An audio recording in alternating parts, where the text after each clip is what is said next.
should I get a reminder of our sponsors just to make sure I... Nah, don't worry about that. Okay. Call of the Wild at Logistics Oval. I'll just worry about those two. Oh, if you want to say, yeah, you might as well Salute and Chris Shaw Accounting, I think it is. Salute and Chris Shaw Accounting? Yeah. Chris Shaw Just Accounting. say our sponsors.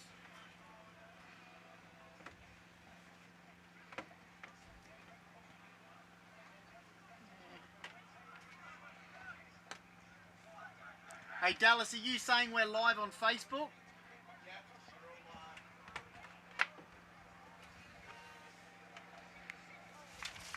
Oh. Oh, Jade, sorry. No, you're right. There's a breeze out here, lads. Yeah. Be sure to point that out. All right, we're live. So I guess, yeah, it's nice to welcome you all joining us to Logistics Oval for Call of the Wild for the Nairne Bremer and Lobethal Tigers B grade reserves match this afternoon. Quite a bit of a breeze has picked up on the oval, as we can spot. And also, I've got to welcome Jade and Jay Hill right next to me in the box. So, Thanks, welcome, Jay. Thanks, Cindy. Yeah, great to be here today. It should be a fascinating contest between the Tigers and the Rams. So, and the opening ball up. All right, so we got the opening tap, and that one came down from Mason Owen from the Tigers. But it looks like Nairne are going to get the centre clearance here, although the hand pass was ultimately chopped off. And getting back involved in the contest was Mason Owen, and tackled down for a ball up on the wing to the near side of the van we've got here. Another tap down, this time from Ben Carmen from Nairne Bremer, and another stoppage in the middle. Ball up. Oh, good tap there by the Lobethal player. Oh, and well done by the Lobethal player. He handballs forward. They're going to get inside 50 here, Lobethal. And, great intercepting mark. So that was Todd Stanton from Lobethal. His kick was chopped off, and now at half-back, Nairne will have to go through the corridor. It's a risky kick, though. They've actually kicked to the advantage of the Tigers here with a collection of handballs. Eventually, Charlie Coleman getting it out wide, and now into the forward 50 for the Tigers. It's a high ball. It's coming in quite hot. Down to ground, who can get the front run, and it looks to be rushed over for the first score of the game in favour of the Tigers, and that was Joe Scara by the looks from the Nairne Bremer Rams. Strout goes to Moody. Moody handballs to Muller. Muller takes a bounce, backtracks to Strout. Strout, tries to scrap it out of there. Unfortunately can't. Well done by pressure by the Lobethal players. Handball there by the Nairne player. Strout gets a hacking kick out. Richards gathers and kicks it forward. Ooh, risky kick forward. It was, and Lobethal going to counter-attack here. They go inside 50, but the last touch rule, and then they're going to have the kick. Yes, so the new last touch rule was implemented at the beginning of the season, as we know, and that also applies to the B-grade reserves. So now it will be Nairne Bremer from half-back. Just trying to get a good look at the kicker. Comes high. Spoiled in the contest by the Tigers. Now coming through again. Already Charlie Callum has had a lot of the ball, and that's a good contested mark inside the forward 50. By Harvey Hammond. We'll line up on a particularly acute angle. It's out of curiosity whether or not he'll make preference for a drop punt or potentially go around the body for a snap. He's kicked 5 goals for the year for the Tigers, so going for his 6th year, Harvey. Good to know. See how he fares. Looks like he's going to prefer the drop punt, and looks to be pinpoint accurate. Lobethal get the opening 6-pointer for the game, and already that brings it up to 7 points on the board. Nairne Bremer yet to score in the B-grade reserves. And yeah, certainly an interesting play and a great contested mark there as well by the Tigers. Yeah, great forward press by the Tigers. You can see now we're trying to clear it out by Strout, but Callum, he's had plenty of the ball early and got it inside forward 50, and great conversion by Hammond. Take a look now as we set up for this next centre bounce.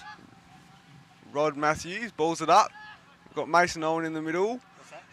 Touchdown with a Nairne play though, but advantage to Lobethal. Hack and kick out by Lachlan. He kicks forward, but great mark there by Farrell from Nairne. He goes short pass inboard to Strout. He's had plenty of the ball early. His kick's a bit wayward though. Good pick up there by Carmen. Well, this looks to be another turnover from Nairne Bremer after kicking dangerously through the corridor. Goes forward for the Tigers again along the ground. And some tight handballing play as well. Might take it to the boundary line, which it does. And we're going to get a stoppage here. So yeah, some interesting decisions going forward for Nairne, coming off of halfback, going into the corridor. Throw in. Can Lobethal muster up a goal here? Scrappy forward.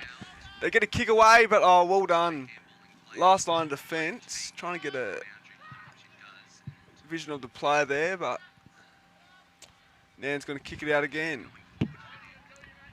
Can they press forward here, Nairne? Can they try and get it beyond the halfway point? Kick it out. Pack flyers. Missed the mark there. It was Hine. A cool touch. Oh, fumbled. Hine goes again. Mason Owen take it. Oh, well done by Muller. Just comes out of the pack and kicks straight in the middle to Hurigan. And Hurigan kicks to the paint of 50. Oh, well done. Cleared there by the Nairne player. He strolls inside 50. And oh, great pass there. I didn't know if he was going for the shot or not, but it actually looked like he was darting directly to a teammate who can now line up. He will be on quite a bit of an angle is the only disadvantage though. So it was Isaac Binder that kicked it in there to Adam Scara. And he kicks Nairne's opening goal as well, so there's only 2 points in it now. That was much better transition from one end of the ground to the other by the Nairne Bremer Rams. This time it looked like the risky disposals going through the corridor seemed to pay off a little bit more. That's his 13th goal for Adam Scara this year, so he's been in and out of the A grade and the B grade, so well done to Adam for that conversion. So now it's 2 points of difference. Yeah, we'll keep an eye on him today because Nairne's firepower in the A grade's also been inconsistent, so he's got plenty of opportunities to try and sneak his way back in. Could be important for them in the long run. Pull up there. Oh, yeah, Pegler got caught high there, so now they're going to get another clearance. It's actually going to be their first major clearance. centre clearance for the match. They just hit the arc of the forward line and already dashing through this. It was Richards and to Scara again. Scara's got another mark inside 50, and he's going to go for his 14th goal for the year and second for the day. It looks like the Nairne forwards have been peeling their eyes low as well. You can see some very low darting drop punts just going directly to the teammates. They're not favouring too much of the high ball, and they're not going for fanciful shots either. Scara trundles in, and he's missed that one. He got too close to man the mark there, and yeah, unfortunately he's kicked it for a point. Yeah, went on a bit of an angle. He was on a very good position to get that one through, but yeah, as you said, went too close to the man on the mark. It comes out, the rebound 50 from the Tigers, ultimately unsuccessful. It's shot back in by the Rams, but Lobethal might get another chance here. Simon Jensch on the back end of his respective wing.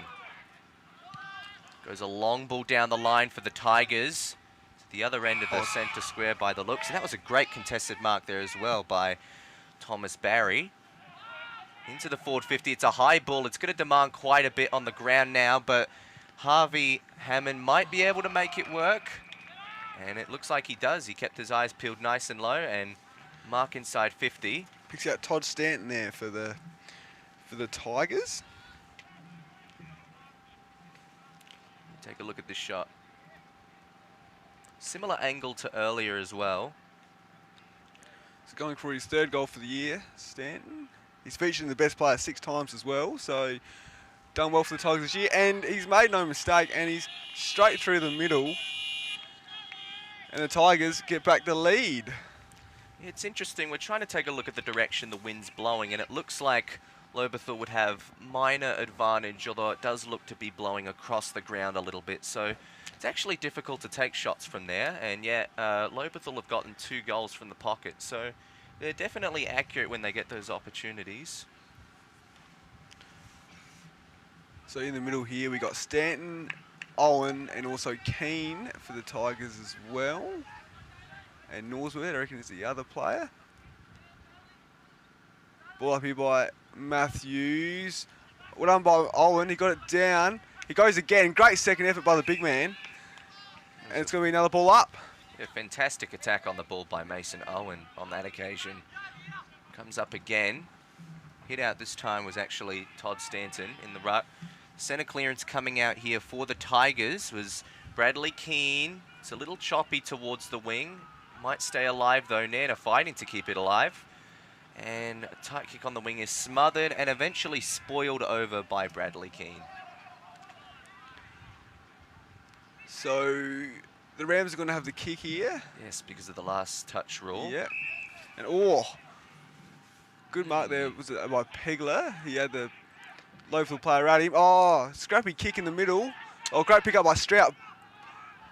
Not the first time this quarter we've seen a risky kick coming from Nairne Bremer through the corridor. Now it's going to be a scrap to win the ball back. It might just be a ball up on the far wing instead. So as it stands right now, we've hit the 10-minute mark. 1-1-7 plays 2-2-14. And the Lobethal Tigers with a handy 7-point advantage over their opposition. Nairne go forward from the stoppage here. And yes, the mark's been completed. By Hurigan. Very good effort. Is that a Rupert Chick? He goes inside 50. Well done by Shaw, the spoil there.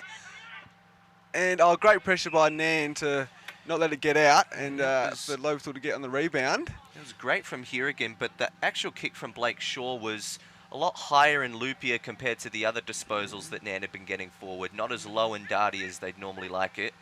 The stoppage here. Richards off the side of the boot. Goes to McLeod. McLeod. Ooh. Well, not sure what he was trying to do there, whether or not he was going for shot or setting up. Lads, that breeze has definitely picked up towards the Tigers scoring end, just looking at the flags over there. So Nairne will certainly have a bit of an obstacle to work with in this opening term then. As they already do, 7 points down. And Lobethal will retain some possession from half-back.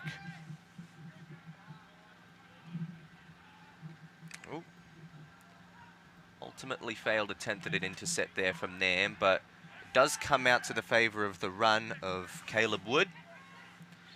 And do a bit of scrap. Looks like there'll be a free kick here to Nairne Bremer for holding the man. We've got Strout.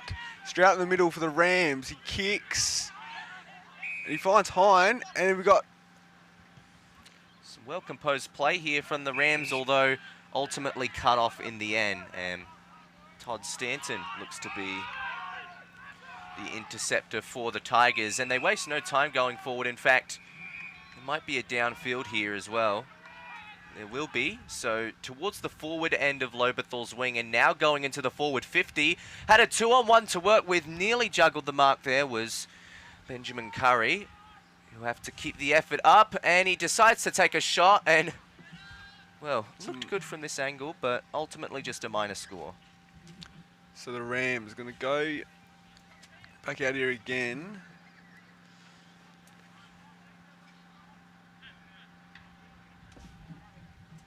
I believe it's Patrick Warnocky is going to kick it out for the Rams.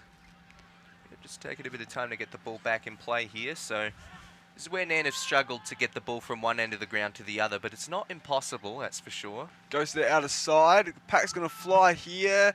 Couldn't quite get the mark there, the Nairne player. Handballs out. Scruppy here. Well done. I think it was Rupert in there. Well done. Mason Owen helping to lock it up as well for the stoppage. His pressure's been really good in this quarter. Fantastic for the ruckman. Pegler now. He high kick out. Richard's going to fly. Scruppy ball. Oh, nearly a high tackle there, but umpire says no, it wasn't. And good attack on the ball from Bradley Keane, and results in another stoppage. These are minute wins for Lobethal. They're just holding the ball up and forcing these tight stoppages, and their pressure has certainly been up in this opening quarter, so that's where they've gotten benefit. Clearance coming out here, rolling towards the forward 50, and a clever hand pass there from Harvey Hammond. Ball ultimately smothered on Jermaine Rush's attempt to kick at goal, and an incorrect disposal is going to go the way of Nairne by the looks. And the free kick will be taken by Christopher Farrell. Chip shortly. Looked risky, but worked its way over just fine from Blake Shaw. Goes out wide. Some pretty safe play here from the Rams, but seems the best they can do at the moment. So Maher, and goes further down the line into the forward 50 for the Rams, and it's cut off. A slow delivery, and after looking so promising at the beginning of the quarter, it looks like their kicks going in haven't been as confident. Keane now. Oh, gets caught holding the ball. Great tackle there by Rubicic. He's been busy the last 5 minutes. He decides to play on. Kicks it in, or nearly inside 50. Pat's going to fly. Hines going to go. Oh, good handle. Oh, Pegler, he's unfortunately dropped the ball there. He's gone to pick it back up, and good pressure by the Lobethal players there. Yeah, good work in the pack there. Just needed to retain possession of that ball. So we'll have a stoppage in the centre square. Slightly in lenience to the favour of Nairne's forward half, but once again locked up. The tackle count for Mason Owen would be unreal at the moment. His pressure's been good, like we said before. Matthews going to ball it up again. The ruckman go at it. Rupicic. Handles out of Strout. And great smother there by the Lobethal player was Norsworthy. And it's going to be a throw in here by the Academy boy. Yeah. Hasn't got the uniform either, No, but that'll be all right. That's right. Gets the job done. Looks like the clearance coming out here once again in favour of the Rams. It was Maher who went out wide, but the kick didn't find its way successful. Now in the middle again, it's Mason Owen. He goes with a very high ball forward, and nobody there for the spoil for the Rams. So the mark's taken here by, I think that's Benjamin Curry. And he goes forward. In fact, that might even be a ping at shot. Ultimately, it was lightly touched anyways, but it rolled for a minor score. So scoreboard now reads 1-1 to 2-3, or 2-2 we should, 2-3. Some technical difficulties over there. Get an update on that in a bit. 16 minutes gone in this quarter. Yeah. 2-4. So 7 points to 16 in favour of the Tigers. Another rebound 50 coming up for Nairne Bremer. Sarah Katnich goes out to the outer side. Great mark there by the Lobethal player. Just trying to get vision of who it is. But he's going to kick it back inside 50. Oh, no, he's not. He's going to decide to switch, go in the middle to Coulthard. Just taking their time here. Don't want to take too many bold risks, although this might look like one of them. Ultimately fanciful. Spoil came out there from the Rams. It was good from Lachlan Moody, although the kick going out, not so good. It's out of bounds on the fall, in fact. And awaiting the ball coming back in is Charlie Callum. He'll get it. So what's going to do here? Do you reckon he's going to go in the middle, or? Well, they've got time to work with, so they can retain possession, or they could potentially go for a high looping ball inside the forward 50. He favours the latter option, and looking like a good contest, although potentially in favour of Nairne. A bit of a scrap, in fact, in the forward 50, and we'll have a stoppage. Umpire rule. They're going to ball it up here. Balls it up. Scrappy ball here. Oh, well done by the Nairne player to get out to the running player. High kick up. And well done there. Lobethal's going to go back inside 50 though. And great kick and great. Didn't complete the mark. Complete the mark. There, That's Craig. dangerous. Yeah. Ben Craig unfortunately couldn't. Golden opportunity there for Ben Craig as well, because that was another poor high looping disposal from the Nairne Bremer player, and they've done that quite a few times in this quarter. In fact, their best football has come when they've kept the eyes peeled lower and more penetrating kicks, but that hasn't happened in recent minutes, that's for sure. Some nice composition here, though. Doesn't look too bad. And going forward, ultimately chopped off, and it might be a minor win, though, because it has advanced towards the wing and now remains around the center of the ground. Certainly a more confident position for the Rams to at least attempt a stoppage score from.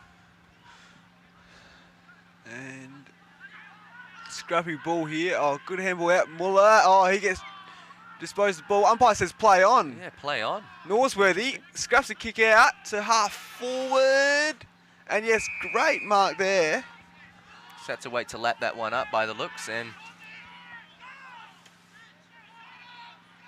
so Lobethal, they're going to go inside 50 to the top of the square, and it's gone for a minus score. Well done there. similar instance to earlier, actually. You had the long darting ball, which kind of torn the line between a scoring attempt and a setup for the key forward in the goal square.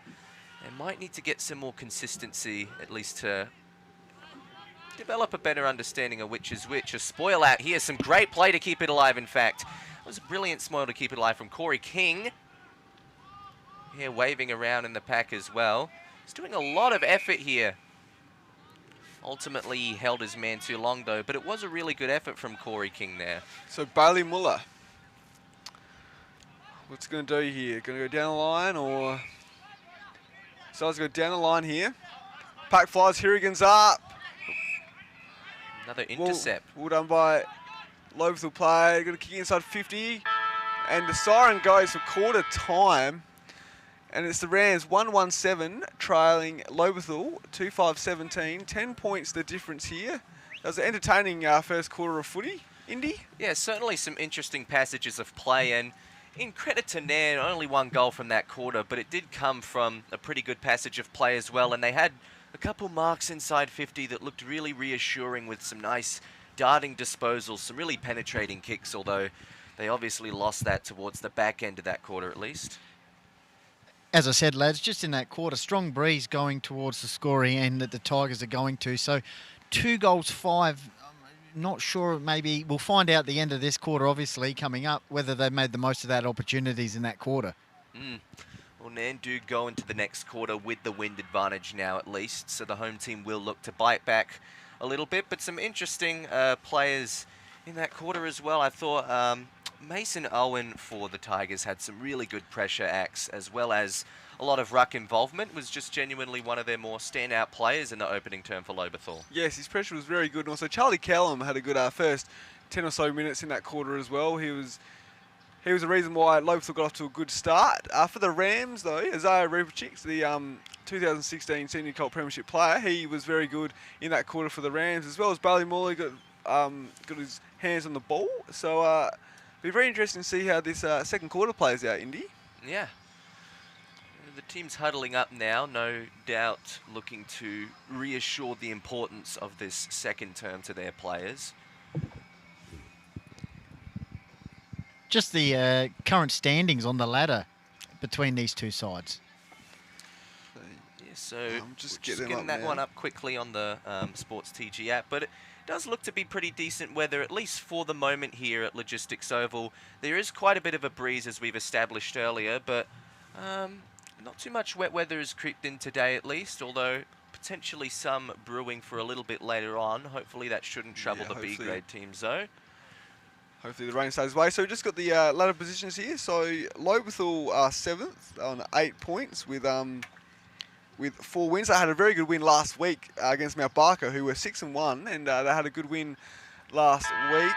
Lobethal and Nairne are 8. So 7th versus 8th here today. So be a close contest. Nairne had a narrow loss to Onkaparinga Valley last week, unfortunately for them. But yeah, so 7th versus 8th here today. So it'll be very interesting to see how this game plays out. So 2 extra wins on the ladder as well for Lobethal. So Nairne will absolutely need to snatch one today to keep the hope alive of advancing up the ladder in 2021. Just having a look in the middle of the ground here, lads. Just the Nairne Bremer United, some of the players there just going through their warm-ups for the A-grade match. So Ben Powell's out there, so they'll be keen for a good showing today, I think, with big Nairne contingent expected. Yes, for the absolutely. A-grade. Got their first win a couple weeks ago on the A-grade as well, Nairne Bremer, but still looking to have a little more impact on the A-grade ladder as well. So they'll seek a result today in Lobethal based on the amount of enthusiasm their A-grade team showed last year. Still look to be quite solid, but no doubt yet to reach their best again, so they've also got goals of their own heading into today's A-grade clash. But for now, it is still a 10-point game here at Logistics Oval for the B-grade reserves in favour of the Lobethal Tigers. But with Nairne kicking for the win in this quarter, the potential is certainly there for them to overtake their opposition. Just got some stats here. So Nairne averaged a score of 10 points in the second quarter, so just under 2 goals here, and also Lobethal are the same, so it might be a low-scoring contest in the second quarter, but we'll wait and see how it goes. So in the middle, we've got Mason Owen again in the ruck, with the Nairne ruckman... Daly Eichner, I think. Daly Eichner, yep. We've got Ruperchich in the middle with Pegler as well. So here we go, start of the second quarter. All right. Opening throw up, and looks to go in favour of the Tigers, at least temporarily.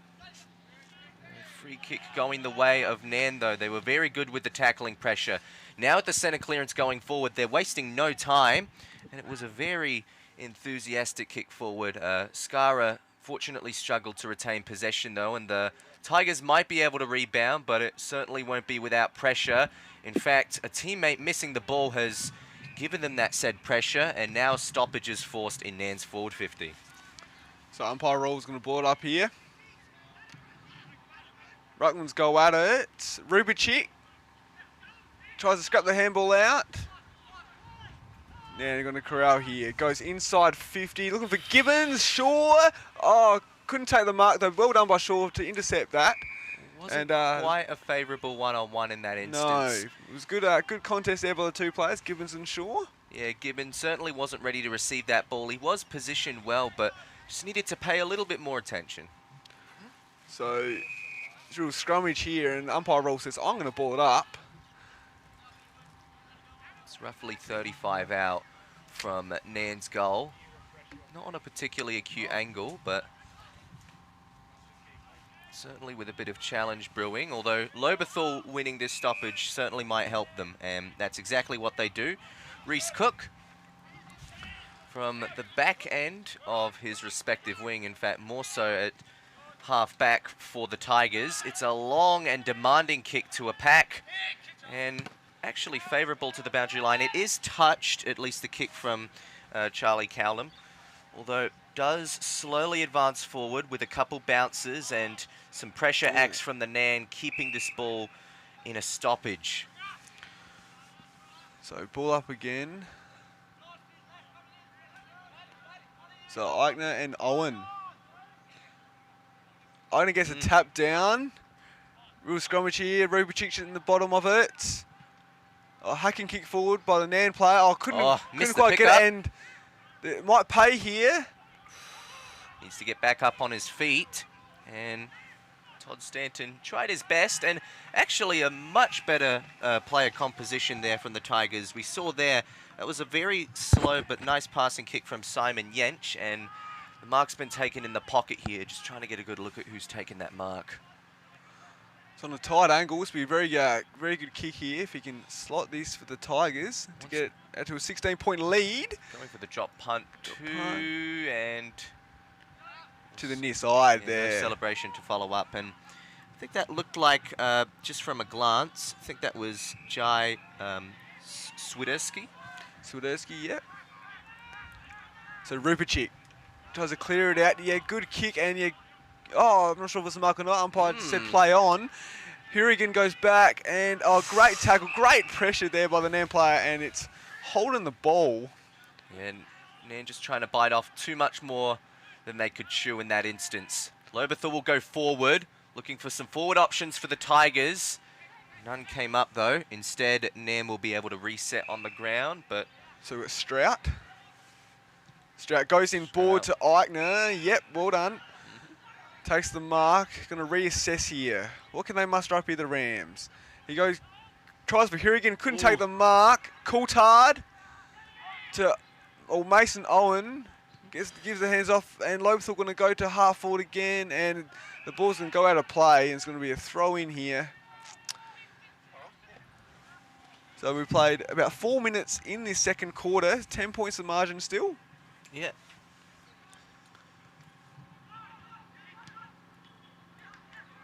Well done by the Nairne player to scrap it out. Hurigan, oh, bad bounce. Coulthard's going to gather. Oh, well done by Hurigan.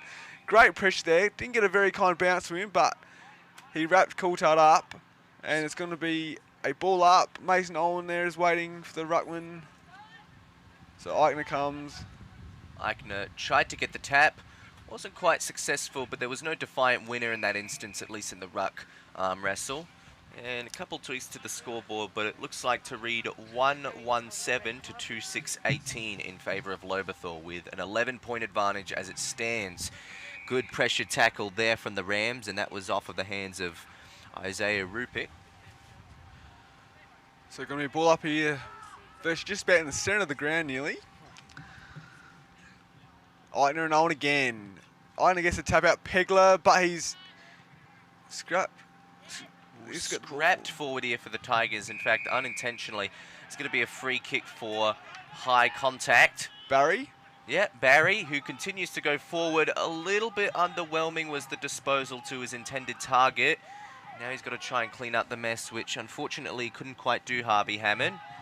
And further tackling pressure from the Rams wins them a free kick here for holding the ball. Ballymore, he plays on and kicks to Richards, and a great mark there. Well done. Had the local player on his back. Now Nairne are going to go straight through the middle. Can I get right to a down player? the spine. It's a one-on-one. Oh, well done there by the Nairne player. It's a goal. A fantastic persistence and run from Angus Brooks. That was.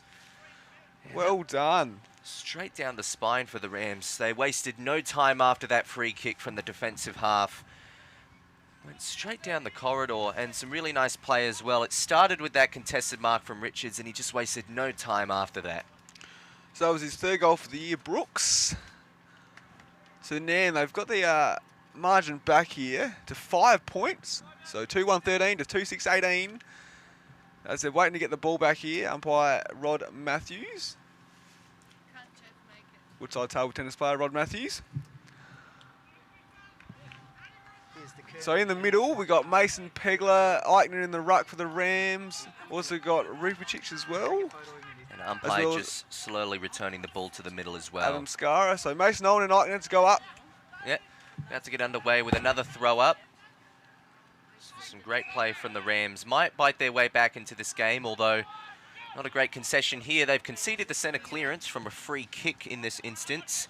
And that's Joshua Olo going forward. But a wayward kick from Harvey Hammond doesn't do them too many favours either. In fact, it goes out of bounds on the fall, and it gives Nairne Bremer possession, albeit from the back pocket, a demanding position.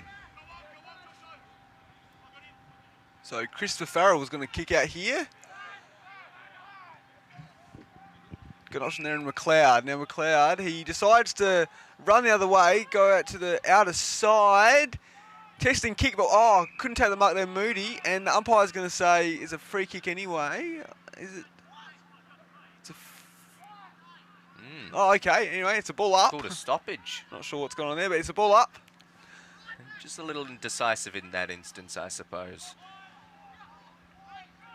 Coming forward, Owens trying to get an attack on the ball, but couldn't quite muster possession. In fact, nobody here in this instance can. It looks like there will be another stoppage, although umpire let it go surprisingly longer than expected. So it's going to be a ball up about nearly just about 50 metres, 47 metres out from the Lobethal goal. Right one go up, Rubicic. Couldn't quite get it. Ascara handles Rubicic. Oh, intercept by Bradley Keane. Well done. Cut off. Well done. And Lobethal's going to go inside 50. Kick inside 50. And oh. It would be a throw-in because there was a touch before the ball crossed the line. So that's a minor win for that was a Rams, great. although Tigers got a good benefit from that play because it's in their forward 50 now, and a stoppage. A little Daniel-styled kick from the stoppage there as well. Didn't quite go the way the Tigers wanted it to, though. Some further attacks on the ball. Eventually roll it outside the forward 50 for the Tigers. And Rams desperately trying to keep it alive, but it'll be thrown in. It's going to be thrown here about on the paint of 50 just about here. So Owen and Eichner go up again. Eichner goes out the ruck. Hamble goes to Rubicic. But Lobethal will get the clearance here. Kicks it inside 50 and good mark there by the Nairne player. Didn't quite get enough firepower on the kick in that instance, but a very dangerous disposal here. It was 2-on-1 in favour of the Rams, although it didn't quite work. Ultimately, it does come out in their favour. However, Joe Shade's kick, not a great one, and it's intercepted by Bradley Keane. So the weather at the moment, lads, 12 degrees, 9% chance of rain. It's just a little bit misty. No real rain out here. That breeze still going to the left of the screen towards Nairne this quarter. They've got a goal towards that end at the moment. Probably would want more as the quarter continues. Awesome, yes, thanks, certainly. Goldie. So good tackle there by Strout just to hold it up there, and it's going to be a ball up probably about 25 metres out from the Lobethal goal. So go up, right one go up. Keane kicks it forward.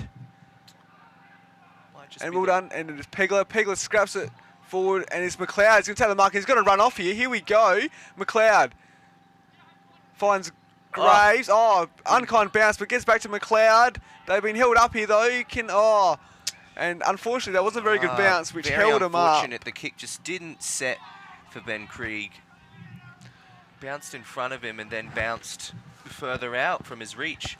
But we have a stoppage now. Nairne's defence finding themselves under a lot of pressure because Lobethal continue to bring the bacon to the contests at every turn. Although, looks like a free kick's coming out here for the Rams. They'll get a stoppage clearance in this instance. I believe it's Pegler. Kicks it forward.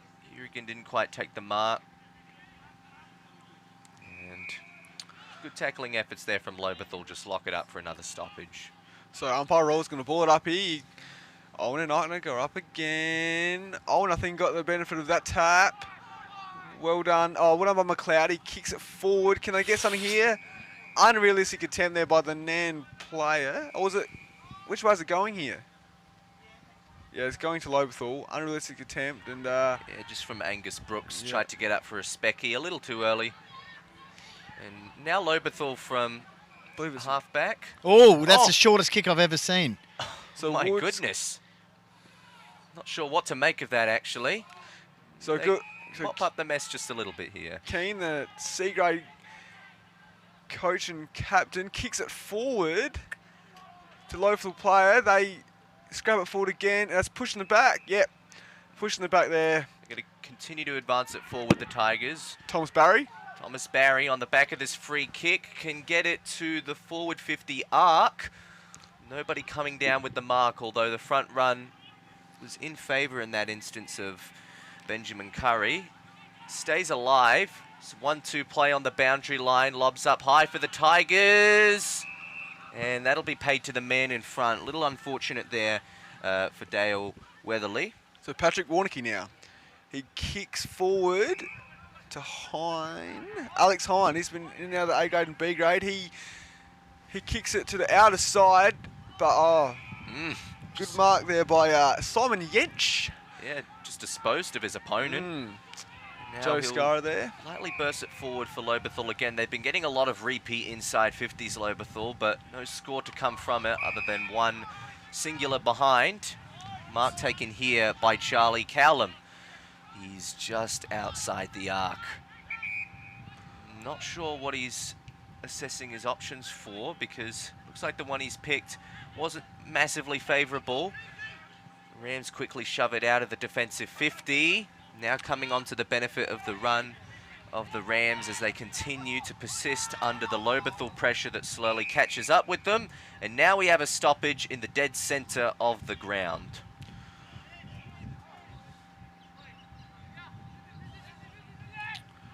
So Owen in the ruck. Richards, Rupert gets the handball out to Muller. Muller goes to Pegler. Pegler, he scraps it forward. Can they get any better for here? Hurricane. Lucky Hurricane was Shaw there. Well done by Hurricane. Goes to Richards. Richard goes to Warneke. Warneke, he's going to kick inside 50 here. And poor kick though. Sided Brooks, but just couldn't quite get the ball to him efficiently. In that instance, it was actually too low. He peeled the eyes. 2-on-1 in favour of the Rams, but they struggle to retain possession. In fact, they've got a couple players to juggle. That's the biggest issue. It takes a bit of effort, but from the back end of the centre square to the front end of the centre square, now to a 2-on-2. Nairne versus Lobethal, certainly cranking the intensity up here. Trying to get possession back here of the Tigers. Blake, who gets it out wide to the wing. Some handball play. Brilliant smother there from the Rams, and it's going to lock up for another stoppage. Pretty much been the story of this quarter. Some great pressure from both teams, and it's resulted in some very inconclusive play. And you can also see when both teams are taking the mark in their back half, they're trying to play on, get the ball forward quickly. So ball up, sorry. Get the tap forward there, Nairne. Oh, tackle there by the Lobethal player, and the umpire is going to say it's mine. It's going to be a ball up. It's going to be a ball up. He actually gestured for a throw in there, the umpire, So but it really looked like Charlie Callum got his man in the back. So they hack the ball forward here, Nairne. Can he grab the ball? Hurigan does though. Muller kicks it inside forward 50. Got Skara there. He grabs the ball. He decides to put it right. Oh, and Just bends a little outward, and it goes through for a minus score. So it narrows the margin just that little bit further. 2-2-14 to 2-6-18. A 4-point game in favour of the Lobethal Tigers. Now they need to rebound from the defensive 50 that they find themselves in, and it will be on the boot of Todd Stanton by the looks of it. Just jumping over the fence to get the ball back into play here. And he prepares himself to reset. Assessing his options down the line. It looks like he's got some tall men demanding, but takes it safe in the middle of the defensive 50 and goes to Daniel Norsworthy. Once again, just some short chipping kicks here from the Tigers, and finally going to get it out of the defensive 50 off of the boot of Bradley Keane. It comes out wide for the Tigers. Continue to assess their options, and they find a solo man as well. It's Reese Cook. Continues to play on, and some solid running there from Bradley Keane, but he didn't position himself well for the mark. It's a turnover, and now here again with the mark, he approaches the forward 50 for the Rams. He's going to enter it in. It's a high looping ball. It's going to demand a lot of the forwards. Brooks has to take his man down to the ground, which he does, and a stoppage is forced. So a good win there for Nairne, but now they'll have to consolidate a score from it. So ball up here. About 45 metres out from Nairne goal. Scrummage here. Oh, Dropped it. disposal was sure. He dropped it. But anyway, play goes on. McLeod kicks it. High ball inside forward 50. What's going to... Oh. Nairne player grabs it. Gets to his left. And, there's a mark there by Woods, I believe. It's an underwhelming kick from Farrell, was cut off by Wood. So he goes a short pass there to Coulthard. Braden Coulthard, actually a former Nairne player in the juniors, Braden Coulthard. So he's going to kick down the line here. Pack's going to go up. Rubicic is calling it, but Muller gets it though.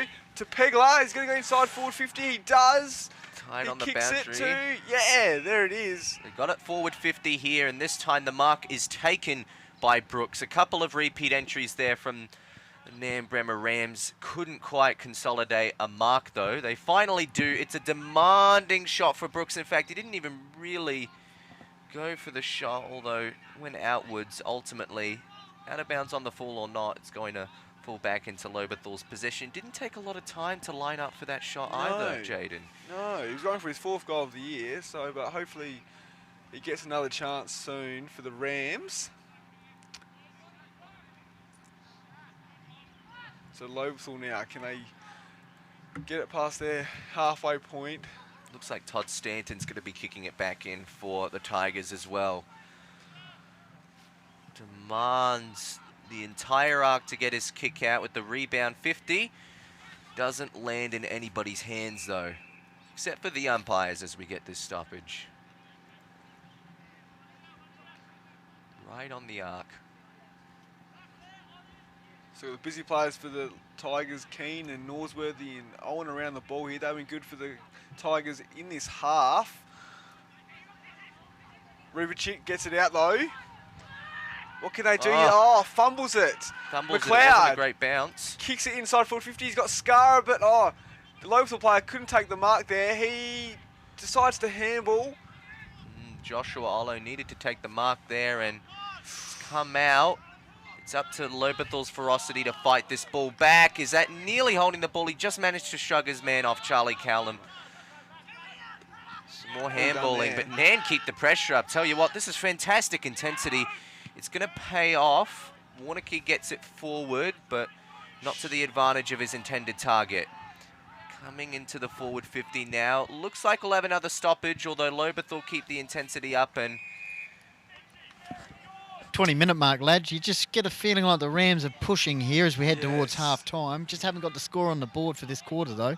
Yeah, they're wrestling back for the lead, and they'll probably need it as well going into the next quarter because they won't have the wind advantage in the next term. We know that for sure. Joshua Olo going forward for the Tigers with a rebound 50. It's out far to the wing now. And a one-on-one, not particularly advantaged to Lobethal in that instance, but it matters little as we conclude the opening half of this B-grade reserves match between Nairne Bremer and Lobethal at Logistics Oval. It's quite a competition we've got at the moment here, just a 4-point game, 14 points to 18, a low-scoring affair. The weather probably yet to reach its worst stance, but as you can see, a little bit of a sprinkle has come over the oval as well, and the wind continues to uphold its ferocity as well. So as I spoke about at quarter time, both teams struggled to score in the second quarter there, and that was no different. Very low scoring quarter there for both sides, but hopefully in the next 2 quarters we can get a high scoring match here, but as Indy said, the rain might disagree with that, but it'll be very interesting.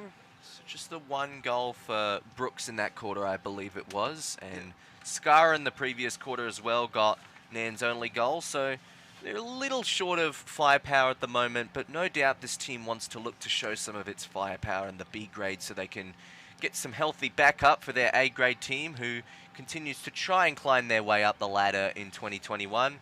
As Nairne will need to do as well. They're only 1 position behind their opposition today on the ladder. It's 7th versus 8th, but they are 2 complete wins behind the Tigers as well. So there's quite a bit at stake here, at least for this match, and the hope of getting into that top 5 and playing finals is certainly a demand that they need to look for. Yeah, so some of the players there for both sides. So yeah, Mason Owen was good again, his pressure. Bradley Keane was also got plenty of the ball.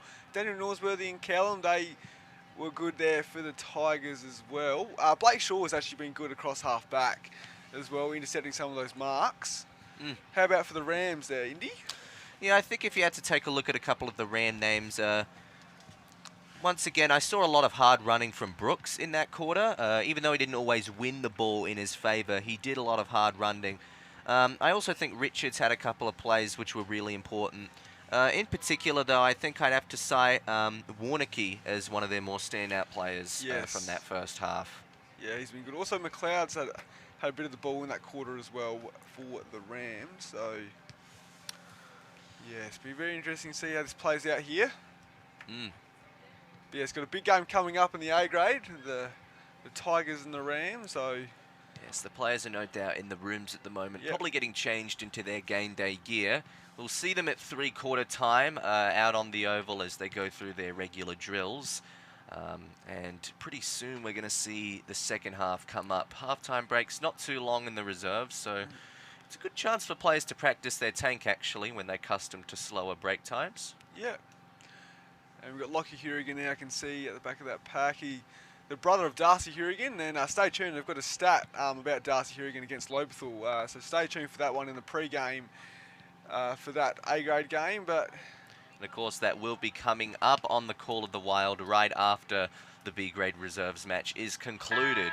In the meantime, the siren is sounded and the players are going to head out again, so no time is wasted for them to move back out onto the field. Well, you just see Nairne holding a little bit. They haven't appeared out from their huddle yet, but Lobethal waste no time to get out to their positions.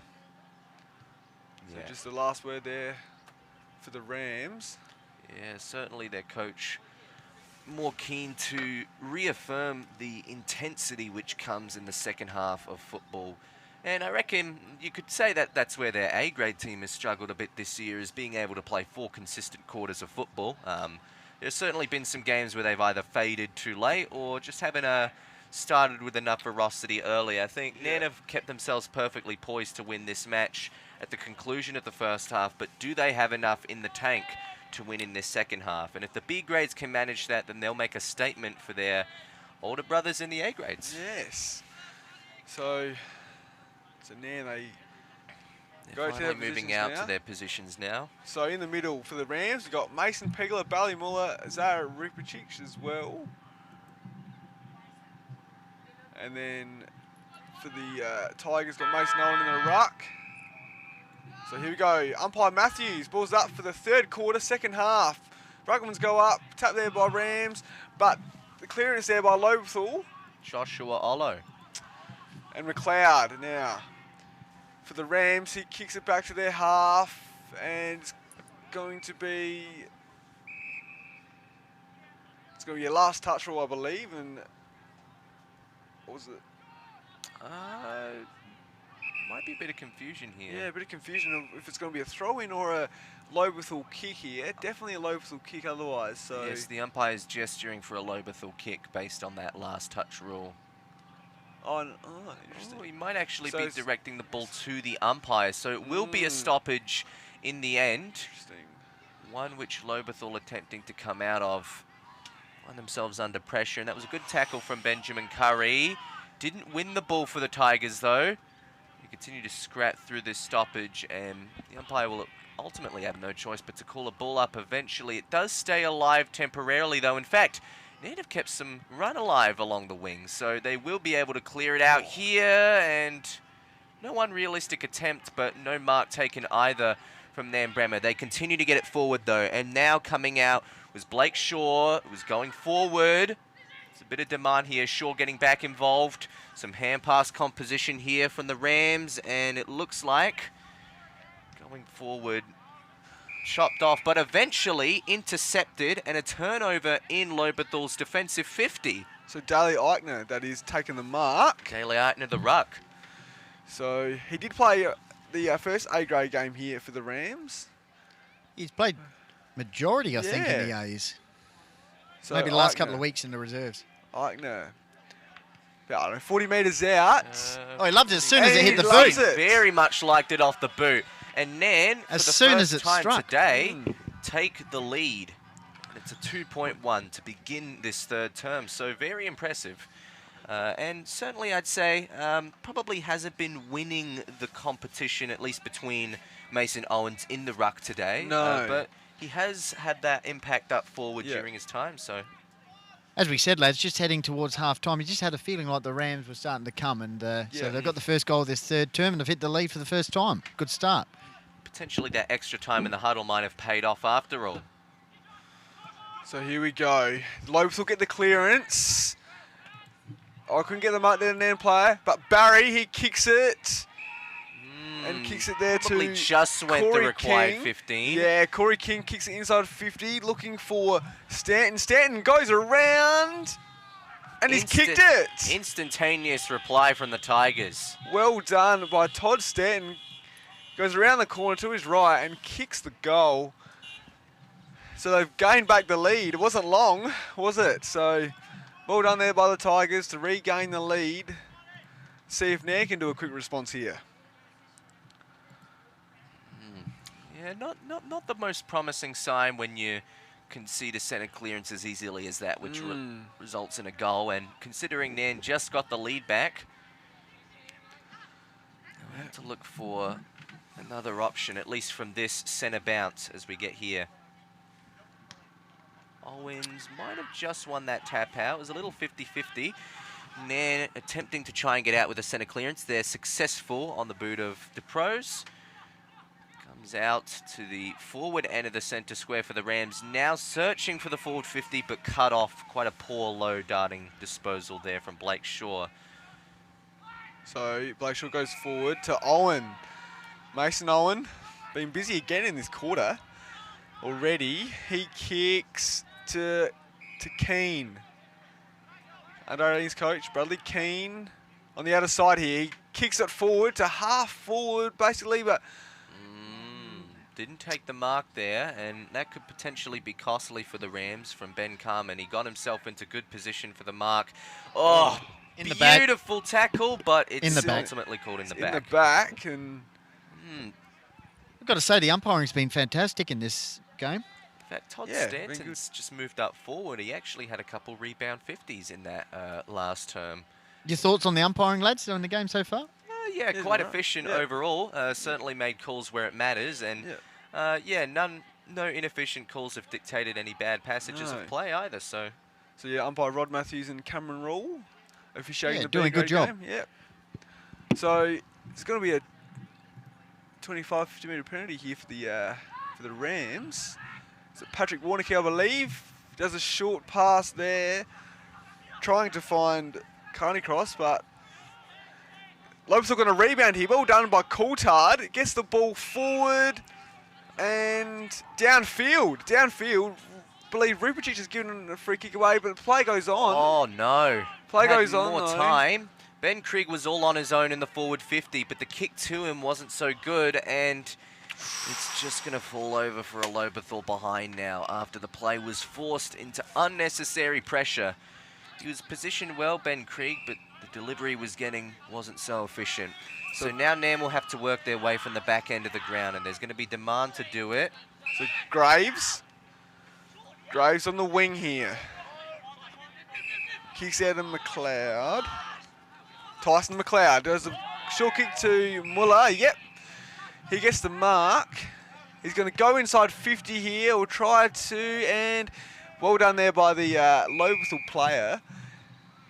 The Lobethal defense has stood up quite well, O'Loughlin. and they've taken some important intercepts when it matters. Yep. Ultimately, though, that was a free goal at the other end they had, Yeah. Lobethal, and they certainly wouldn't want to concede a goal from this stoppage to make it feel costly. Pegler goes straight up. Yeah, Pegler's kick just went tunnel straight ball. up, sky high. Straight up. It's actually still dry because it went above the clouds in that instance.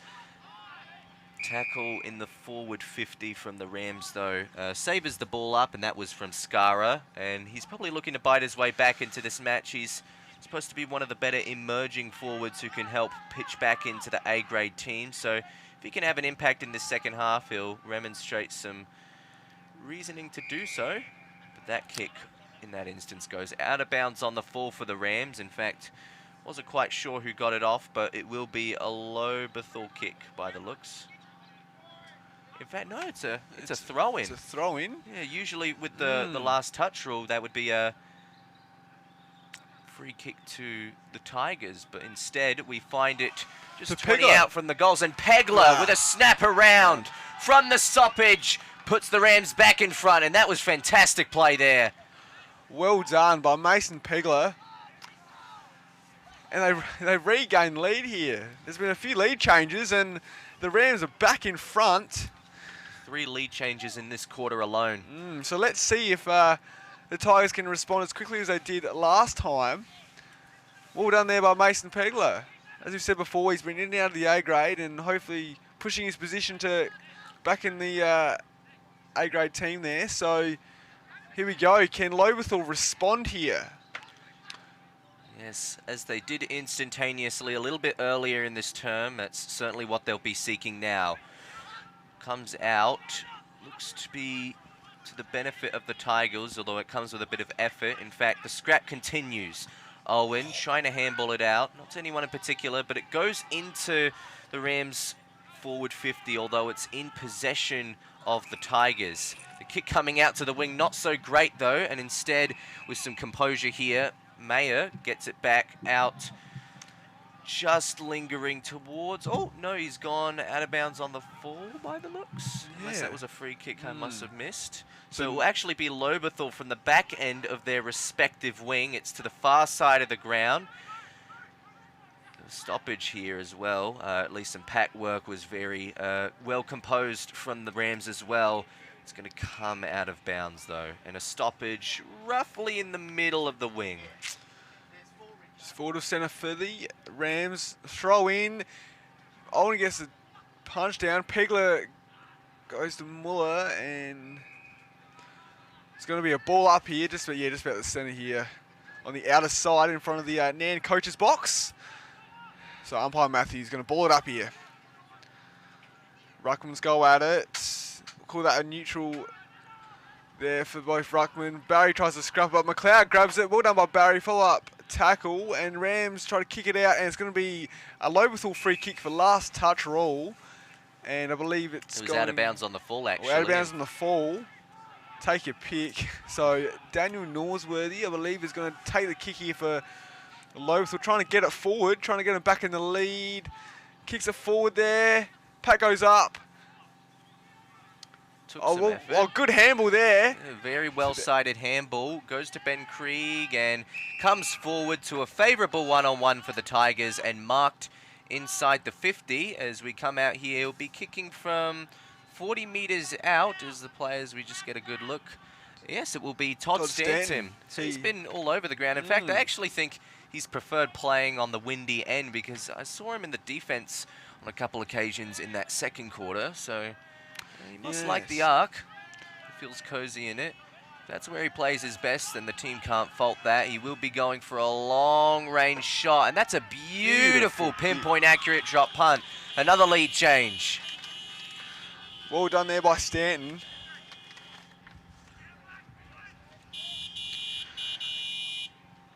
And Lobethal regain lead, 5 points the margin. Very close close game here, Indy, and be interesting to see if Nairne can get it back here. Yeah, a bit of juggling going back and forth now, and it's a question of who's going to run out of fuel first. I reckon that's how the match will be determined. Although Nairne's still playing a really good quarter. They've already essentially doubled their score in the span of this quarter, in fact, because they've kicked 2 goals in the term alone after kicking 2 in the last half. It might fail another centre clearance, though. It comes out Owen. Very smart hand pass. Hand passed out to the run of Charlie Callum, and a beautiful kick inside the forward 50, and probably just a little too easy from that centre clearance for the Tigers, in fact. Not a lot of pressure coming over from the Rams in that instance, and it'll be to... Important kick, you'd have to say, midway through this third term. They lead by 5 points. Still that breeze just died off a little bit, but it could easily pick up as it is right now. So important that they continue on the scoreboard pressure here, the Tigers. So it's Cooper Steckel, I believe, is going to... It's been back and forth, and it hits the post. And get a bit of a lucky break there. They've certainly started to fall under the pump a bit more. In fact, it's 4-2 to 4-8 as it stands, 26 to 32. So it's a 6-point game in favour of the Tigers. Lobethal going to go back inside 50. Well done by Keane to Norsworthy. He has a shot, and it's a minor score. So Sarah Katnish is going to kick out for the Rams here. Could be a handy point, though, for the Tigers. Goes to McLeod. Now McLeod's going to... It's McLeod with the rebound 50 for the Rams. Going to come out practically to the same position that Rams went out to a little earlier. Somewhat choppy attempt at a kick is allowed to play on by the umpire. Rams coming through desperate to try and get the possession back, but instead the Tigers keep coming. And from a spoil, which was conducted from Ben Krieg, he's trying to fight for this ball in the forward 50 for the Tigers as well. Boundary line lurking, and eventually it gobbles the ball up, ready for the next stoppage. So throw in Lobethal's forward 50 here. This could be a big stoppage goal. It hits the post again. Norsworthy, I believe, was. Unfortunately for the Tigers, hit the post, and it's another minor score. McLeod's going to kick out again here. It's been locked in there forward 50 for a few minutes now. McLeod, he's going to go to in front of the Dreammaker, and it's out on the fall, and it's going to be a Lobethal free kick. Bounce on the fall, just demanded a little too much there of Josh Gade. So Charlie Callum is going to try and go back inside forward 50 for the Tigers. Very nice kick there from Callum. It looked nice off the boot at least. No mark paid at the bottom. Looked like Lobethal were demanding one. Gee, lucky. Oh, that Very lucky there. Holding the ball call practically missed, and it looks like the ball's going to come back because it's gone over the boundary line. So it's going to be a throw in here. Yeah, so the umpiring's been super solid today, although the attire measurement might need to be reassessed, as we see there, the academy boy wearing some unique attire for an umpire, as we see there. The inside-out Guernsey, I reckon. Yes. So, intercepted here by Lobethal. They're going to try and go back inside forward 50. And it's going to be down to Callum again. And it didn't look like it was on his right side. And he's just limping as well. So he might have injured something there, Callum. But unfortunately, the kick goes out of bounds. And Nairne are going to try and reset again here to get it outside there. Back 50. I reckon the Tigers could nearly be 3 goals up in this instance, considering the amount of competence they've shown going forward. It's just about conversion. Rubric Cheeky goes to the pack, and it's a mark there. Oh, by Callum again, he's been everywhere in this quarter. He kicks it back inside forward 50. Pack flies. Oh, what a mark over the top. Great mark there. It was a great intercept by Farrell, from Farrell. I believe. Yep. Long ball going out, and that was a nice penetrating kick there as well from Mayo. It looks like Josh Sashi for the Nairne Bremer Rams going towards the corridor. There's a lot of players in the midst of it for both sides as they scrap for the ball, and it just remains on edge of the center square in the middle of the ground. So Owen in the ruck for the Tigers. Well done there by Muller. Muller goes out to McLeod. McLeod, he kicks it, and it's going to be out in the full. And the Tigers, there's been a few kicks out in the full for the Rams, and so Lobethal's going to... Lobethal from the back end of their respective wing are going to need to try and find a way to rebound here. They find themselves in the defensive half of the ground now, which has been uncommon in the recent stages of this quarter. It matters a little. A very nice bit of composition there. Benjamin Curry went for goal. Looks as though it ended with a minor score. Does take the scoreboard up just a little notch. It's now a 9-point lead for Lobethal. 4 goals, 11. They've missed a few. Another out in the full. So Rams, the kicking efficiency wouldn't be great this quarter. Absolutely not. Yes, and Barry, I reckon, is going to kick it inside 50 for Lobethal. Sets it up. Sets it up here, and at the bottom of the pack, Lobethal player found the ball. Callum goes out to Keane. Keane, he can't pick it up. Keane struggled to pick it up. Got a little toe poke along the ground, and that's the best he could manage under the conditions. Nairne fighting to get this ball back now. They're under pressure. They're in the defensive 50. And it's going to be a free kick, I reckon, to the Rams. Yep, to McLeod. Now, McLeod, he's going to play on here. Goes to the outer side wing and try to find the player, but Brooks there. Hurigan, he's been wrapped up by... Hurigan's almost gave off a hospital handball there. By Reese Cook, he's been wrapped up, and umpire Raw's going to ball it up. So, Eichner and Owens. Well done by Muller. Muller gets the ball out. He kicks it forward 50. Stoppage clearance demands the arc for the Rams.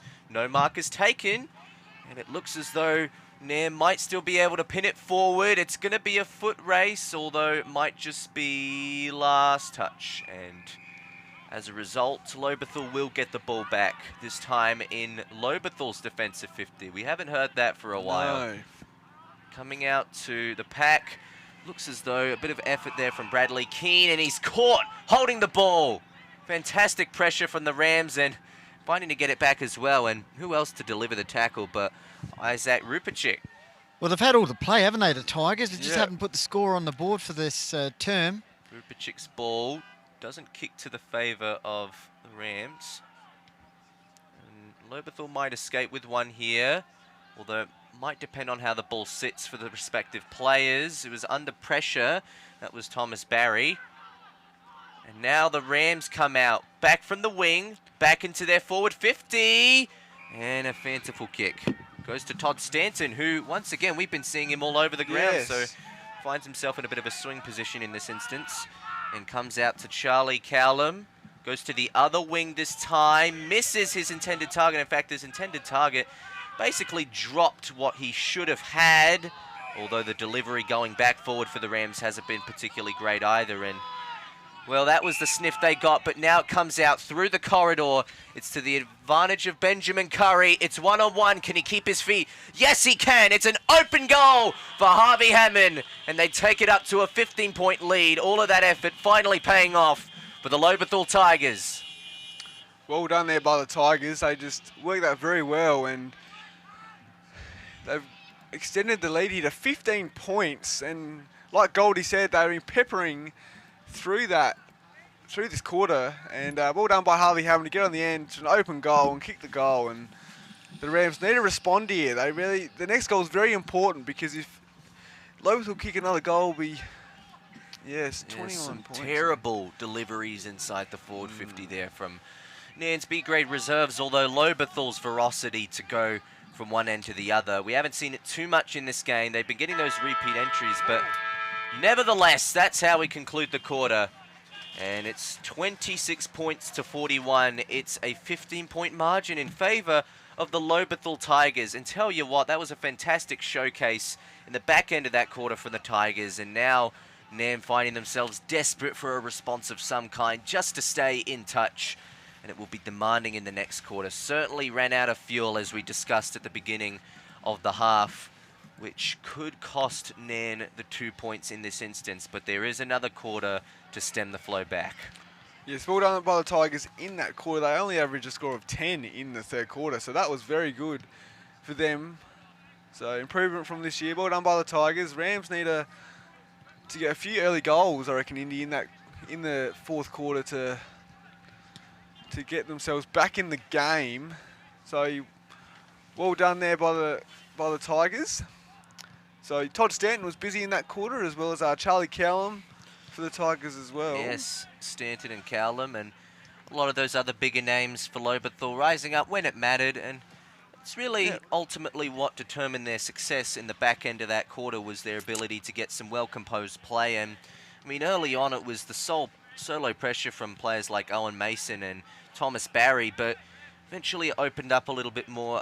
Joshua Ollo's been helping a lot in different key positions for Lobethal as well. And Harvey Hammond kicked the last goal in that instance, and he's had a bit of impact. So I reckon there's quite a couple of positives for Lobethal, and Nairne, they're certainly not out of this, but without a doubt they've got to look for a response in this final term, and it needs to come on the boot of players like Skara and Moody, and probably Brooks as well needs to get back into it. They just haven't had a lot of forward firepower. It looked like they were gaining some momentum at the beginning of that quarter, but they only just edged in front and would normally lose the lead instantaneously, so it hasn't been doing them too many favours. No, Zara Rubicic and Bally Muller and Mason Pegler have been the positives for the Rams in the midfield. They've been good for them, but unfortunately, couldn't quite get the goals in that quarter. But we just see some Lobethal players warming up in front of us. You got Pring and Cooper Luke as well, Tim Jenkin. Yes, the reigning A-grade grand finalists are certainly looking to advance their season a little bit further today and work back towards their best in time for August and September's final series. Yeah. And while it's a very long way away, no doubt winter's going to be really dark and cold. So they're going to want to get through the nitty-gritty of it now and show what their best looks like and take the energy to produce that once again into the back end of this year. And to the right of the screen, we've got Lockie Cross. He's playing his 50th game for the senior game for the Rams. So well done to Lockie Cross there. So number 18 warming up, as well as Baden Willis as well, and Sean Arney. And Nicky Ench is back for the Rams as well, playing here. So it'll be very interesting to see how that game goes. But it's the last quarter coming up as players get to their positions. Got Daly Eichner, Bally Muller, Mason Pegler, and Zara Rubicic in the middle there for the Rams. The A-grade is just getting ready to clear the field for the moment and allow the final term of this B-grade reserves to get underway. So in the middle for the Tigers, we've got Reece Cook, and on the wing here we have Simon Yench, as Mason Owen in the ruck again. So yes, and as well as O'Loughlin as well for the Tigers in the middle. So, Yep, some familiar names. so umpire Matthews is going to ball it up here to kickstart the fourth quarter. Owen not going to go up. Owen gets a tap Owen. down. Muller, can he get the ball tackled there by Reese Cook. Reese Cook? Good tackle, and it's going to be locked up again. Yeah, remains in the centre square. A bit of pressure will be needed to get this ball out for the first centre clearance. Who will it go in favour of is the better question. And another stoppage forced here. That was a good tackling effort from Mason Owen. It'll force another stoppage, practically from the same position, in fact, in the centre square, just edging towards the forward half of the Lobethal Tigers. Good tackling pressure there from Corey King as well, and it looks like the Tigers are just eager to lock this ball up. So umpire Matthews going to ball it up again here. Owen and Eichner go up. Eichner goes down. Disposed of it was the Lobethal player. Rupachik is chasing here. Scrappy kick forward. Moody's going to mop up. Is he? Well done by Lockie Moody. He kicks it forward here for the Rams. Well done by Norsworthy. A great punch to Coulthard. Coulthard. Keane. Kick smothered. Here we go. And that's dangerous for the Tigers. Now lurking. It's a long drop punt. It would need to hook back, but unfortunately doesn't for here again. And it's a minor score for the Rams. So that would have been a good start there. Yeah, it would have been a fantastic start. It was a great smothering effort from the Rams, but Hurian's kick, not a bad attempt either, but I reckon the wind would have carried it back around a little too much in that instance because he wanted the hook, but he can't get it from that angle. He was kicking pretty acute position. I tell you what, they're pressing forward though, and is it a mark? Yeah, it's playing to the man in front, to Blake Shaw there. So he's going to quickly play on though, and he's going to kick it to the outer side. So Lobethal can reassess here, try to get the ball forward. Good kick there.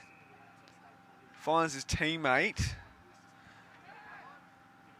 So the Tigers going to stem the flow here, trying to get the ball forward slowly at the moment and go up the line. And pack flies. Lobethal get the ball out, but well done by Sarah Catnich. He grabs the ball, he handballs forward to Graves. Graves, he kicks smothered though. Affects it. It'll depend on the bounce. It might sit for one player or the other in this instance. Nairne, shove it into the forward 50. Scar is down there, gets a fist to it, but Lobethal get the numbers back in time. And they'll save it up on the hands of Luke Hampton, who sees an option he likes, and he goes forward to Simon Yench. He's going to take his time on the back end of his respective wing, and he advances the ball even further to Braden Coulthard. So Coulthard. Yes, Coulthard and Joshua Ollo on the wing now. Has had a bit of involvement here and there. Risky kick into the corridor, but it pays off. They play on, in fact, and Coulthard once again, this time shoving the kick out to Keane. And it's not a very efficient one from Keane. It results in a turnover. Nairne might be able to consolidate a punish from this if they can compose themselves. It was a demanding kick to here again, but it worked for the Nairne Bremer Rams.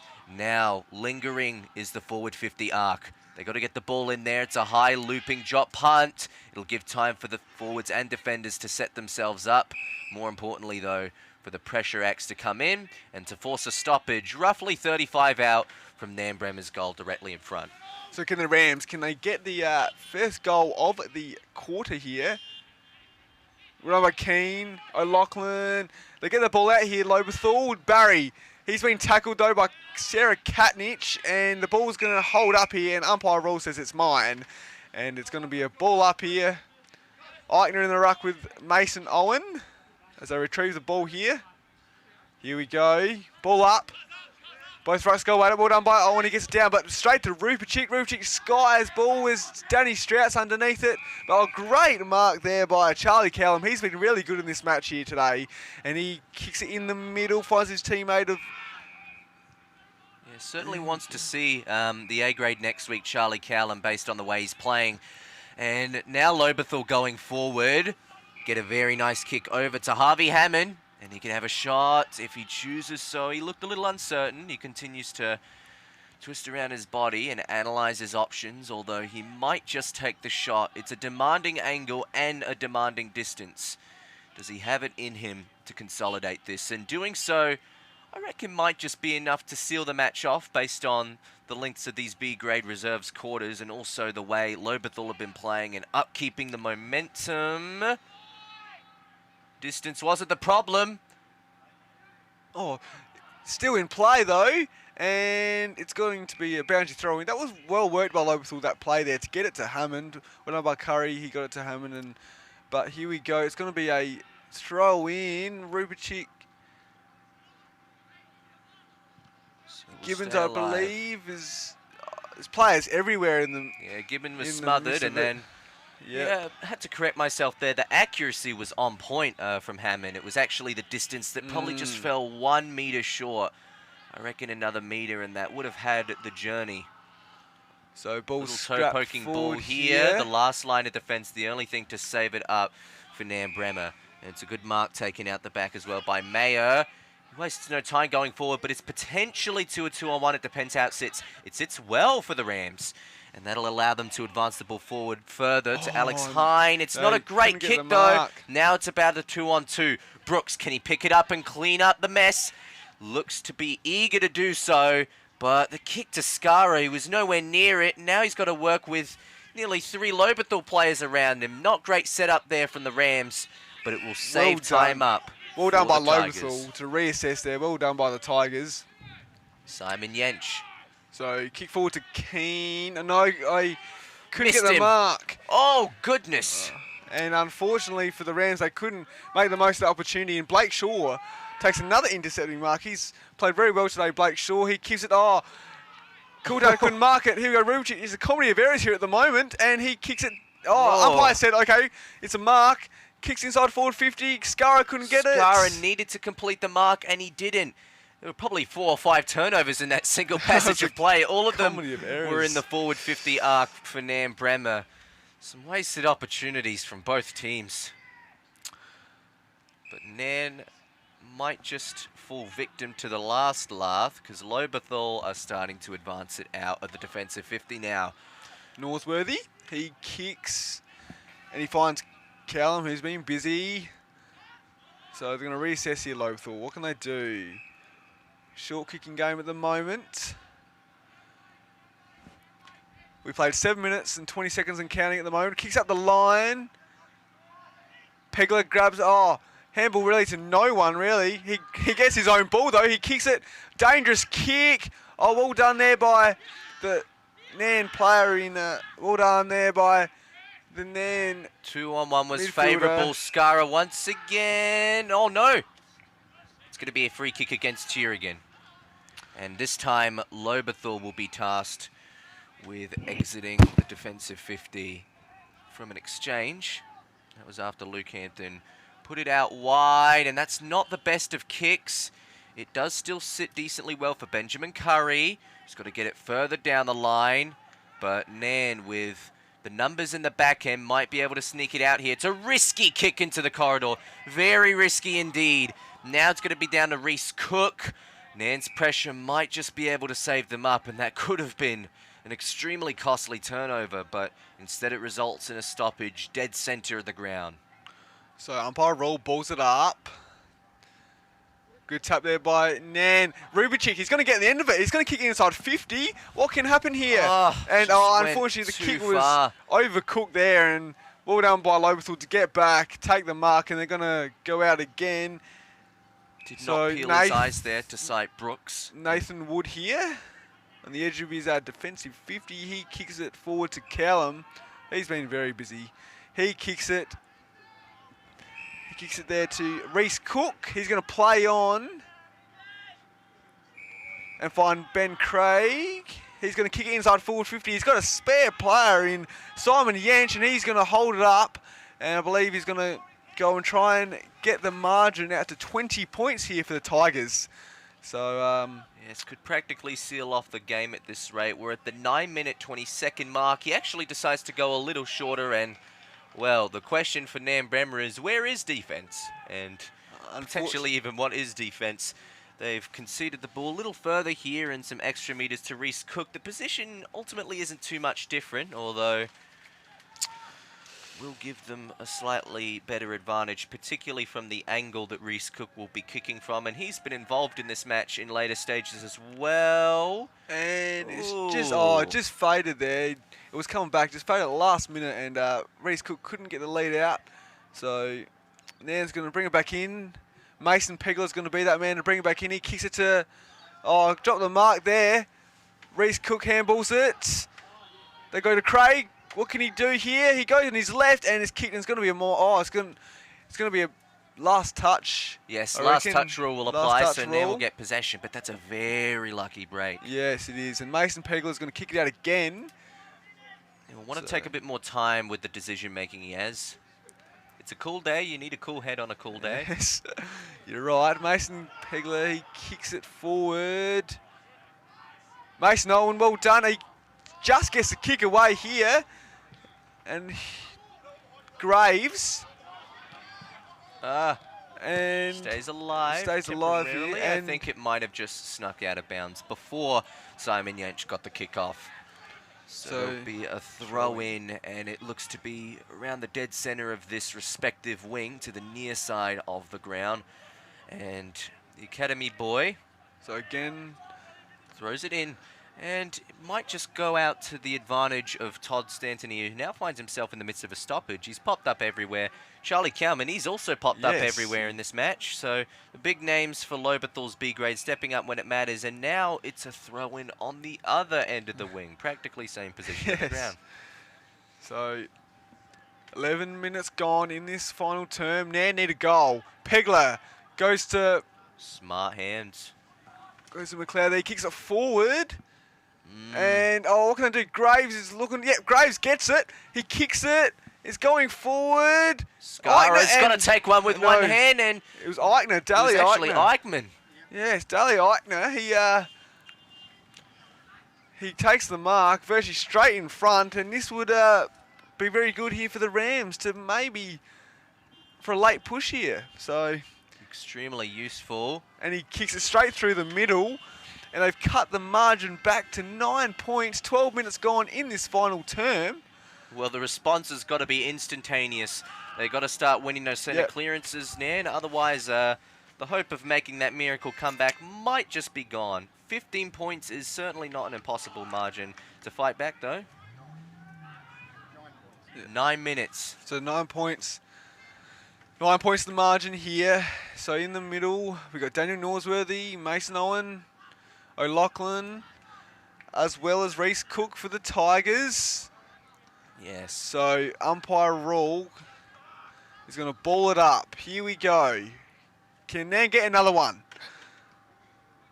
Norsworthy gets it. He's been tackled Norsworthy, there by fantastic Rubicic. tackle. Great tackle. Great Ooh. tackle pressure. And umpire says play on, but he's going to... Umpire rule says it's mine, and he's going to ball it up. Could have been a crucial tackle as well had it been paid in favour of the Rams. So Owen, there's a Falcon there, I reckon. But Kick smothered. smothered. Brooks finds himself in the midst of the midfield. Can't retain possession. The centre clearance comes out in Lobethal's favour. It's not what Nairne want to hear, but good one-on-one contest there from the Nairne defence. Oh, it's been fumbled a little bit. That's a massively costly turnover. Corey It's gonna King. come out to Corey King. Positions it well. Good spoil was the last effort made.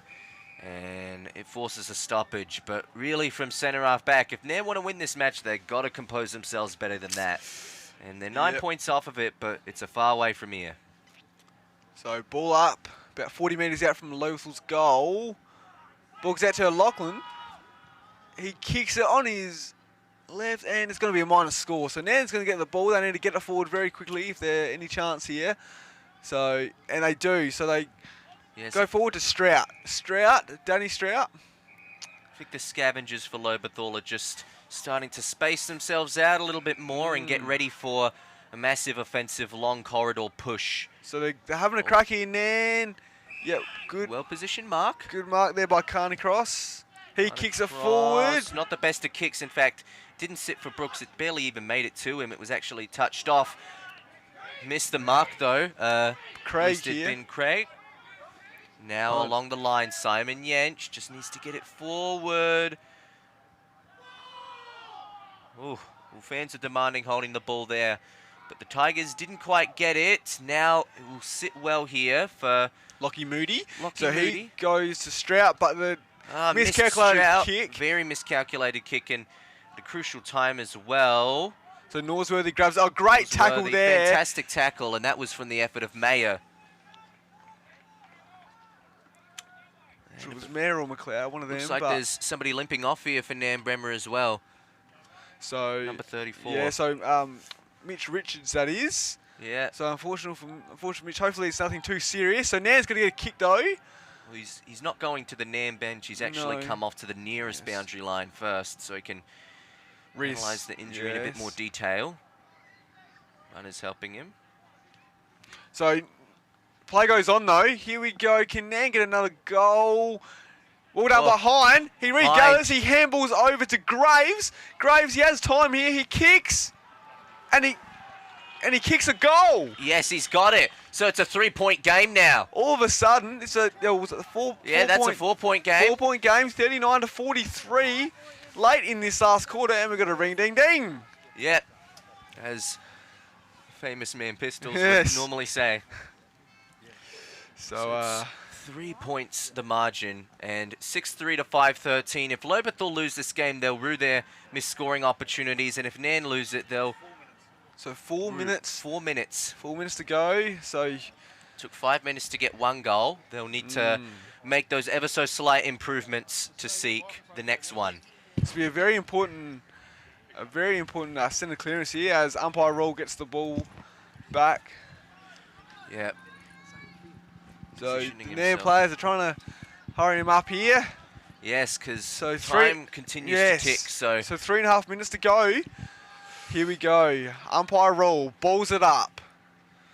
Very important. the centre clearance is absolutely pivotal now for both teams. All done by It Mason comes out, Owen. Mason Owen, he clears it, but it's marked, intercepted in fact, by the Nairne Bremer player. It'll be Farrell. Sarah Little bit Katnich. kicks Katnich out wide. He's on the back end of his respective wing, goes a little longer. That's a beautiful kick. Now it's about Nairne getting it forward and steady pace. Jack Carney cross. He kicks it inside forward 50. On his left Post foot. fly. And here we watch go. out. They've got a player here. Oh! Flat. Oh, he's kicked it. Kicked it. Yeah, he's kicked it. I reckon it was McLeod. McLeod it was. Tyson McLeod, number 42 for the Rams. And all of a sudden they're in front. Yes, found himself switching up forward, and McLeod, beautiful snap. Got himself in a great position on the run as well. It's exactly what Nairne needed. They knew they weren't going to crunch the pack, so they got the runners into the position that was important. If you just tuned in, this is a B grade, and it's a cracking game of football, lads. Yes, it is. Very intense, close game of footy here. So, again, the centre clearance is important. Umpire Rule balls it up. Oh, Norsworthy kicks it out. He needs to get the centre clearance for his team. Nairne might just have the setup. Time continues to tick away. Reckon we got about 2 minutes left. 2 minutes. 2 minutes. 2 Seven. minutes. Nairne Bremer United 7-3, 45. Lobethal 5-13, 43. 2 points to margin. 2 minutes to go. So boundary umpire Jack Linky, he throws it in. Mason Owen taps it. Can Lobethal get a late goal here to snatch the win? Strout, players everywhere here, and it's going to be a ball up. Umpire Rule says it's mine, and it's going to be a ball up here. A minute and a half left. Minute and a half left. Here we go. Minute and a half left. The ball lurks just outside Lobethal's forward 50 arc, and it will be down to the brave efforts of Lobethal's B-grade heroes to be able to win them. Here we go. Can they do it? Very close one. They've got to pull the game from the oven now. Nairne the oven's gets the getting clearance, dangerously hot. Nairne gets the all-important clearance. No mark will be paid here because it was a very competitive one-on-one, but it's a free kick in favour of Lobethal. They're going to waste no time. Played on Luke here. Hampton plays on, goes forward into the forward 50. Oh, what a mark. Oh, what a he's- mark. No, not paid. Play Our player on. says play on. And a stoppage will be called. It's in Lobethal's forward 50. We're ticking under a minute. 50 seconds remaining. Here we go. Can Lobethal get a late one to snatch victory? Oh, big Ball's tackle coming out. there. Oh, Nearly tried Lucky. to play for the free. Didn't quite get it though. As it resulted one-on-one. It crawls down. Brave tackling efforts here coming from Nairne as Lobethal fight to get this ball back. Ball smothered and taken over the boundary line, and that might just be it. So can they throw it back in time? 23 seconds and counting here. Number 61, is that Hine?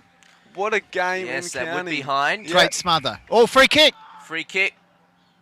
Nairne's in way. favour of Nairne. And that'll That'll practically be do it. sum up the match. 10 seconds left. What a comeback. All they need to do is tick the clock off here, and that will give them the 2 points. What a game. What There a you go. much needed What a win game for the of B-grade football. team, and a fantastic win at Logistics Oval here from the B-grade reserves for Nairne. Well done to the Rams. Tell you what. Victory there for the Nairne Bremer Rams. 7-3-45 to 5-13-43. And what a game of footy, Indy. Yes, what a game we had here.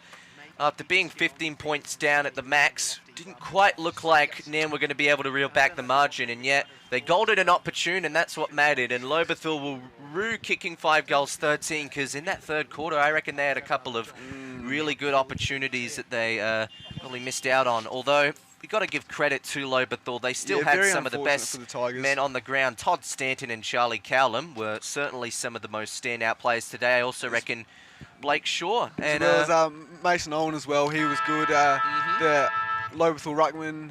Mason Owen and Reece Brad Cook as Keane the A-grade teams are just coming out for Nairne Bremer and Lobethal now.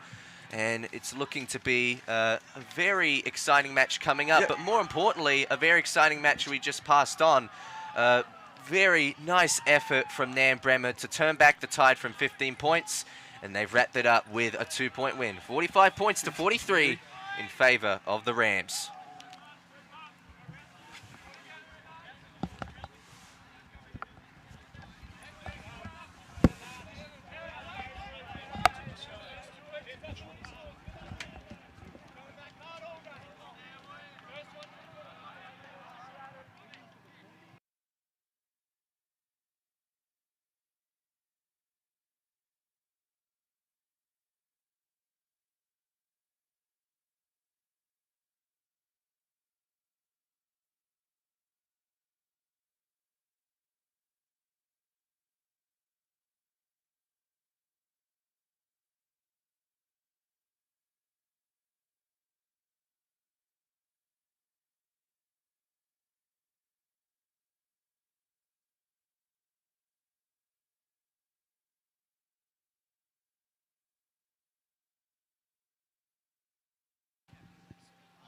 Yep, back on.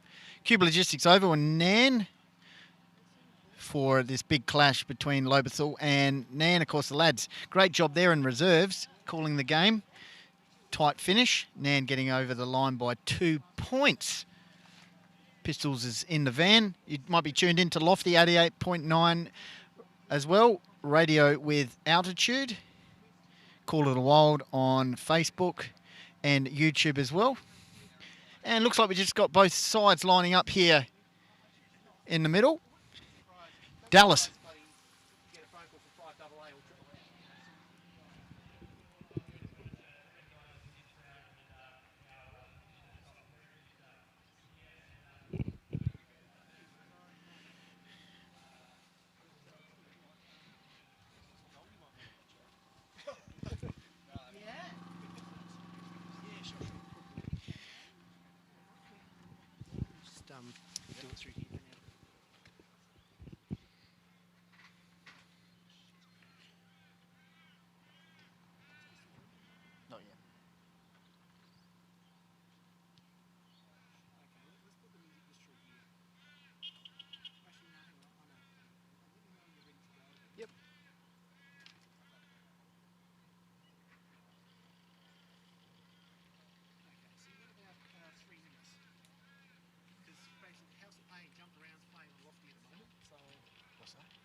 Hills Football League male medalist Brenton Smith, and you're part of the vibe of Adelaide Hills community football here on HFL Media.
This is the Hills Footy League Match of the Day.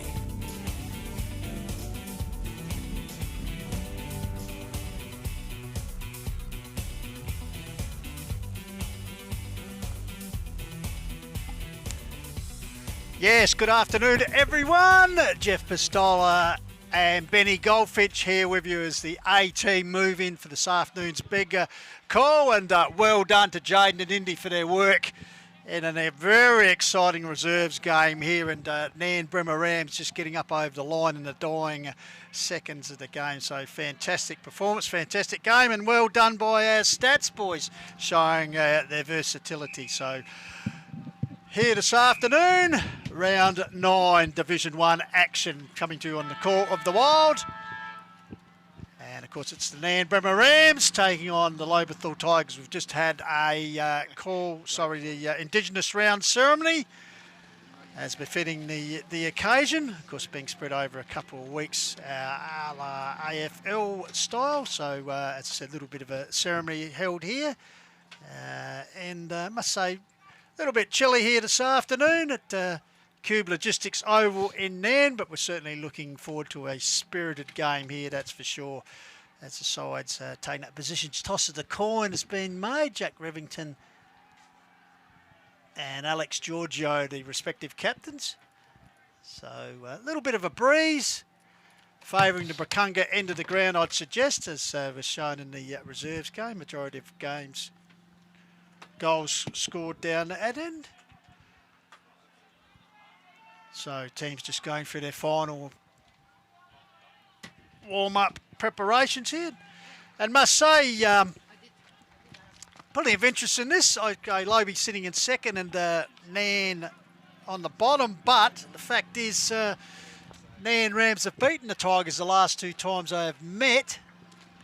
So that might be a little bit of confidence boost that they do carry into this particular game here this afternoon. But Nairne, we've seen them on a couple of occasions, of course. But yeah, have a lot of potential, but just some moments they tend to, just let the game get away from them. So this afternoon they do have a few players back in, as was emphasised in their B grade, with a few guys who've been playing A grade recently, trotting around in the Magoos. So as I said, a few key elements back in the senior side. So Jaden and Indy, quickly into the situation of the stats, boys. Firstly, boys, well done. Fantastic call. What was a great reserves game.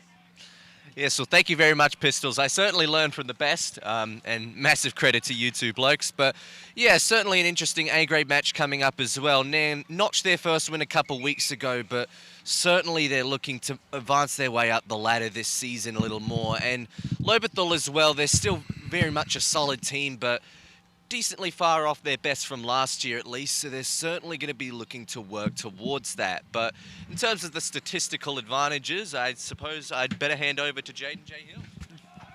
Cheers. Thanks, Indy. Yeah, cheers, Pistols. Great to be here, boys. Hopefully, this game is just as good as the last one. So, like Pistols said, Nairne have won the last 2 games against the Tigers.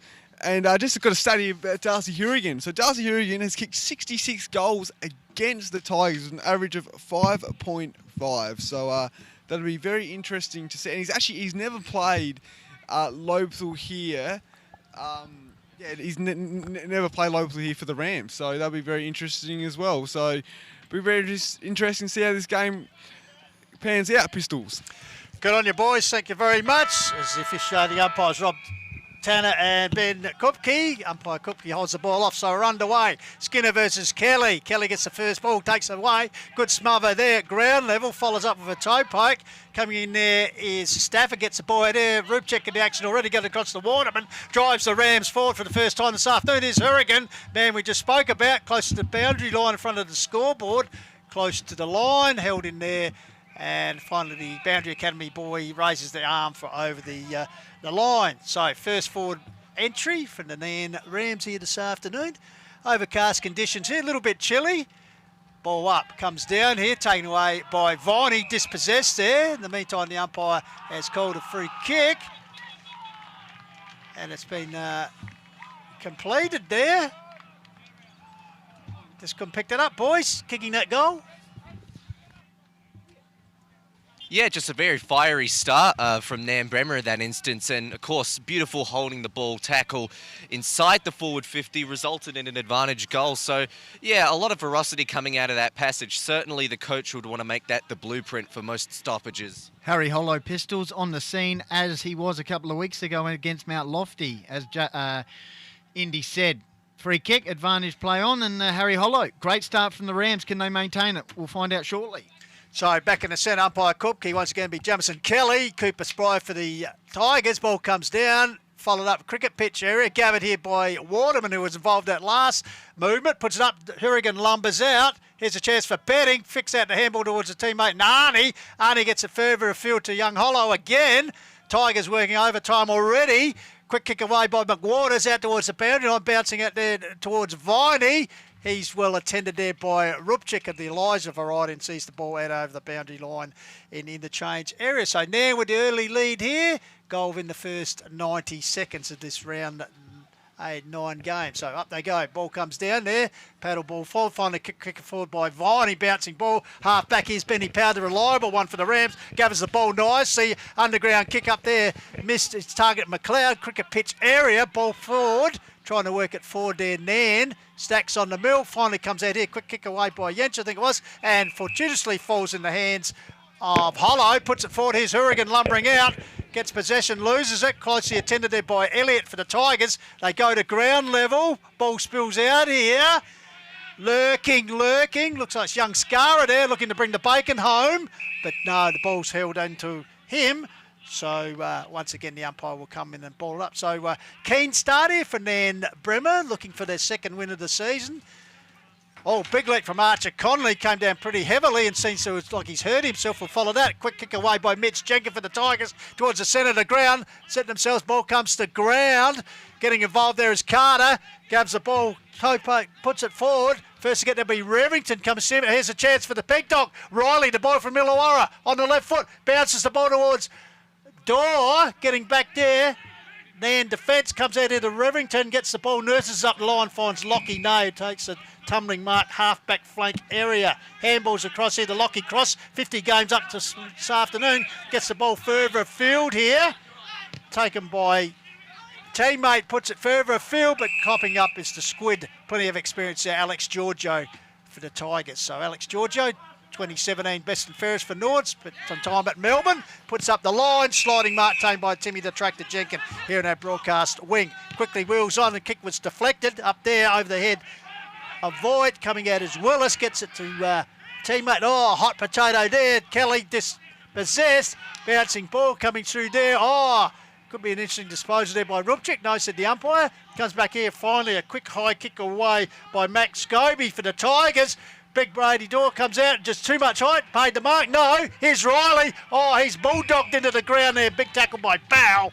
And umpire Tanner will come in and ball up. Dangerous position here, some 40 to 45 metres out, straight in front of the Tigers' goal to go towards the Brakunga ring. Ball bounces out here. Lurking, Rupchik gets it across here to Jens. Good to see him back in the side. Underground kick is coughed up there by Skara. Goes back underneath, trying to get a bit of push and shove off the ball. Brady Dorr and Jens, was it? As umpire Tanner comes in and recommences play. So Dorr tried to flick it over the top. Lurking there was Cooper Luke, taking the ground level, and once again the ball held up. So pretty hot start here to this game here this afternoon, and as you'd expect, both teams playing well.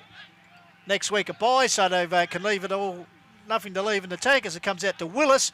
This way, that way, gets the handball to Waterman. He's got time to find space. Sells a bit of canny, gets around, gets to the run there of a teammate. Going long towards half forward. Big Sheets batting lumbers out. Ball comes to ground. Bouncy ball picked up by Scobie. Gets across to Cooper Skinner. It's a hot ball as he gives it to McWaters. Turn, flicks it out wide to a teammate there in Elliott. Nurses it down the wing area. Target was Carter, but out of bounds on the full. And a resultant kick, I'd suggest, will go to Nairne Bremer through the agency Goldie. There of Heath McDougall in the sleeves this afternoon. 5 minutes gone. Nairne Bremer United 1 goal on the board in the opening minute through Harry Hollow. Lobethal yet to score. And, of course, in the reserves, it was Nairne getting over the line by 2 points. So Rams up and about early this afternoon. 12 degrees in Nairne today. Overcast conditions, no rain as yet. Darcy Hourigan, front position. Good spoil over the top there by Cooper Skinner, who's been in great form over recent weeks, leading the ruck. And it'll be a boundary throw-in just near Nairne's interchange bench. Of course, Chris Shaw Accounting and Salute, proud sponsors of ours today for this Call of the Wild clash. Riley around the action. Winning out there was Kelly. Got it to Waterman for the Rams. Sweeping handball in the middle. They're on here. Lockie Cross, short ball. Oh, slipped through the mitts there of Swidetsky. He managed to inside-out torpedo to inside 50 for the Rams. Clearing kick out of defence for Lobethal by Jenkin, the Mitchell variety. Oh, stripped of it. Stafford, good tackle. Free kick to him. Centre wing out of side, broadcasting side, and he'll look to move it on here. Pistols for the Tigers. So Jack Stafford goes towards the centre half forward area. Cooper Skinner target. Jens involved there. Good cover there by Swidetsky. Gets it back to a teammate in Willis. Gets it back to Swidetsky in the 1-2. He'll go out wide with Benny Powers. Found a bit of space and marks on the half-back flank area for the Rams. Of course, named in the interleague squad, which will be playing next week against River Murray. So long kick. Hourigan comes lumbering out, gets up high. Ball comes to ground level. Coming in there's McWaters. Tries to keep the ball in front of him. Out the back door. Quick handball out there. Gets a bit of a clearance out towards the coach's box area. Tackle applied there. Comes back to Kelly. He's got assistance there from Waterman. Finds space. Puts it up towards Betting. Betting and Mitch Jenkin. Mitch Jenkin will be the first get there. He's got 2 to beat. Hollow lumbers in. Here's Betting. Overruns it. Oh, Jenkin pulls it back into the Scooped it in. Could be, Ooh, pulled it in underneath him. Goldie is called. So, ball up. Inside 50 here for the Rams. We'll get the stats that matter shortly. It's been a good start for the home side. Nairne Bremer United 1 goal. Lobethal yet to get on the board. Mitchell Jenkin got the arms up, got the handball away to Stafford for the Tigers. Clearing kick out of defence for them by Pring.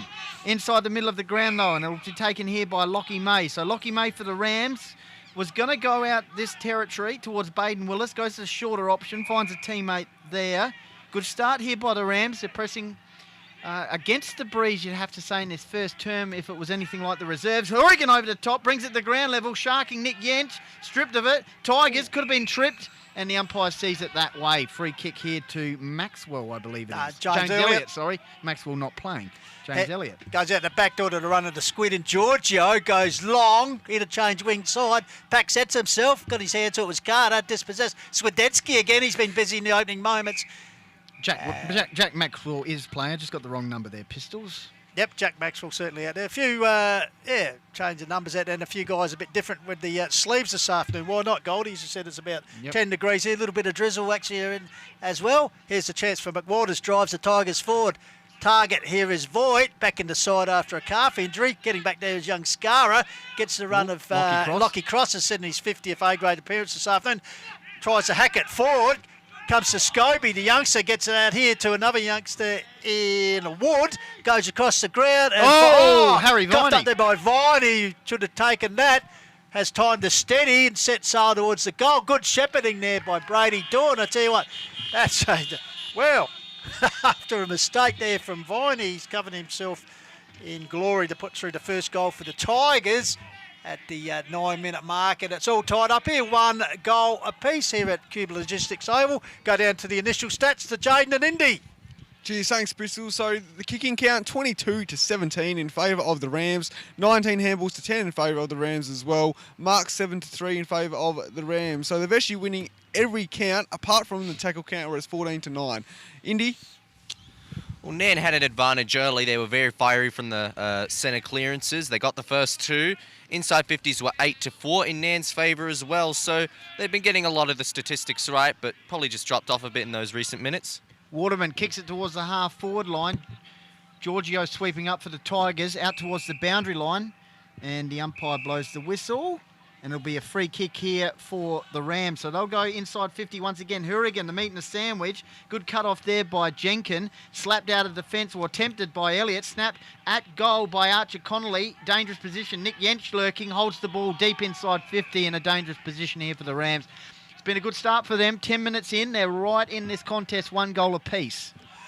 As we've seen in previous times we've covered the Rams, they get away to a good start, and big test today is to hold on to it. As the ball comes here to Riley. Feeds out to Mitch Jenkins, gives it back to the run of a teammate there. Riley. And Riley, the 1-2 gets it there. That's a very good contested mark taken there by Mitch Carter. Quickly puts towards the centre of the ground where he picks up Oric. So Jake Oric there in the middle of the ground, pitch area. He nurses up the line to Brady Dorr, the big man. Oh, Flicks the watch ball out. back to McWaters, might run himself in trouble. Good enough to get around it.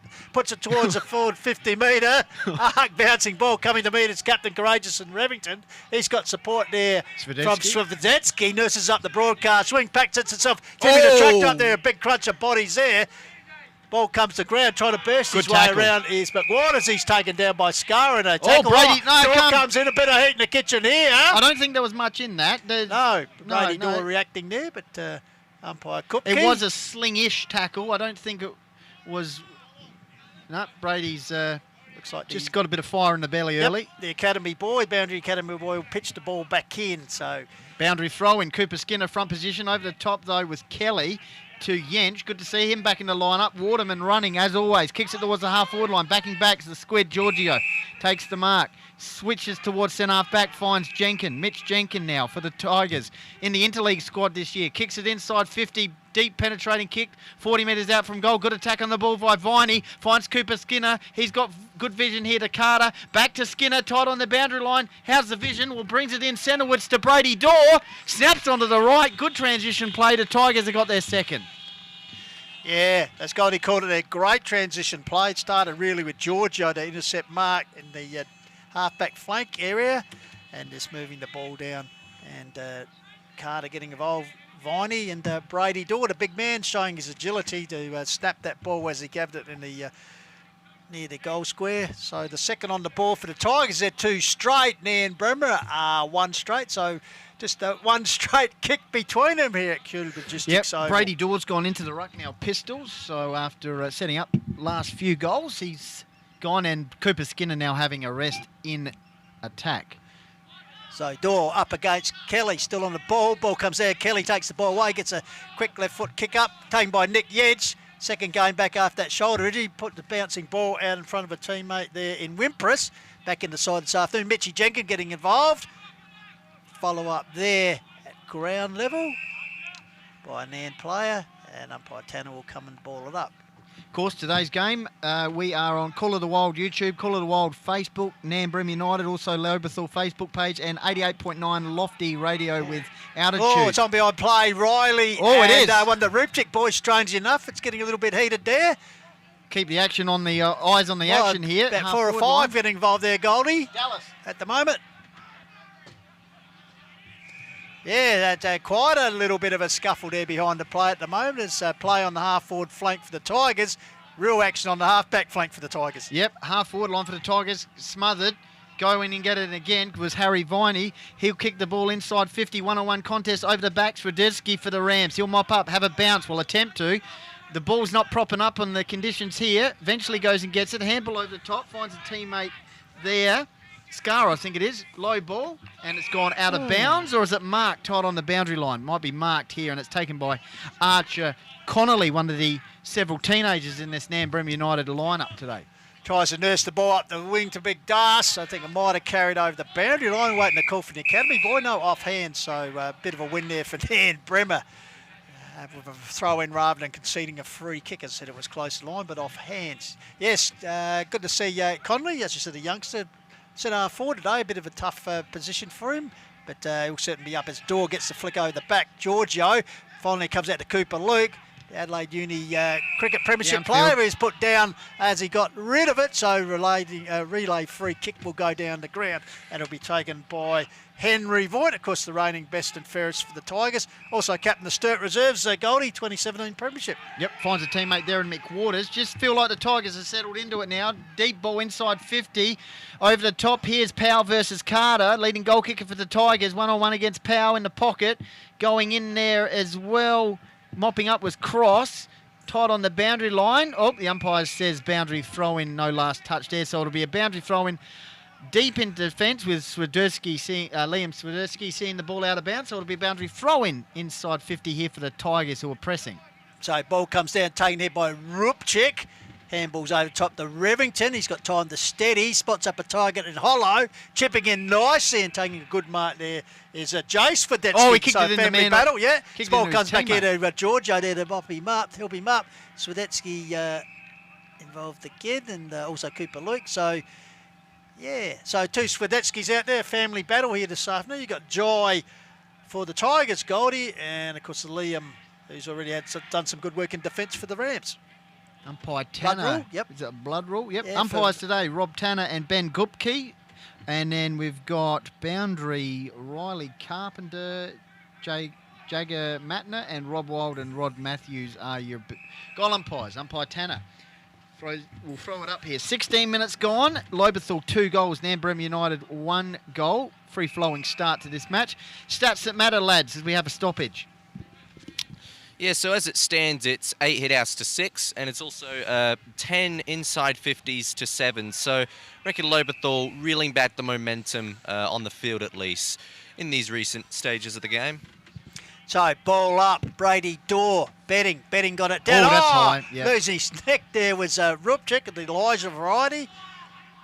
So lively start though, Pistols from the Rams. Absolutely. So high kick towards half forward. There's Hurrigan up, well guarded there by Elliott. Bouncing ball taken by McWaters. Spun as he grabbed the ball in mid-air and then come down and knocked up. Sorry if you've already said this. I've been out and about. Do we know the extent of what Darce's injury was a few weeks ago? Was it an ankle or? No. We'll find that out. It's good to see him back out there though. Here's Hollow, the goal kicker, puts it forward, bouncing area. Lumbering out there is Alex Giorgio. Oh, back turn there, maybe into trouble as he's ridden into the ground. Meanwhile, it comes to Will Zatto in the side this afternoon. Gets a handball to Mitch Jenkins. Just nurses up the line looking for McWaters. Intercept there from Wimpress. Ball spills. Here's a chance for Skara. His shot is wide though and doesn't trouble the goal umpire. So resultant free kick right in front of the scoreboard will be taken by Mitch Jenkins. The scoreboard at Nairne 1 straight, trailing Lobethal 2 straight, and we've played 17.5 minutes. First term called a while. This is the ball up here to Viney. Just managed to get that one. Bit of pressure though. Mitch Jenkins clears the ball out of defensive 50 for the Tigers. Brady Dawes a target. Just managed to get a toe poke away. Counter-attack though coming here from Liam Swiderski for the Rams. Kick inside 50, straight down the throat of Harry Viney. And he'll go back into defensive 50 for the Tigers, who lead 2 goals to 1 goal. 18 minutes gone in the first term here from Cuba Logistics Oval in Nairne. Of course, it's brought to you today by our proud sponsors, Chris Shaw Accounting and Salute. So Rupchik, Cooper Luke got the ball out as far as Skara, got a quick kick away. Here's Pring, coming out strongly as young Conley. Oh, it spins out of trouble nicely. Then gets the ball there to Harry Hollow. Goes towards the pocket area. Das on the lead. Got his hands to it and actually reverse rolls there as he sport the marking attempt of his defensive opponent in Elliott. So the ball out of the boundary line. So as Goldie said, pretty hot in the kitchen here in this first term, and why not? Vital game. The Tigers looking to sew up second spot heading into the break, and Nairne chasing their second win for the season. Dorr gets the ball down there, quick kick away, smothered there, finally clearing kick away there by Voigt. Bouncing ball, here's Ulrich. Also there is Waterman, I think it is, close to the interchange area, in fact over the boundary line, so the academy boy will come down and pitched the ball back in. So as Goldie said, 19 minutes coming up. Pretty good game of footy in the early stages. 1 straight Nairne trailing the Tigers 2. Ball comes in here. Here's Betting. Gets it across to Willis. Hooks the ball back in front of the terrace there, but uncontested mark taken by Will Azado for the Tigers. Yep. His brother's out for the season with an ankle injury. Good luck to him. Will Azado kicks the ball out of defensive 50 for the Tigers, out towards Brady Door territory, and I reckon that's gone out of bounds on the full. I think it's a, Joe Zado, I think it is a reconstruction. And of course, another Tiger and our old mate Mitchy Weeks having one during the week as well. So wish them both best, as Goldie said. So Betting, Sheets, kicks the ball inside 50. Deep ball towards Kelly. Good fist there by Giorgio. Front position was Connolly. Got it to a Harry Hollow. Snaps on goal. Over the top of Darcy Hurrigan and his opponent there in Elliott. And it's another goal for the Rams. 2 goals apiece. Opening quarter action here. Good game of football, 20 minutes gone. 2 goals the Rams, 2 goals the Tigers. Of course, Harry Hollow now, his 8th goal for the season. Of course, we saw him that game at Heathfield when he really turned on. Nairne's only win when he kicked 4. So he's been pretty impressive already with their only 2 goals. As Goldie said, tied up game here, 19.5 minutes first term. But Nairne 2 goals straight, Lobie 2 goals straight. So pretty good contest. So back in the centre, it's big Tommy Betting having a run in ruck. He'll be opposed to Cooper Skinner, so experience versus youth there, because Skinner in the rep team squad. Ball comes down. Betting tried to attempt to kick away, was spoiled. Bouncing ball. Oh, heavy work there on McDougall. Here's Mitch Jenkins. He goes down. Dougal back in there. Tell you what, more long sleeve Guernseys than we've seen for any stage of the season so far, Goldie. Why not? A little bit chilly out there as first game for winter takes its toll. Yeah, we're getting below the teens, I believe, Pistols. Ball up in the middle of the ground, 21 minutes gone, 2 goals apiece. Harry Viney just managed to get a kick away, dropped on the ball, barely went 15. Umpire says didn't. Waterman got the ball from Betting, sweeping handball in the middle. Be Jench versus McWaters. McWaters wins out, gets onto that left boot, kicks it towards the half-forward line. Backing back was Lockie Cross. On the 50, got a handball to captain there in Revington. He gets it on to Liam Stradisky, who's playing well. Yeah, up the line. Here's Will Zato involved again. Connolly with pace coming out the heel. It was Hurrigan. Connolly still there. He's got 2 Tigers. Beat Stafford. Good attack on the ball by him. Ball spills out. Cooper Luke. Hand and knee stuff at ground level. Ball held in. Because as I said, Cooper Luke involved in Adelaide Uni's District Cricket A-grade premiership over the summer, so we'll be looking to add that with the Tigers perhaps in winter. Ball comes down. Yedge, quick kick was smothered. Ground level, working hard there once again. Looks like it was Micah Rupchik in the sleeves this afternoon. Unusual to see him. Ball comes out, quick kick away for the Tigers by Maxwell. Ball in the centre ring area. Once again, Swedetsky, Liam in there working hard. Ground level, rolled over the top. Took possession like a thief in the night as he picked the pocket of his opponent there in Luke. So another ball up. Good umpiring so far. 2 goals apiece. 22 minutes gone. Betting tried to get it to Connolly. Went and got it himself. Smothered there. Ball went up, went down. Bit of ping pong sort of aerial stuff going on, and it held up in the middle of the ground. 22 minutes gone. 2 goals apiece. Goal kicker so far. Hollow's kicked 2, and Viney and Brady Door for the Tigers. So ball up, big leap there. Skinner Betting. Blitz a ball forward. Ball still at ground level though, held in there. Still going like a rugby scrum. Comes out here, hands and knee stuff from McLeod. Gets it out here towards a good pickup by Scarter. Goes towards the top of the square. Oh, hello. Getting back to Zato would get a good bounce. Darts on the scene. Gets on the left. Thief in the night, bouncing ball. Fortunately comes to Elliott. He's dispossessed under pressure. Pushed over. Good work again by Hollow. Holds him in. Hello, there we go. So Harry Hollow doing it all at the moment, Goldie. Yeah. Kicking long range goals and great persistence there to earn a hold in the ball. Up for this one, the Rams Still a bit early. of push and shove as he gets the ball, and as you said, we'll take the shot right in front of the scoreboard. Of course, Chris Laddams kicked the goal from this area a few years ago for the Rams during their premiership year. Left footer. This guy's a right footer though. He's gone with a drop punt. And he's missed You it. can tell by his reaction he wasn't that enthusiastic, was he? So, interestingly, as we come up to 22 minutes, the first minor score of the game. So Nairne go in front by the barest of margins. 2-1 plays 2 goals down the centre of the ground. There's a chance for McLeod, overruns it. Oh, heavy body work there from McDougall as he goes and gets the ball. Gets it back to Revington. The skipper has time to steady. Nurses one up the line, but it's chopped out there for the Tigers by Matt Scobie. 1 point in the margin, 24 minutes gone. It's the Rams 2-1, leading Tigers 2 goals. So Scobie thinks about it, kicks it towards the half-forward line. Ball hits the deck, Revington sweeps it out. Oh, here's a chance for the Tigers. Shot at goal. Ball hits about the 20-metre mark. Ooh, Lockie May. Good work, attacked the ball. Oh, stripped of it. Viney got the handball away, tried to get to a running teammate. Lockie Cross, meantime, for the Rams, gets it to Rupchik. Kick out of defence from the Rams out towards the boundary line. Aidan Riley back, takes a beautiful chest mark, diving towards the boundary line. So Aidan Riley just outside the 50 for the Tigers, goes the short option, looking for Harry Viney, cut off there for the Rams by Wimpress. Oh, shot at goal. Dangerous position here for the Tigers. Can they get an opportunity? It's rushed through for a minor score. So 2-1 to 2-1. Play there was rushed as we hit towards 25-minute mark. Goal kicker so far, Hollows kicked 2, Brady Dawes kicked 1, and Harry Viney has kicked 1 as well. So good start to the match, both sides, just sorting each other out. Waterman tried to get it onto teammate there, and Heath McDougall. Meantime, Rupchik, nice pass in the middle of the ground, finds Archer Connolly at quarter time. We are all locked up a piece, I reckon, here, according to my scoreboard.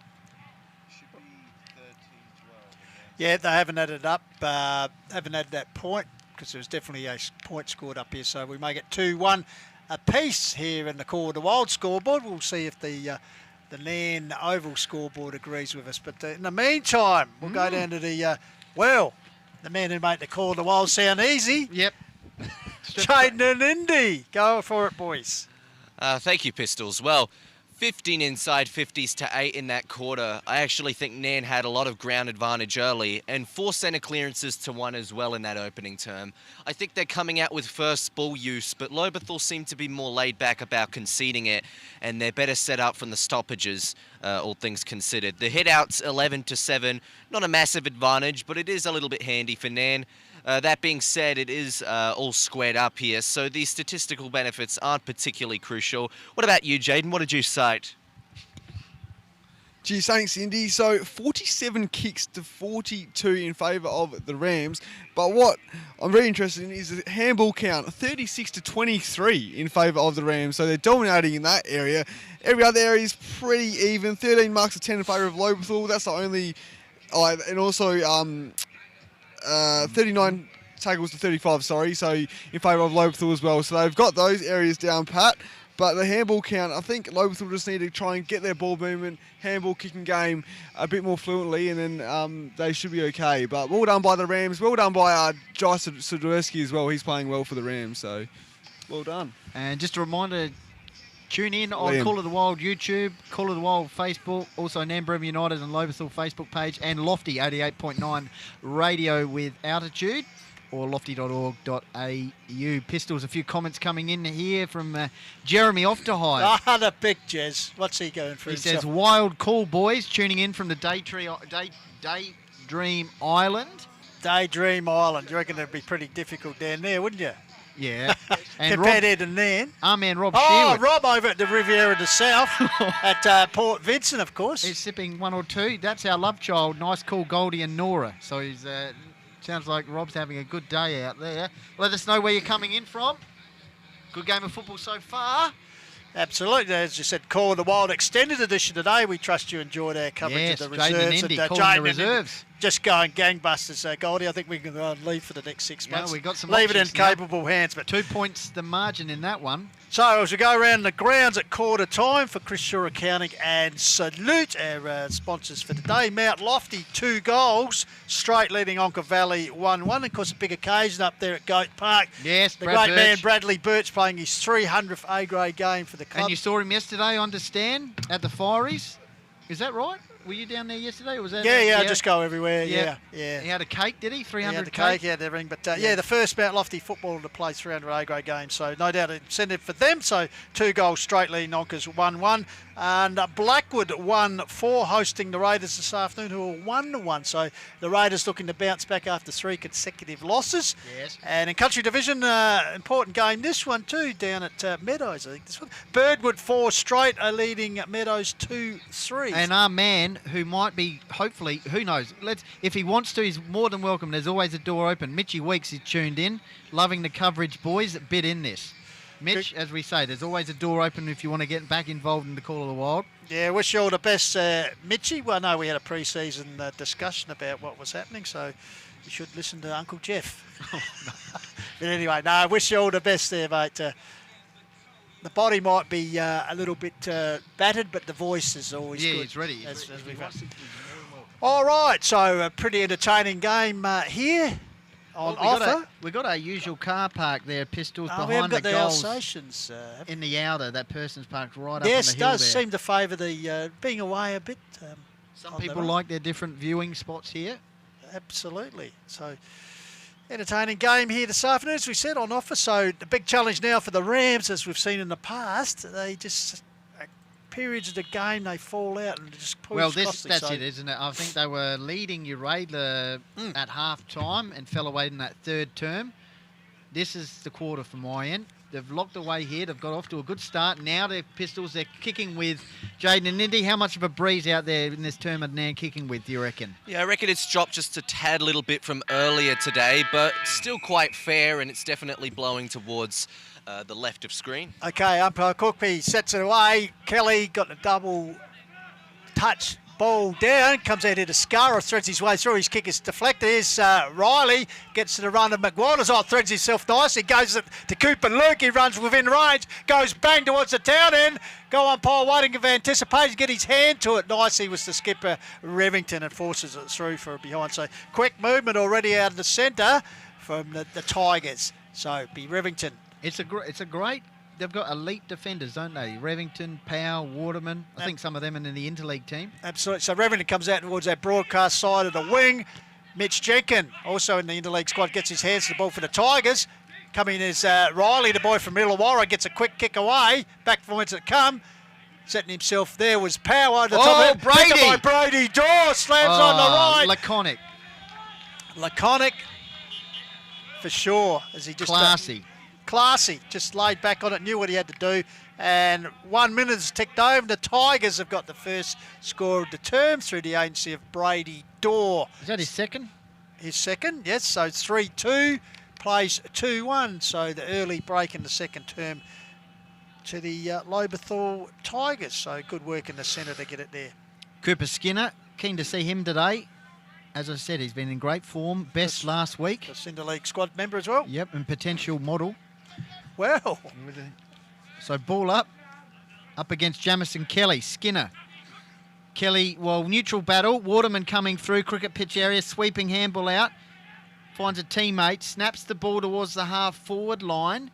Out towards the boundary line. Darcy Hourigan's happy to see that one out of bounds, and that'll be a boundary throw-in. No clear last touch, or a bit of pressure work. So inside 50 for the Rams. Their first inside 50 for this second term. 2-2 to Rams. Lobethal 3 goals 1. Brady Dawes kicked 2 for the Tigers, and Harry Hollows kicked 2 for the Rams. Of course, Rob enjoys his work. Stoppage situation. Clearing kick from Bedding. Dangerous position here. What will Das do? Oh, good work there. Oh, picked up by Pring. Finds a teammate who's set upon. Mitchy Weeks. Jenkin, I should say. Handball over the top to his brother and Tim. So Tim Jenkin kicks it outside the defensive 50. Kelly! Oh, Jamison Kelly. Beautiful chest mark Pistols, and he'll go back looking for the Rams inside 50 here. Read it well, puts it down. Here's Mitchy Jenkin over top defensive spoil there. Comes out here to Stafford. Oh, streaks away like you're saying. Bonk. Off he Has goes. a bounce. Can he do it, Manasseh? No. Gets up the line here to Voigt. Gives it back to Cooper Skinner. Cooper Spry runs into a bit of trouble. Comes back here to McWaters, who's run on nicely. Puts it forward, looking for Zado. Coming across there. Auric. One bite was Auric. Good gather. Gets it across here to Dribble. dribble. Oh, miss. And he's just gone to the right of the post. But exciting movement from deep in defence. The whole length for the over by the Tigers, but a minor score. But extends their lead to 3-3 to 2-1 here. Yep. 3 and a bit minutes gone here in second term. Call to Old. Trust you're enjoying our coverage here. Revington brings the ball back in. 1 goal the margin. Early stages of the second term. Good game of football. Betting. He's got a few touches, the big man. Brady Dorr strips him of it. Dribbling ball inside 50. May almost bulldozed him through. Viney coming through there was Scara. Adam variety. Short pass. Here's Stafford. Well, not the best kick. Held up. Waterman for the Rams. Socketed away under pressure from... Oh, classy. Beautiful stuff from Mick Waters. Got the handball out. Tried to get it to Lockie Cross. Eventually does near the terraces. And he squirts a nice little pass. Finds a teammate there in Joe Scara. We've got Adam Scara and Joe Scara. And this is Joe near Tigers interchange bench. 4 minutes gone. Nan 2-2. Lobethal 3-2. So Scara, wedge shot up high over the top. Ball comes off hands. Hourigan lurking. Here's our man Hollow. Feeds in the path for Darsworth. Set for him. No. Mitchy Jenkins wearing him. Ball goes to ground. Who'll be happy to hold it in.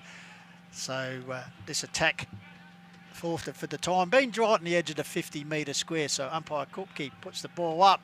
Jamison Kelly unopposed. Got the ball down. Spills out the back here. Oregon think got it to a teammate there. Sweeping handball to Timmy Jenkins. Oh. Feigns a handball. Sells Nice. a bit of candy. Beautiful. Gets Cooper the Luke. teammate who's run through. Cooper Luke. He'll go out to the Good vision. Benny Pring, broadcast side of the ground. Now he goes forward, but that's a shocker. let himself down with a Rob Sherwood shocker Yeah. out over the boundary line. So Benny Powell will take the resultant free kick as the Tigers lead 3-3 to 2-1 and coming out to 5 minutes gone, second term here. Call the Wild Ryan now on action from Cube Logistics Oval in Nairne. So Powell, as I said, interleague squad member for possibly playing next week against River Murray. Sets the ball high. The Squid Giorgio name all over it. Brings it to ground. Handball forward from Scara. Gathered there by Nick Yates. Oh, he's tripped it. Nurses up to Darcy. Tripped over. Well attended to by Elliott. Elliott goes back, tries to get the ball. He's got assistance down there from a teammate. So ball held in the forward 50-metre. It was Giorgio there has taken off the long sleeves for this term, Goldie. Ball up situation, 6 minutes gone, 1 goal the margin. Betting just got rid of it.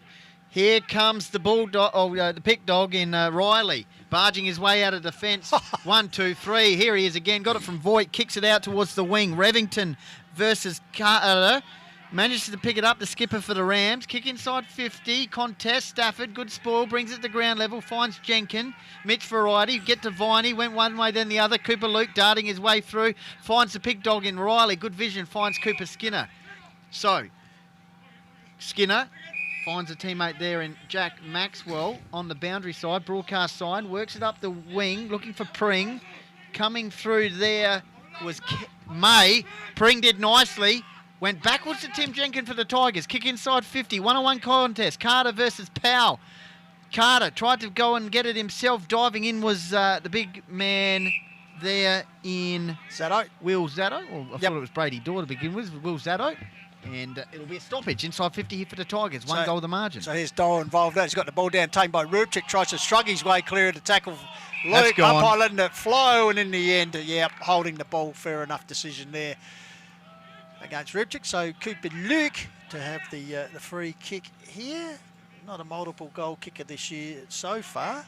That's a pretty talented cricketer. So Cooper Luke the chance to raise the second goal of the term for Lobie. And their fourth overall. They lead 3-3 to 2-1 at this stage. 7 minutes just about to tick over here. Shoots towards the town end. Looks like it might just fade away and helped over the goal line there by Benny Powell. So 1 point resulting. So 3-4 plays 2-1 here in the Call of the Wild. So Revington, the erstwhile captain, courageous to bring the ball back in for Nairne.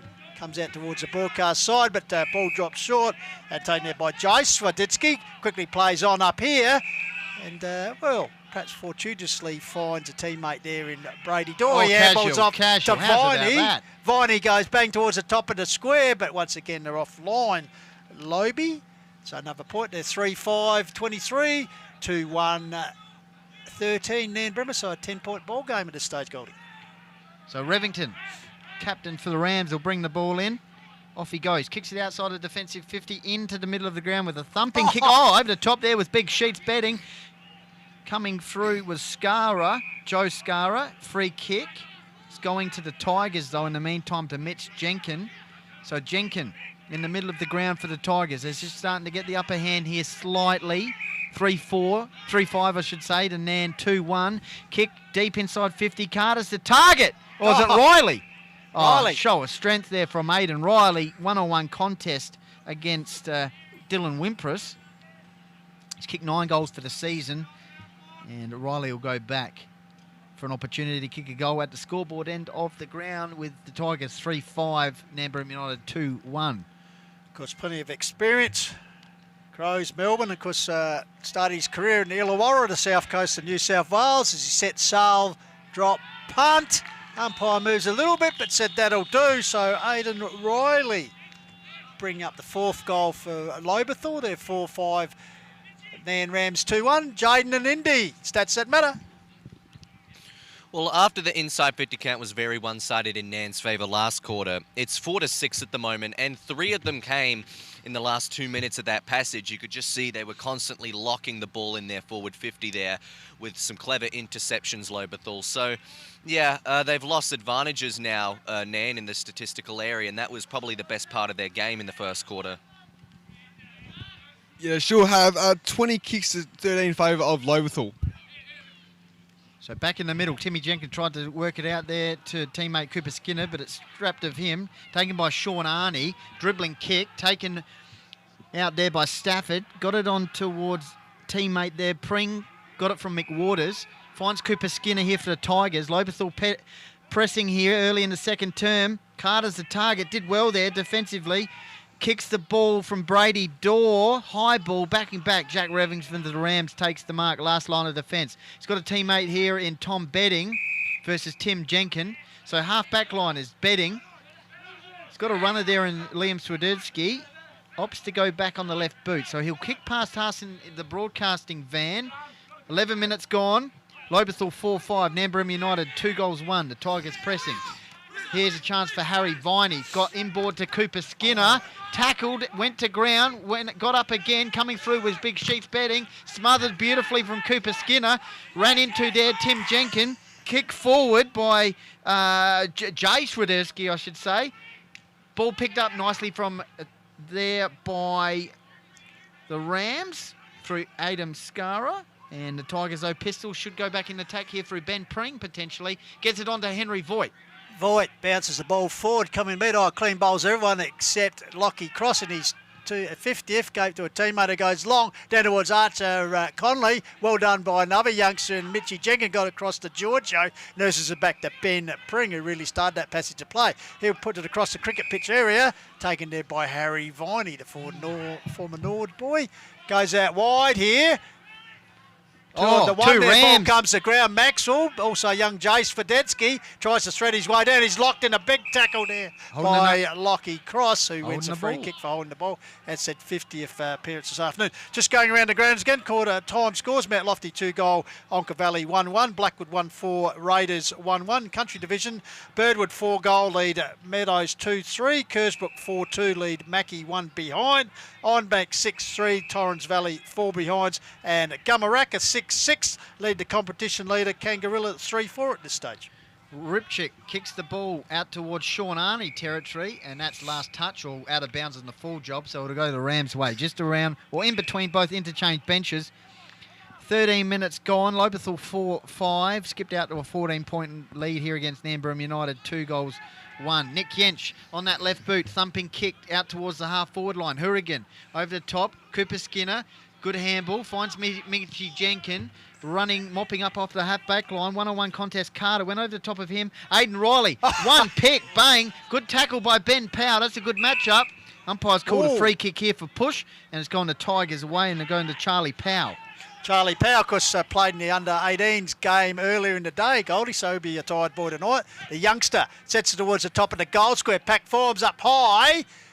Ball comes down. Oh, well done once again by Revenant. Bursts out, got it across to Rupchik. Goes out towards the wing area, but hollow. Too much height there for his opponent in Jack Stafford, who takes the mark. Waste no time, put it into Giorgio. Takes a good mark as coming in was McLeod, I think. So right on the cricket pitch area, Alex Giorgio's got a loose man out the broadcast side. Where he goes to is Mitch Jenkin, of course, interleague squad member, possibly lining up next week for the Hills League against River Murray. So Mitch Jenkin, what's on offer? Runs around the man on the mark, goes towards half-forward flank. Big Sheets betting in the box, clears him. Tempted kick by Dorr was smothered. Here's the peg dog again, and Riley gets around the boundary line, lifts the eyes, got a target back here, goes towards Cooper Skinner, eludes him. Oh, well done, the big man in Coop. Versatility gets there, nurses up the line. Oh, good spot by Rupchik. Comes to bedding. Finally, a big, long clearing kick down towards Darcy. He's held on to. Didn't stick, but he's paid the mark. So after nearly taking a one-hander there, Big Darcy with the free kick. Yep. So Hourigan, next kick's important. Kick into the pocket area and a nice beautiful pass. Archer Connolly, back. Been impressed with this young fella, Goldie, every time we've seen him. Not much of him, but he has a dip and got some great aerial skills for sure. And only kicked the 2 goals for the year, but he needs to kick this one to give him a real good chance. Das just going up to him, giving him a bit of advice. So Archer Connolly with Mitch Jenkin on the mark. 45-degree angle. We're right behind it here. Here he goes. Left footer. Beautiful kick. He must have taken advice there from Darcy Hourigan, who's another left footer, and he's followed up beautifully with a lovely kick. You can only learn from the best. Yep. Certainly having Das as a mentor would be a great bonus for any young footballer. So right behind it there from Dallas to Cameron, a beautiful goal from Archer Connolly, which finished up a good passage of play, started off the half-back line. So Nairne draw a little bit closer. They're 3-1, trailing Lobethal 4-5. So back to that 10-point margin here. 15 minutes gone. Matthew Lynn's put in a few comments here on the Call of the Wild Facebook page. He's saying, great call, men. Thanks very much, Matt, for that. Call of the Wild Facebook, Call of the Wild YouTube, Nairne Bremer United Facebook page and Lobethal Facebook page. And, of course, Lofty 88.9 radio with altitude and lofty.org.au if you're just keen to listen to audio. Cooper Luke, meantime, has the ball here for the Tigers. Goes with a short pass, finds Mitch Jenkin. He's racking up the touches across that half-back line. And he'll work the ball up the interchange wing. Timmy Jenkin barking instructions from the other side here. So Mitch Jenkin goes long, strong, half-forward line. Ben Powell over the top was betting as well. Coming through to the Tigers. Here's Stafford, managed to get a kick away. Dangerous position here for the Rams defence. Trying to work it out there was Willis. Held in. Skinner, nice hands to Brady Dorr. Snaps at goal and it's gone through for a minor score. Just the will to impose himself on the contest and just force himself forward. Riley there was responsible for getting that ball through to Brady Dorr, who unfortunately just was offline. But the Peg Dogs certainly have an influence here. So Jack Revington will bring the ball back in for Nairne. Bremer puts it out there. Over the top, comes here to Elliott. Oh, this way, that way. Bit of candy, then gets it back here to Stafford, close to the line. Can he control it? Big Das has loomed up from the forward line too and nurses him over the boundary line, interchange area here. So, good game here. 11-point ball game, 3-1 plays 4-6 in favour of the Tigers. Seeing their first win in 3 meetings against Nairne Rams. Ruckjul comes down here. Oh, Viney's dispossessed, got there towards Stafford. Once again, close to boundary. Hourigan involved there. That's crisp. Back to Braden Willis, in turn, got it to a teammate who kicks the ball forward. Oh, sticking up to one hand was Mitchy Jenkin. Ground level trying to control it again. Holds the ball in underneath. Umpire Tanner having a good surveillance of that and saying, no, Mitchy, you hooked it in. So, meanwhile, I think it might be Arnie. Ran off for the ball, so it was hollow. Got it back to teammate who flicks it forward. There's a chance for Kelly. Can he burst forward? Held on to. By Wood. Oh, ragdolls him to the ground. Is that done? Holding the ball? No. Was it a sling tackle? But was it a sling? No. Could be. Seen worse, paid for that, Goldie. Deep inside 50 here. 18 minutes gone. Nairne Bremer United 3-1. Whistle Umpire gone. gives a free kick for the Tigers for a bit of chirp, it looks like. Yep. Lobethal 4-6. Nairne Bremer United 3-1. So 9 points the margin. 18 minutes gone. Of course, in the reserves, it was Nairne winning by 2 points in a great game of football, surging home there. So Pring for the Tigers. Kicks it out towards the wing area.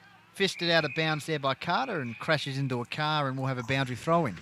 So good crowd in the house. Of course, Sponsors Day here this afternoon for the Life Members Day as well. And Life Members, yeah. So it's a little bit chilly, so not as packed as you'd expect the Sean Tate Bar Terrace area, but still a good crowd in the house. They're probably all inside, Goldie, I'd suggest, watching. Hopefully we're on the watching big the Call screen. of the Wild. So we'll get the stats that matter from the lads. Just seems like it's evened up a little bit recently. Luke kicks it into the middle of the ground. Nice work there by Powell. Off he goes, the under-18 for the Tigers. Kick inside 50. A nice pass has got Will Zatto. Coming through with Revington, the skipper for the Rams. Handball over the top to the Waterman. These two work beautifully always. Kick it in the middle of the ground, finds Archer Connolly, and Revington's running. So Connolly gets it back to Remington. Gets on the run of Jens, pumps away on the left foot. Goes inside 50. Chance here, good defensive work. Last touch. Double-handed by Elliott. Comes out here to McDougall. He's got 2 to beat in Mitchie Jenkin and Giorgio. And the boundary line wins out. So the Academy boy in the nice-looking orange boots there, Goldie, will pitch the ball back in, which he does. Door up, gets the ball down, taken by Giorgio. Quick hands back to Jenkin, in turn gets to the brother Timmy. In turn gets it back into the run of Giorgio. Under pressure, gets a high kick. Wing area, pow! Up high, got his hands to it. Taken there by Waterman. He's locked up. Umpire. It's on behind play. Meanwhile, down here, it's a little bit feeling Brady Dorr. Yench involved. Young Connolly. Yellow card, number 17. So Heath McDougall has been issued a yellow card. And I tell you what are we looking at? 19 minutes gone. So they'll probably play the next 8 so minutes. A player down here, Goldie. So that could be a bit of a turning point as the free kick. Yep. It's going to Maxwell. Timmy Jenkin and Rupchik just having a bit of a feel out here on the wing. So Maxwell. So bit of action off the ball here. So waiting for the umpire to come back and say, let's go for it. So Maxwell nurses across here to Viney. Having a bit of a chat. So Viney with the ball. Starts playing the peacemaker as it goes back across the line here. Taken here by Callum Wood. They're going at it here. Tim Jenkin and Rupchik behind play. 2 men who won't back down, that's for sure. So Wood nurses it back across here to Viney, so they're just playing across the line football at the moment. The Tigers as the ball's Maybe they knew they were on camera there. Perhaps so. Love to get the stat on the camera. So here they go again. Viney goes back to Mitch Jenkin. Goes to ground. So fumbles it. Jens comes in, but good enough Jenkin to get his kick away. Waterman. Spills it. Gathered there by Cooper Luke. Great gather there. Goes across here to Pring, but chopped up by Big Sheets Betting. 1-2 grab mark. There's chaff bag there. Betting takes the mark.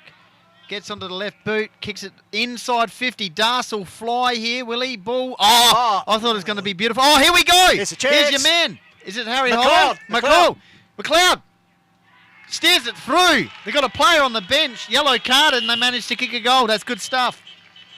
Lovely stuff there by Grant McLeod. I thought it was Harry Hollow, similar sort of crumbing work, but it was Grant McLeod. And nice work there by Darcy Hurigan. He fisted that down the ground level, and on the cloud was Grant McLeod. I was reading your mind there too, because Nick Yetch was looming. We thought it was going to be the spoil down in the gather. But good awareness from Darce. But McLeod, great gather there, and great finish, more importantly, for Nairne Bremer. So 4-1-25. They've closed the gap now to Lobethal 4-6-30. So 5-point ball game, 21.5 minutes gone. Second term quarter wild, round 9 action from Klube Logistics. Over back in the middle, Brady Dorr versus Jamison Kelly. Bouncing ball taken by Rupchik. Gets the ball back here to your man Hollow. Gives it to the runner Waterman, who's having influence. Puts it up the line. Stretching there for the mark was Wimpress. 2 against 1, so the Tigers win out here. So they share the ball around. McWaters gathers it. The York Peninsula boy nurses up the line, and a sticky fingered mark taken by Brady Dorr. We'll get the stats that matter at the next stoppage. Brady Dorr kicks the ball up the wing, finds McWaters just around from the Tigers coaching box. Matt Fuller and co. down there. So Brady Dorr wheels the ball inside 50. Lovely mark. Carter. For the Tigers, and he's kicked 23 goals for the season, second in the leading goal kickers, and he'll go back here from a tight angle just near the terrace area. 4-6 the Tigers, Nairne Bremer United 4-1, 5 points the margin. Lads, stats that matter as he lines up here. Cheers, thanks, Goldie. So 49 kicks to 39 in favour of Lobethal, and also 33 handballs to 19 in favour of the Tigers as well.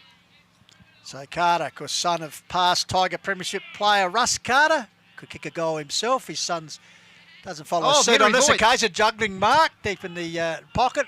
And finally out over the line, Braden Continue Willis. on, lads. And also 16 marks to 8 in favour of the Tigers. The only area they're not winning is the tackles, which is 31 to 25 in favour of Nairne. So ball up comes to ground level. Looks like Willis trying to force his way through. Oh, the Here's pig ironic dog. and shrugs him Oh. off. But this one, left footer goes high and wide. Camped under there was Waterman. Spills off his chest. Brought back in by Viney. Gathered here around the corner by Voigt. Chipping in Powell. One grab, two grabs. Takes a good mark in a dangerous situation there right on the edge of the square. So Benny Powell. Oh, come on. That was 50 last week, Goldie. Yeah, it was. So Benny Powell.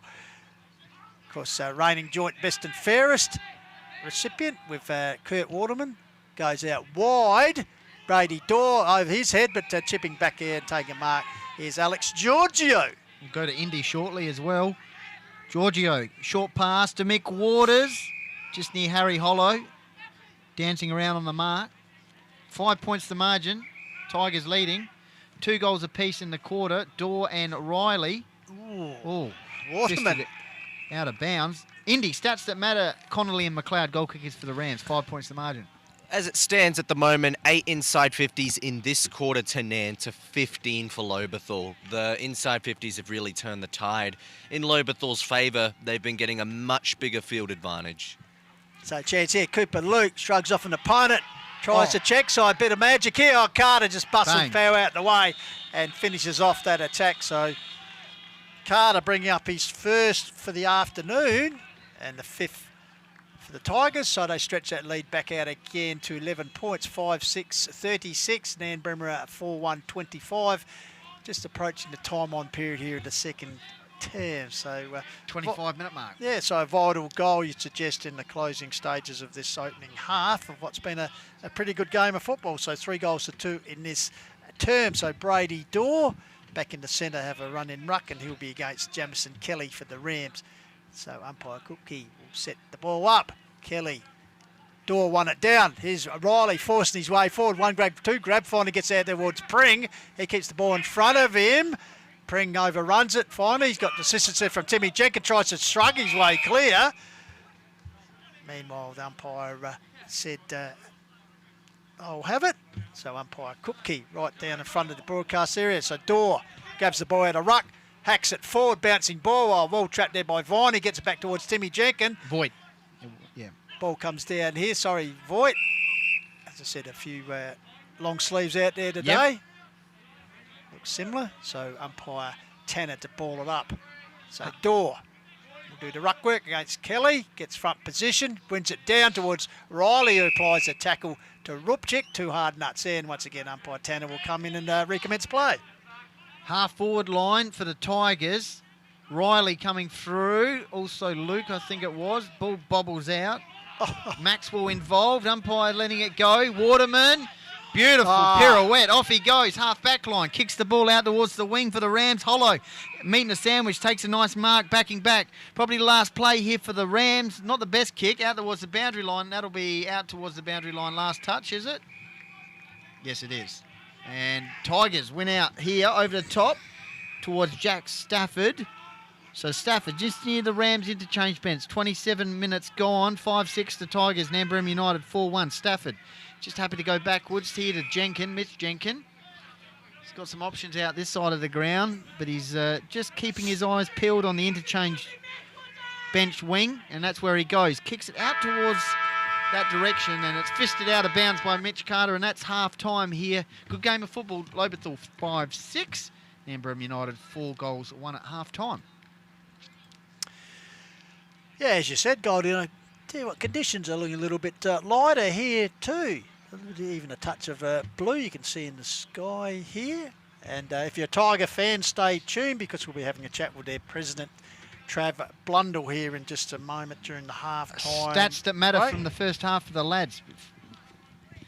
Yeah, the 2 quarters paint a very different picture statistically. You've got 15 inside 50s in the first quarter to Nairne, but only 8 in that second term.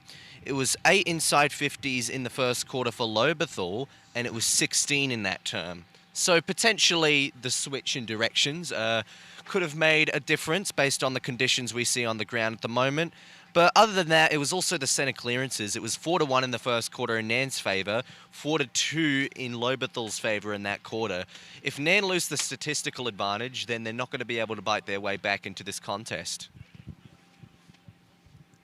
And some of the other stats here, 43 kicks to 61, but in favour of Lobethal, 35 handballs to 19 in favour of the Tigers as well, 20 to 10 marks in favour of Lobethal, 38 tackles to 30 in favour of the Rams. And also, Lobethal averaged a score of 24 in the second quarter, and they've got a score of 23 so they got a score of 23 in that quarter. So well done to Lobethal there.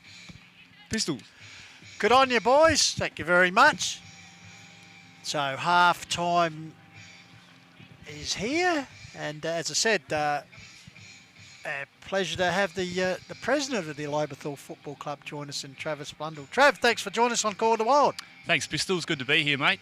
Now, mate, rookie president, how's it been for you? I know you took over in sort of, interesting circumstances. No one wanted the job, but... always hard to find good people to put their hands up to take positions as such, but how's it been for you? Yeah, look, mate, I certainly, we went away from our AGM without a president, and sort of a couple of weeks went by and not too much happening. So, I guess made a few phone calls, rallied a few troops, and I guess, we went back and we formed that committee. Obviously, I sort of put my hand up for president. Shane Skinner, right-hand man as vice president, is doing an unbelievable job. And really good people on the committee as well. Adam Deanault has been long-term secretary, Bronwyn Skinner, treasurer, and good committee members in, Craig Wood, Aaron Rush, and a number of people outside the committee, which makes the job easier. It's certainly a spread.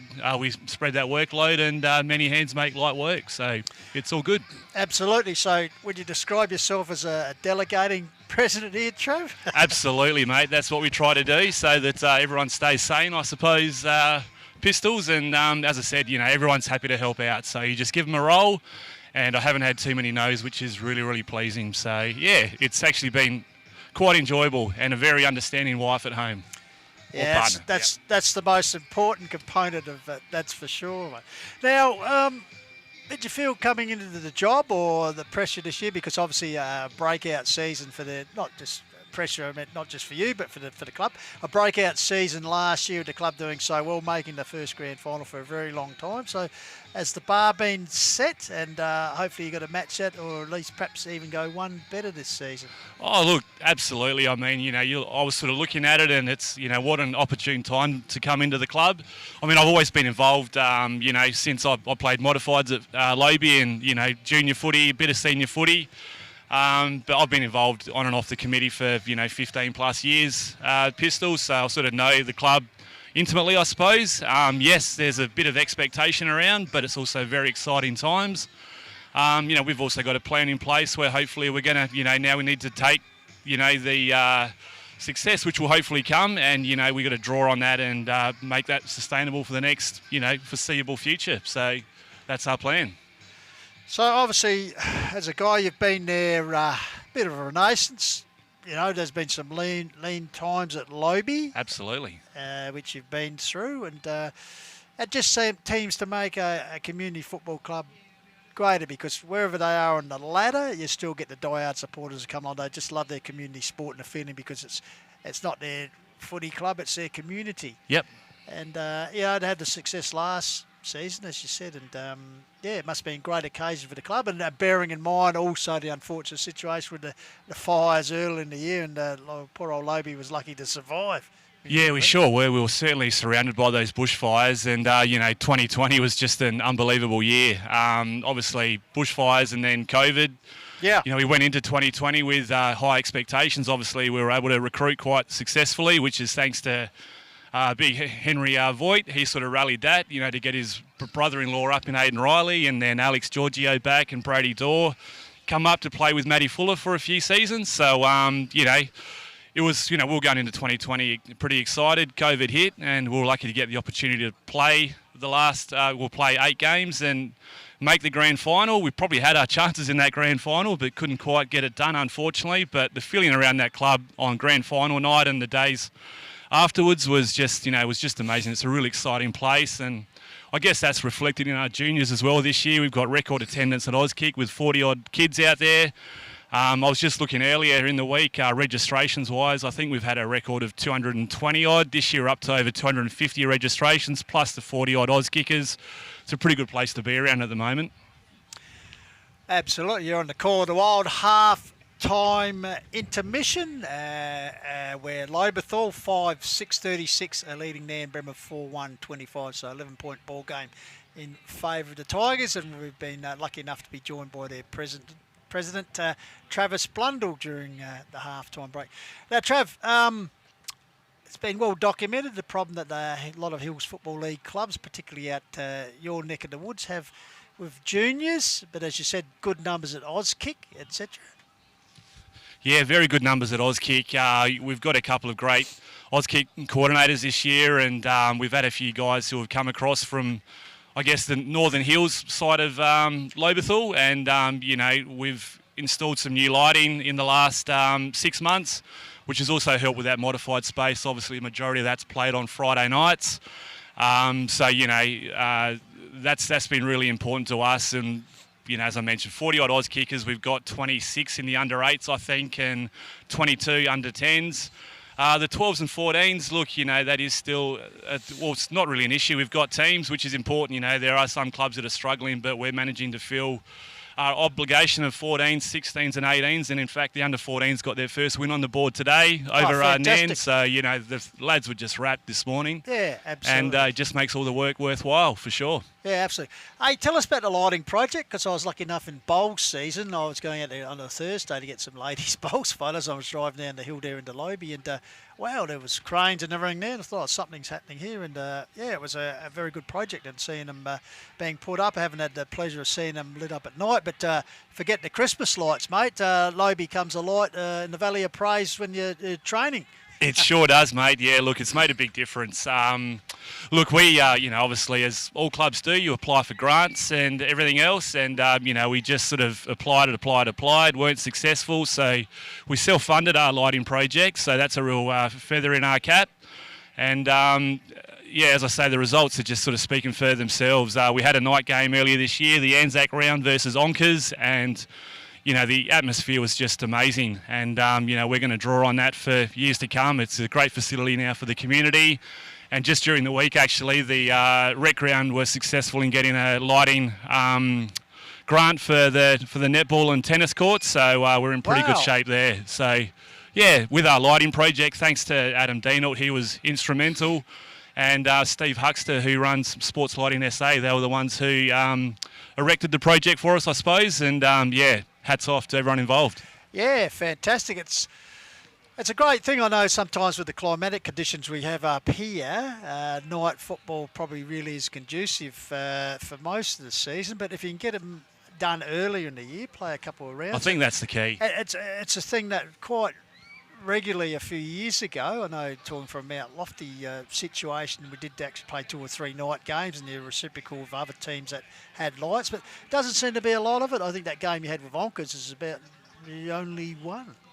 It's about the only one, I think. Yeah, we actually played the following week against Harndorf, was under our lights for the Peter Shearer Cup. Yes, of course. Sorry. But as a president, mate, it makes for a pretty long day of the footy. Right. You sort of, now we're at half time of the A grade, whereas I think, during those night games, you're still under 18 space, something like that. So it's a long day of the footy, but well worthwhile. Now, before you go, as the two sides are coming back onto the ground, you spoke about being there for some of the tough periods, and what a resilient club Lobethal certainly are.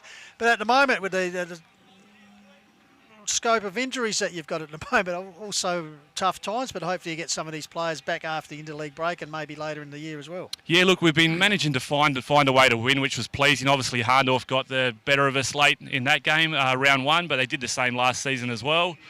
But yeah, I just counted up before. We've got 9 players on the injured or just out list. Of that, 7 are still due to come back in. So we're just sort of limping to the halfway mark, mate, and let's get through the bye. And there's another one in July, and hopefully we'll all be up and firing at the right end of the season. Now, while you're here, you got any social events or functions coming up at the club that you want to give a bit of a plug? Absolutely. So tonight, obviously, being a game over here at Nairne, we're heading over to one of our good sponsors after the game over to Lot 100. We've got an iPod Shuffle night in conjunction with the Netball Club. So, we'll all get together tonight and have a really good night. So, that's up. Yeah. So hopefully the boys can just top it off for having a win at the moment. Under a little bit of pressure at the moment. 11 points is a pretty big ball game, pretty close ball game at the moment here, Trav. Yeah, it sure is, mate. I think it could go either way at the moment. As I say, our boys have just been able to find a way in most games, and this one doesn't look like it'll be any different. It's a 50-50, mate. Yeah, all right. All right, mate, well, thank you very much for joining us. We'll let you go and get somewhere a little bit warmer. Thank you very much. No problem at all. You're starting to look a bit like Scott in the Antarctic out there. It's getting a bit fresh, that's for sure. Good on you. Okay, Trav Blundell there joining us on the Call of the Wild. Thank you very much for his time, of course, the Lobethal president. And we'll just go around the grounds before we get underway in the second half here at Cube Logistics in Nairne. Blackwood 5-13 leading the Raiders 3-6.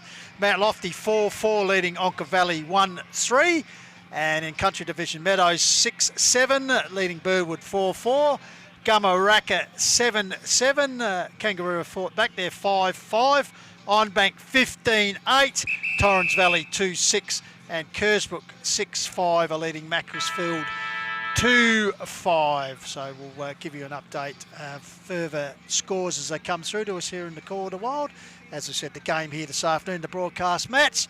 Pretty good contest at the moment. Nairne Bremer 4-1, trailing Lobethal 5-6. I tell you, as he comes back in, he might be able to give me a stat. The temperature out there, Jaden J. It would definitely blow 10s, wouldn't it? Below 10s. Below 10s, do you reckon, Indy? Yeah, definitely dropping below the teens and starting to look a little bit misty here as well. No heavy rain at the moment, but potentially there could be some brewing. Hopefully not. Hopefully for you guys the lights out there. are already on, as you can see, so nice and misty, and Actually, already the lights have come on. Trav Blundell, the Lobethal president, we're talking about perhaps there could be more situations for night football. We might have it here in the second half. Yeah, you're right. The lights, the lights are on, yeah. Absolutely. Look out. Absolutely. Yeah. All right, boys, we're just about ready to get underway here for the second half. Of course, on Call of the Wild, thank you to Chris Shaw Accounting and Salute for their support here this afternoon. So, umpire Tanner holds the ball off. We're underway, second half here. Can Nairne get the vital opening goals on the board? Jamison Kelly got it down. Riley getting involved. Ball comes out to Timmy Jenkin. First into attack for the turn will be the Tigers. Forward.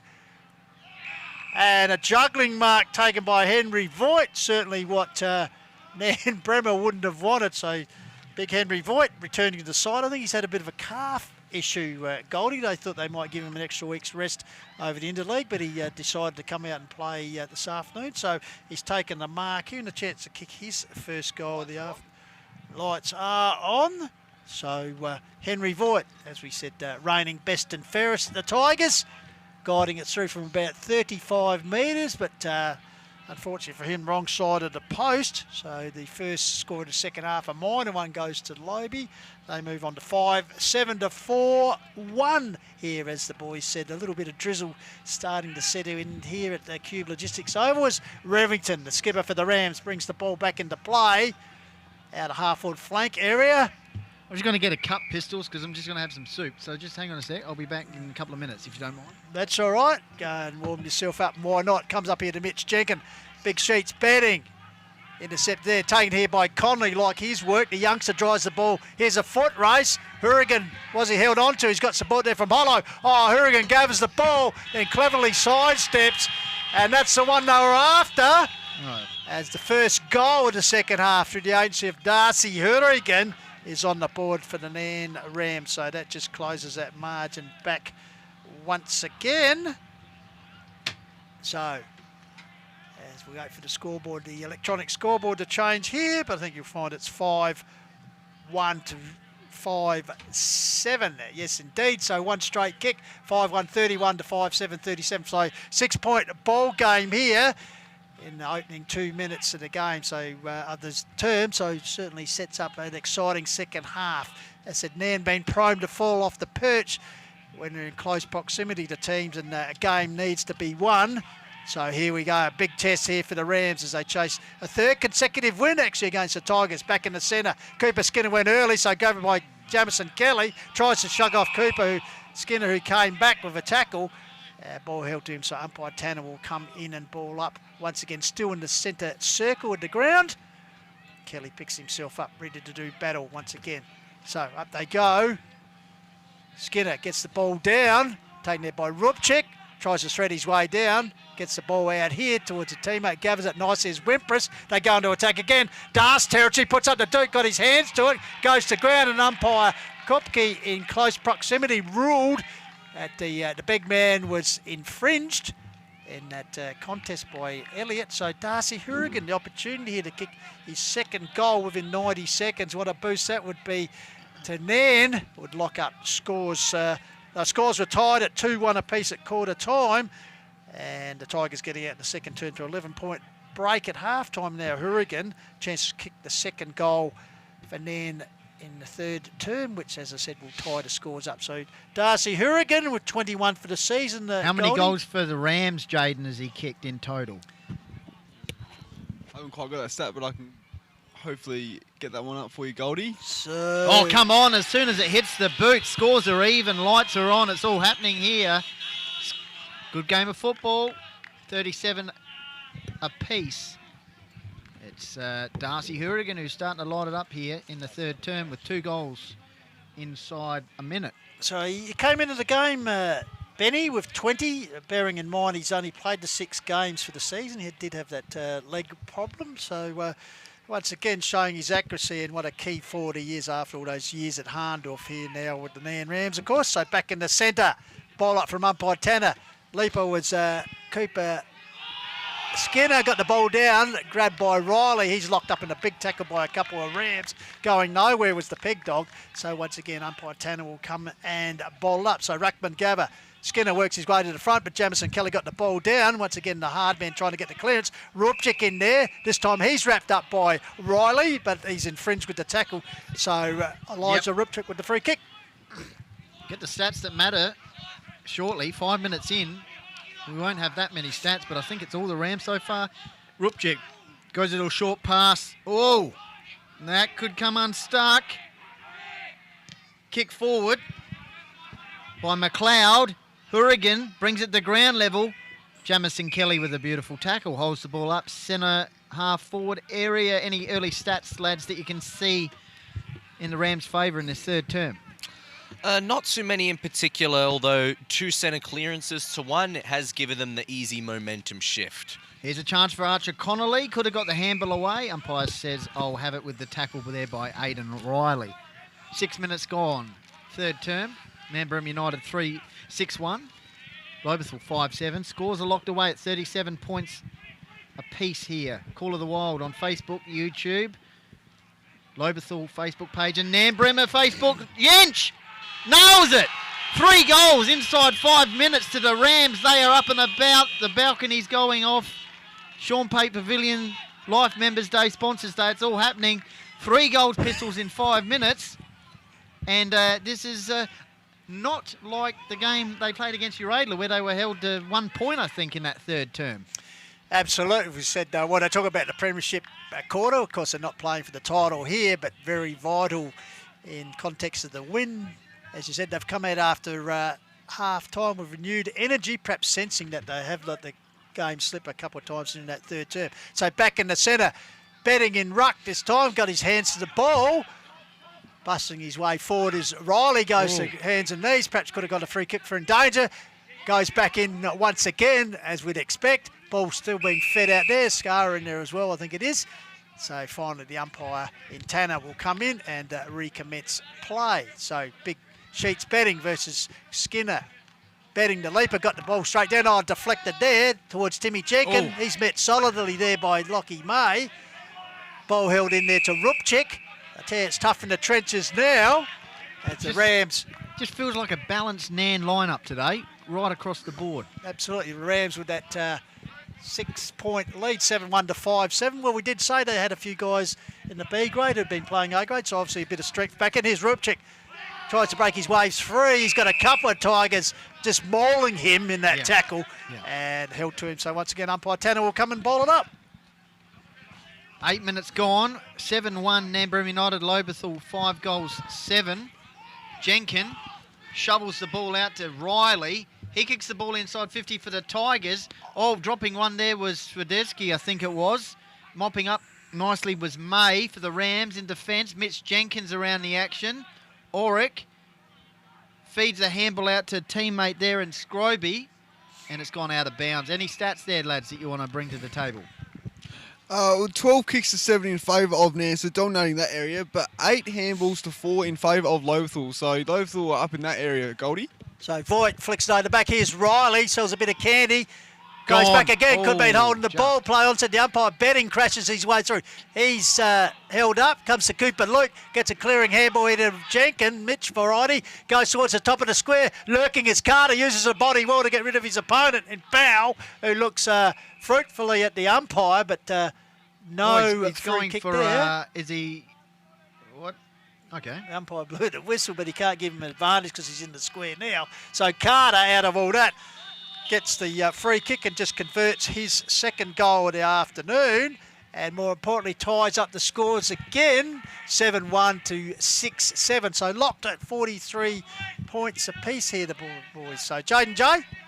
Geez, thanks, Bristol. So 10 handballs to 4 for the Tigers, but just a stat for Nairne. So they average a score of 16 in the third quarter, and they've already got a score of 18. It's actually their equal highest third quarter score for the year so far. So that's a good positive for them, and an even better stat there from Jaden J, the king of the stats. Of course, Aidby assisted by the 500 man. Big race last week too, Indy, in your honour. So back we go, ball up, betting versus Skinner. Comes down here, birching his way through his Robchik Micah. He's been followed up there by Cooper Luke, who gets a kick out here. It's going to fall short, and Harry Hollow takes a mark. Kicked 2 goals in the first term, Pistols. Goes for a laser beam pass to Duff.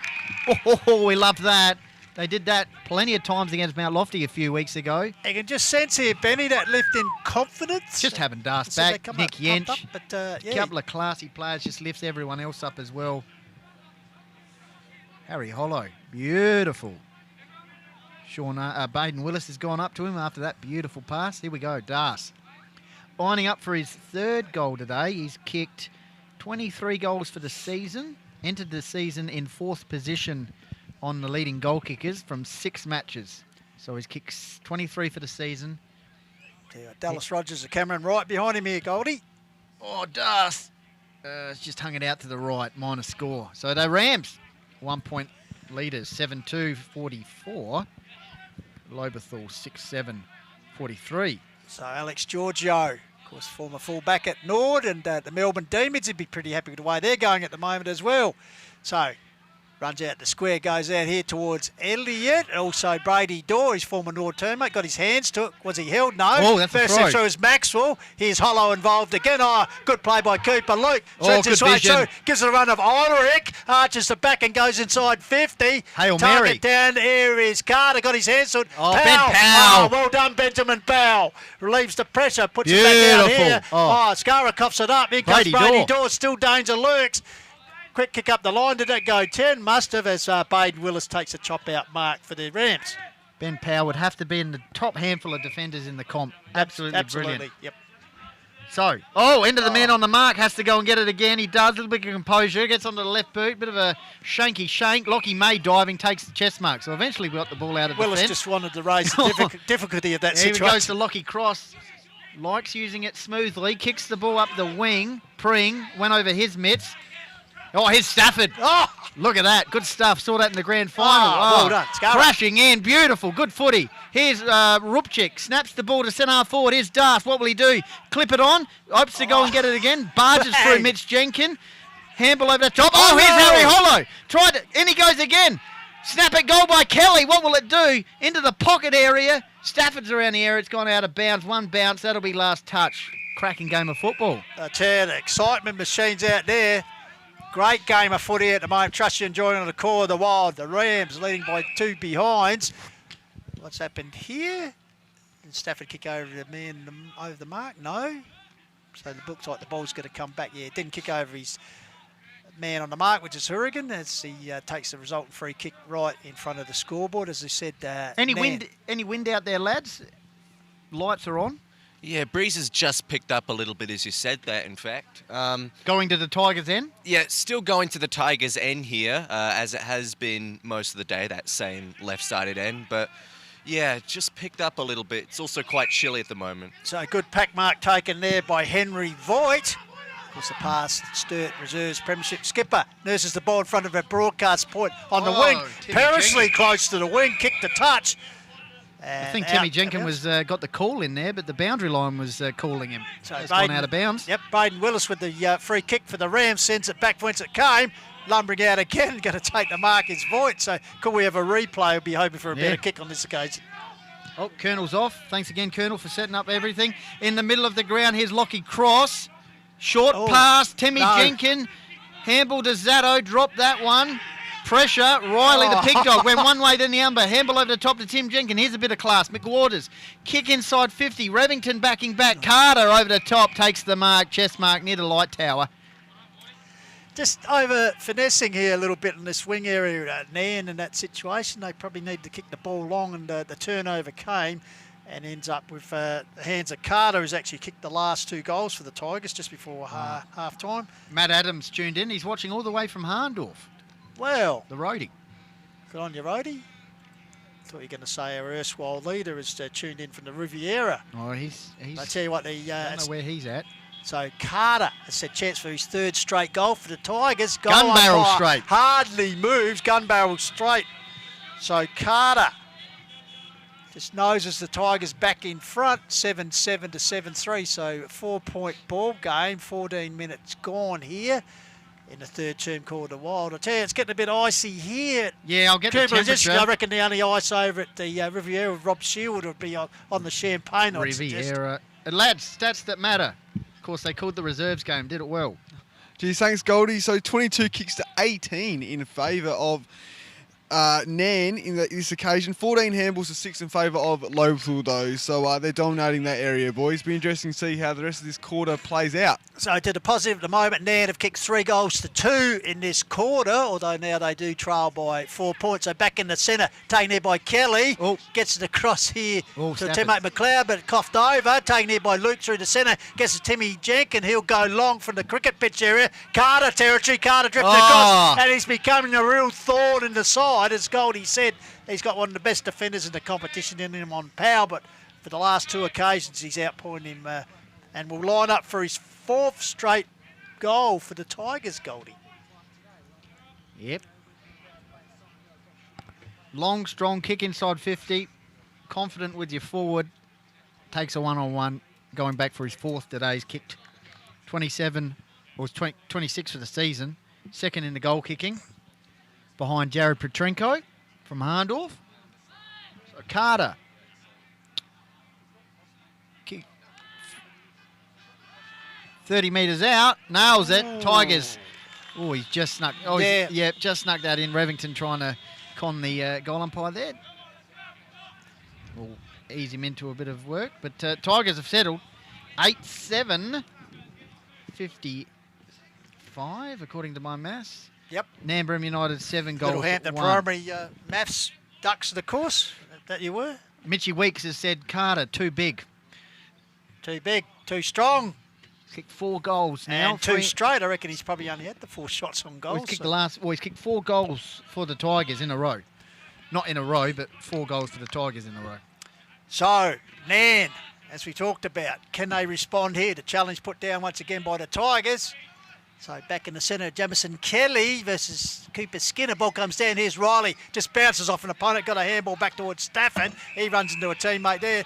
Paid too high, but he actually ran into his teammate there in Maxwell. So that's an interesting decision, Goldie. But anyway, Stafford takes a high kick towards half forward. Lumbering out here.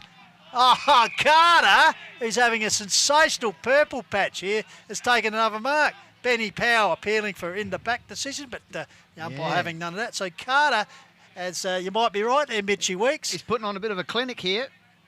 So you got Das at one end and Carter doing his bit down the other end for the opposition. So the chance here. Kick his fifth in a row for the Tigers. Not in a row in the match, but in a row for the Tigers.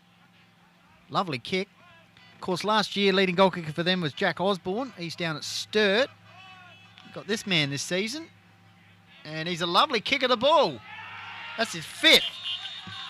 Carter's kicked 28 for the season. And the Tigers skip ahead in the 3rd term as we head into the 18-minute mark, lads. Cheers, yeah, thanks, Goldie. 22 kicks each for Lobethal and Nairne. Still dominating the handballing area, 15-8, and the marking is 9-5. So with Carter getting a few of those big marks. Indy. Earlier in this quarter, the inside 50s were 5-3 in Nairne's favour. It's 5-8 in Lobethal's favour now. They've gotten the last 5 inside 50s. So back in the centre. Skinner working hard. Also Riley, but up forward it's the Carter shot at the moment. 5 straight goals for the Tigers. Here's Skinner, gets it down. Here's that man again. Riley. Oh, watch out. Breaks through the centre, goes There he wrong. is Here's again. Carter territory. Oh, Got his hands whoa. to it this time. Spot by May. Yep. Mobbing up there is Willis, and he's pretty happy to knock the ball over the boundary Goodness line me, there. they just need a breather here. So, Nairne under pressure here. Coach Lackenby upstairs just barking instructions. Just doesn't want this one to get out a little out of hand Absolutely. here. He's probably been down this road before where they're in the game and then just a bad period puts them on the back foot. So, Voigt wins a ruck down. Coming here is Rookchick. Is it fumble. close to the boundary line? He's wrapped up by Doyle right on the edge of the goal square. Not the area you'd want it in defence. So, umpire Tanner. So, perilously close here. Ruck dual ball comes down there. May over the top as well. Lurking there was Maxwell. So once again, the umpire will come up and ball it up. It's tantalisingly close. Ball comes down, knocked down here. Riley trying to get a shot. Yeah, it could have been a sling tackle, but Rupchik in there of the Elijah variety applying another tackle. So still, it's like a state of origin try. Last thing you want is a goal from this situation if you're a Nairne player. You just want to clear it out of there. So can they get the clearance that Goldie talked about? Ground level once again. So we have about our 4th consecutive ball up, Benny Goldfitch, in close proximity to the goals. 20-minute mark. Next 5 minutes important for the Rams. 16 points the margin. And once again, we're held up on the edge of the goal square. Carter's lurking on the goal line against Revington. They're very aware of him. He's kicked 5 goals for the Tigers, all in a row. For them anyway. Oh, Powell went up. Off hands. Carter. Oh, Timmy Jenkins had an error. He's gone through for a minor score. So 17 points the margin. 9-8 Lobethal. Nairne Bremer United 7-3. Clearing kick from the Rams out towards the boundary line. Scara off hands. And that will be a boundary throw-in. So 65 metres out from Nairne's goal. So good that behind scored goal. It means we could get to play in another area of the field rather than a goal square. Boundary throw in. Cooper Skinner tried to flicked it on nicely. Coming through was Jenkins. Here's a chance. Stripped of it. Rams lurking. Trying to get the hands out there for them was McLeod. Grant McLeod. 60 metres out from Tigers' goal. Important stoppage situation. Waterman against Jenkins. Oh, winning out there was Jenkins nicely. Tried to get it to Cooper Luke. Waterman went in with the second effort. Handballed to a voice. Might have been Jenkins. Jenkins racking up the touches. Tied on the boundary line. Jenkins again. Here's Sheets betting nicely. Waterman. Kick up the line. Giorgio 1-on-1 versus Connolly, the youngster. How will he go here? Oh, toe poke forward nicely. Here's a chance for Das. Stripped of it. Going in again was Das. Hands and knees, holds it up inside 50. Yeah, good work there. It's called by Benny Goldfitch. Wimpress, just a really clever toe poke to gain distance. So Nairne with a chance, going to get something out of this forward attack. Connolly juggling the ball. Picked up there by Riley. Just shrugs him off as he bursts through.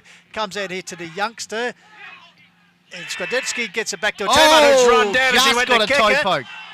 Comes back out here to the youngster, Charlie Powell. Gets it back to Riley. But don't argue there. That was not nice. Nairne bloke not looking too good there. To keep your eye on that. That was actually Lockie Cross in his 50th game. Probably not what he wanted. Comes in to Stafford, arches the back. Got the mullet blowing in the breeze. Sidesteps Big Betting, lines him up. This will bring the house down. But I don't think Cross knows where he is right now. So, yeah, Lockie Cross. He knows he's in his 50th game. But on the minor score. Rupchik might be proppy here as well. So Nairne just Wow. Lockie Cross. a few walking wounded at the moment. I So heard it. 9-9 plays 7-3. That was slap. Yeah, both of them coming off. Understandably, Lockie Cross, I don't think knows where he is. So a bit of a don't argue there. So Nairne to bring the ball back into play. So once again, Revington brings it out. Coaching box. Oh, no, a big leap there early was Archer Conley before acceptances and the ball off hands and over the boundary line. So challenge has been issued by the Tigers. Nairne got their nose in front, but the Tigers fighting back as a good side does. 9-9 plays 7-3, 22 and a half minutes gone. Benning wins the tap down, a clever poke forward there by McLeod, unfortunately intercepted by the Tigers. They swing it out here to Benny Pring, who's alone in the centre of ground. In turn, he puts it out to Mitch Jenkins, who's been impressive once again. Goes inside 50. Carter territory, lumbers out. This time got it rid of by May, and Revington just decides to concede the point. This is just a dangerous period here for the Rams. So ball out here, taken by Waterman. Thought about playing on and then says, no, I'll go back and take the kick. So Kurt Waterman, reigning best and fairest, along with Powell, puts up the line. Connolly comes in and got his hands to it. Stolen from him by Riley. He goes to ground, the boy from Illawarra, and he's won a free kick here. Riley kicks the ball towards centre forward. Tigers getting repeat forward entries. Coming out Powell there. Who was that, Pistols? Is that Jay Swiderski? I think it was. Free kick here for the Rams to Liam Swiderski. Family battle. Rams he's just saying calm down. Well, gee, he's not sure. Here we go. Okay. Oh, he's worked it up. Betting takes the mark. Dangerous period. 25 minutes gone. 19 points the margin.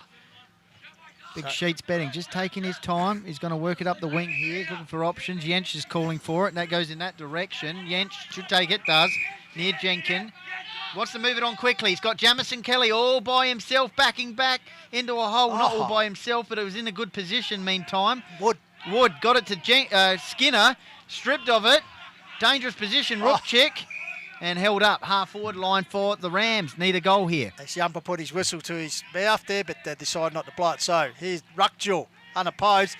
Skinner down to Riley, gets the ball out the back door to Mitch Jenkins, in turn gets to the youngster here. I think it might have been Swiderski. Gets it back. Big Sheet spills what he should have taken. Pressure here as Brady Dorr toe poked it forward. Coming to meet him is Lockie May. Puts his head over the ball and taken high there. So Lockie May relieving the pressure. Good attack on the ball there by the youngster. Spent some time sunning himself in Queensland, now back residing in the hills. Nurses the bite, the line phones Scarla. 26 minutes gone. 19 points the margin. Okay, umpire says move it on, so he does. Kicks it towards centre wing, Branstrand side. Giorgio over the top. Jensch coming in. Connolly gets it to Waterman. Tried to get it to Jensch. Giorgio to Cooper Skinner. Back to Giorgio. Fumbled it. Nice work there by Arnie. Got it on. Skinner, though. Cooper Skinner. Kick inside 50. Carter. He's lurking. Shinned off May.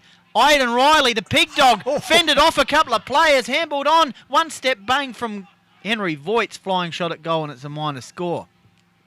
Pinball machine work there from Riley. We saw that in the finals last year. Like he's in a spin dryer, Goldie, just bouncing off the sides. So Revington waits for the ball to be retrieved. What's this? Is it 9-11 now? Yep, 9-11. So Revington bringing the ball back into play for the Rams. Voigt lumbers across over the tack, was Wood with a defensive spoil and fists the ball over the boundary line. So dying stages of the term here, 26 and a half minutes. It's 9-10 Lobethal leading Nairne Bremer 7-3. So ball out here, fed out there by Hollow to a teammate, gets a kick towards the centre of the ground, bouncing ball taken by Nick Jensch, gathers it nicely, swings on that left, puts it up here, Elliott getting back, under pressure from Hurricane, good tackle applied by Big Das, takes it to the ground, holding the ball, so right in front of the Sean Tate bar terrace. The free kick has been awarded to Big Das, already got 2 on the board this quarter when the Rams came out the gates pretty well after half time, but just been pipped at the post at the moment. He can kick these, but I think he'll lob it up, Pistols, with a bit of a onto the green. Skinner, off hands. Oh, Rupchik. Rupchik. How's that? Oh, minor score. So Nairne kicked their last goal at the 5.5-minute mark of this term, and since then, through the agency of Carter, who's booted the 4 goals, Lobethal have opened this lead. 64 plays 46. So it looks like Giorgio to bring the ball back in. Wait to see what's on offer, and just nurses it out to Cooper Luke. He's wandered up the line, so Cooper Luke. Oh, I reckon the siren's going to go any second. So he drives it to half-back flank wing area. Pack sets himself. Powell against Carter, who's along with Brady Dorr. Gets the ball back to Callum Wood. Gets around the opponent. He's caught. Oh, no, here we go. Last roll of the dice. To Kelly. Kelly gets it up towards Dars. Oh, intercepted nicely. Pick in the pocket. There was Mitchie Jenkin. Yep. Out towards the wing area. Around the area was Adam Scara. Powell went one way then the other. That's holding the ball, is it? No, umpire says I'll have it. 28-minute mark. Nairne Bremer United 7-4. Lobethal 9-11, according to our scoreboard anyway. 19 points the margin. Taken by Scar. It's gone out of bounds on the full. Or it's smothered there, sorry, last touch. Well, touched anyway, not last touch. Boundary throw-in, centre wing. 29 minutes gone. Long quarter, 7 goals scored. 4 to the Tigers, all through Carter. 3 goals to the Rams. Hourigan kicking 2 and Yench 1. Nairne hitting the lead in this term. Tigers have hit back strongly with the last 4 goals for the term through Carter. Of course, Hourigan kicked 2 and Yench 3 goals inside 5 minutes to the Rams. They're out to a nice lead. Carter's kicked 4 goals on the trot, and at 3/4 time, Nairne Bremer United 7-4-46, trailing Lobethal 9-10-64. But of course, the Rams will be coming home with a bit of a breeze. Jaden and Indy. Yeah, well, once again, as you've said that, the breeze has picked up again. So I suppose you could keep that up and, yeah, we might have a gale. Well, at the same time, I have to say, 4 consecutive centre clearances for Lobethal in that quarter. It was 3 and 4 overall, but they got 4 in a row is what mattered for them most. And I think they kicked 3 or 4 goals consecutively as a result. It just proves that they've got so much of a momentum swing in their favour, and I don't even really think they needed the wind. I don't think it was a compulsory aspect for that momentum swing because their inside 50s are still really healthy too. 14-9 in that quarter, and I feel like Nairne, after getting off to a really good start in the inside 50 remark, haven't really been able to swing back the momentum in their favour since. The hitouts have remained quite even for the duress of the game and are continuing to do so here. So there isn't a massive advantage in this area, but without a doubt, Nairne just at times losing a bit of composure, and now they've really got to consolidate on their opportunities. Just as their B grades did earlier today, it's about golden and opportune, and that's what they've got to do now. Cheers, thanks, Indy. So 47 kicks to 40 in favour of Lobethal in that quarter. That's the second quarter in a row they've got the most kicks in the quarter. 23 handballs to 15 in favour of Lobethal as well. They won every count apart from the tackle count, where Nairne 34 tackles to Lobethal 27. Lobethal won the marking count 14-8 as well. And sort of what I said before, that was Nairne's highest, positive for Nairne is that was their highest third quarter score for the year with 21. So there's a positive there for your Pistols as well. And just some stats leading into the last quarter. So Lobie averaged a score of 17.5 in the last quarter, but they only averaged a score of 9.5 in the last quarter in away games this year. So that's an interesting stat there. And on the other hand, Nairne averaged a score of 15.3 in the last quarter. So it'll be very interesting to see how this quarter plays out, boys. Well, I suppose one positive they have, Jaden, is that you're talking about the average in the last quarter. They are at home. Yes. So you said 9 points in the away game. So Lobethal averaged 9 points in away games. And of course, in their last away game against Lobethal, they scored that very memorable 1-point win, I think it was, in the last game last year at the shortened season out at Tigerland. So they got some work to do, as Daniel Lackenby urging his troops on to perhaps don't let this one slip. Once again, they've been in a winning position. Now, three-quarter time, we'll go around the grounds here for Chris Shaw Accounting and Salute. Mount Lofty 6-5, leading Onkers 4-5. Goldie, can they hold on for the milestone game for B. Birch? Yes. 300. Blackwood 9-14, lead the Raiders 4-10. Country Division, Meadows 10-9, lead Birdwood 5-4, and I believe the Birdwood runner was red carded during that term. So interesting to see. That's, even Well, runners getting involved. There was a NAM player yellow carded in that quarter, if I remember, or the previous quarter. Anyway, Previous quarter, I think it was. Yeah. So anyway, excitement builds here for the last quarter. So as we said, it was Nairne Bremer and Lobethal locked together at quarter time, and an 11-point margin to the Tigers at half time, and they've stretched that out. Now they lead 65-45. So, sorry, 10-point margin. Sorry, 20-point margin. 20? 20, 45, 65, yep. So, yeah.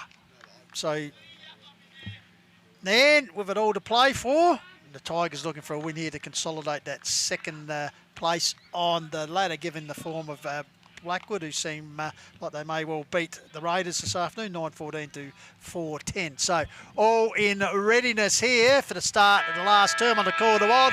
Trust you're enjoying our call worldwide, brought to you by Chris Shaw Accounting and Salute. Ball up, one down by Cooper Skinner. Waterman in there, Skinner follows up, gets control of the ball, finally gets a high kick forward. Come out to meet, there's Brady Dorr. Deflection there goes to Braden Willis, who drives the Rams out of trouble, but intercepting the mark there is Sean McWaters. First goal of this final term is very important. 20 points to margin. Rams get it, up and about. Tigers get it, might be the knockout punch. Kick inside 50, big pack. Carter hits the deck there, hard. Giorgio, 1-2. He'll get the ball inside 50 towards the boundary line. Henry Voigt sees the ball out of bounds. Henry and Carter just slow to his feet there. Might have just had a bit of a winding. So boundary throw in inside 50 here for the Tigers. Kicking towards the scoreboard end of the ground. They lead 9-11 to Nairne Bremer United 7-3. Waterman almost leg. Off he goes. Dashing half-back flanker. Kicks the ball towards the wing. Hourigan's the target. Chopping off there was McWaters in between the light towers. Outer side wing just near Nairne's interchange bench. Squares the ball and finds Mitch Jenkin, who'd have to be right up there in the best.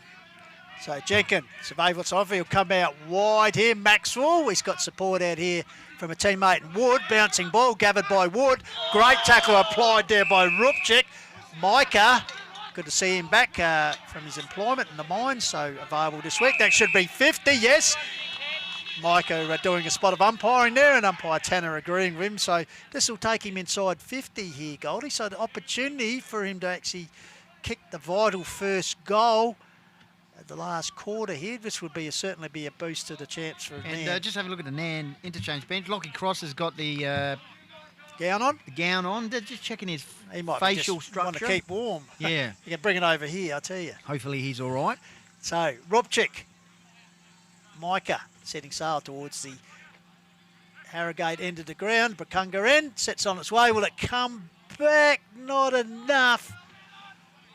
So minor score only results.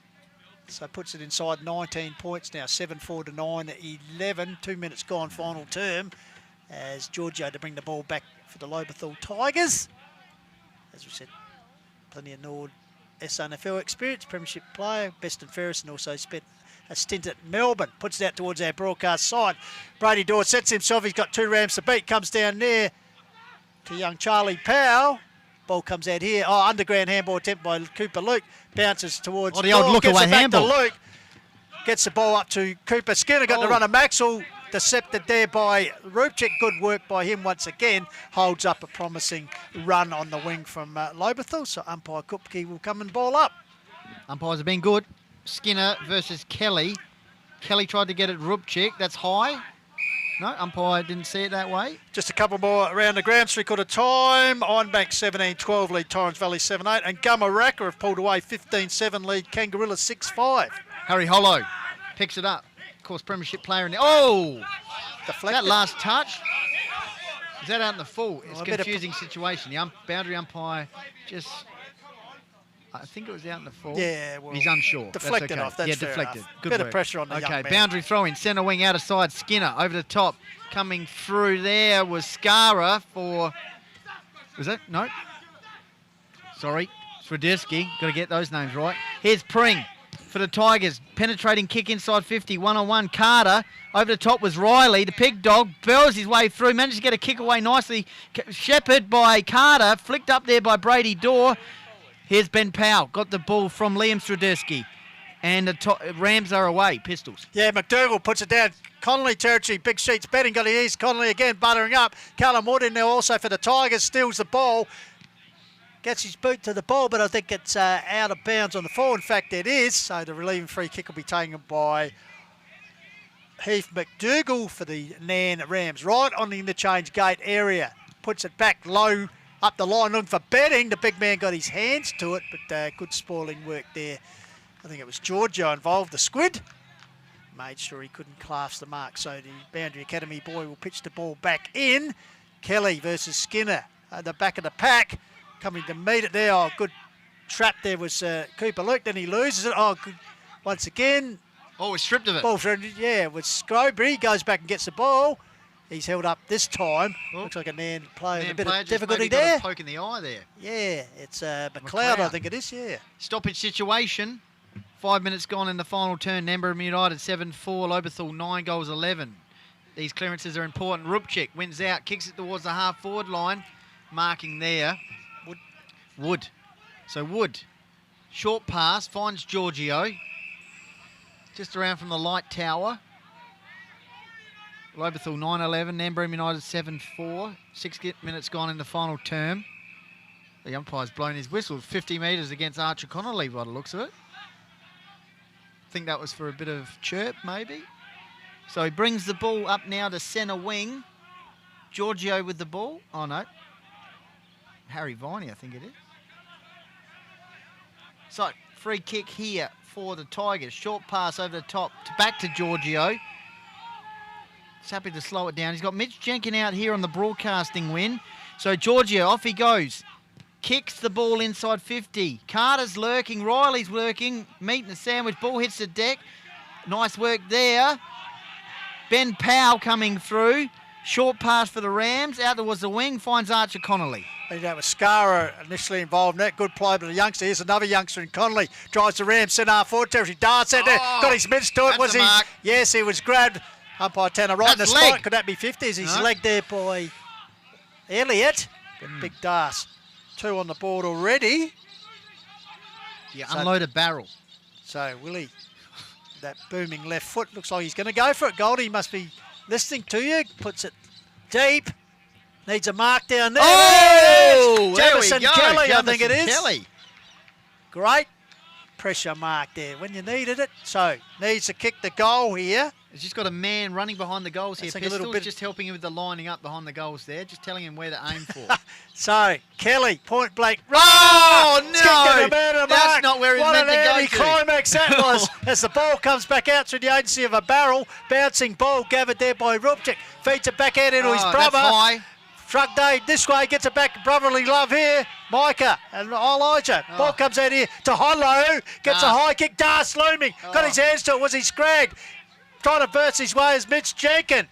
Hollow. He goes down. That one finally comes out here to Stafford, who clears for the Tigers up here and out of bounds on the full in the Gumtree He went in broadcast head area. first But it's there. a young Hollow. He'd have a hollow feeling between the ears. He was Yeah. hit heavily there. Well, Lockie Cross off the ground already with concussion. So, alrighty. Lobethal 9-11. Nairne Bremer United 7-4. Kick. Oh, dangerously. Carter. Oh, goodness gracious. First Lockie May now. Dangerous position. Mopping up Liam Swiderski, the young Rams defence under the pump. Here's Willis. He gets it back to Liam Swiderski.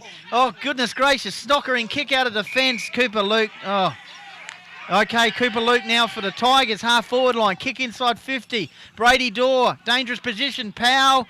Ball hits the deck. Here's Henry Voigt. Couldn't pick it up. Coming through is Ben Powell for the Rams. How's he going to go here? Oh, cool, calm, collected on the left boot. Kicks the ball into the middle of the ground. It's 2-on-1. Mitch Jenkin crashing in. If the ball comes out, Yench is on. It does. Here we go. He managed to get a handball out there. Could have been held onto for in the middle of the ground, but it's held up. 9 minutes gone. 9-11. Lobethal Nairne 7-4. Goodness gracious. 3/4 time. Kersbrook 6-9. Mackie have come back 6-7. So ring-a-ding-ding down there at Macclesfield. Back here at Nairne Oval. Oh, good attack on the ball there for the Rams. Was Rupchik, as you'd expect. Held up, so the umpire will come in and ball up. So next goal.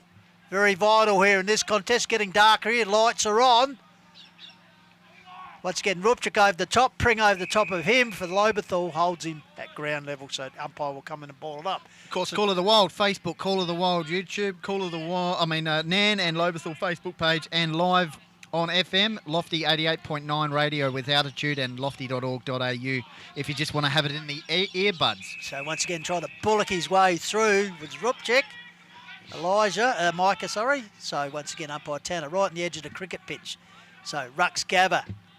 Ball comes down here. Rupchik once again, strong work. Pring in there, wraps him up in a tackle for Lobethal. Just around the grounds AFL-wise, of course, Melbourne winning last night, 14-13 to 11-9. Sydney 13-14 defeating St Kilda. And at the moment, Collingwood off to a good start, 4 goals to 1-1. So, Powell versus Brady Dorr. Ball comes down. Void out there. Remington backing his judgment there. He's got support from McLeod. Will it bounce for him? Gathers it. Locked in close to the boundary line there, right in front of coach Daniel Lackenby. Finally walked over the line there. So just unlucky bounces up here for the young Ram defence, but they were lucky to get out of that back. SANFL, North Adelaide 13-7, of course, defeating Adelaide 6-9, and Woodville Torrens leading 10-10 against Central 6-3. So dark conditions here, betting. Ball comes over the back here, taken by Waterman. Gives it to the run of a teammate there. Drives it forward. Hurrigan, 1 grab, 2 grab. Keeps the ball in front of him. Nice Gabba on the left boot. Puts up here's Kelly. What can he do this time? Got his hand to it. Foot race. Callum Wood wins out for the Tigers. Under pressure, but gets a clearing handball. Ball out here again. Gabbard here's Hondo. What can he do this time? Shoots a handball back to Hurrigan. His runner. Barging through. Crushes straight through Mitch Jenkins. Taken in by Scara. He goes to ground.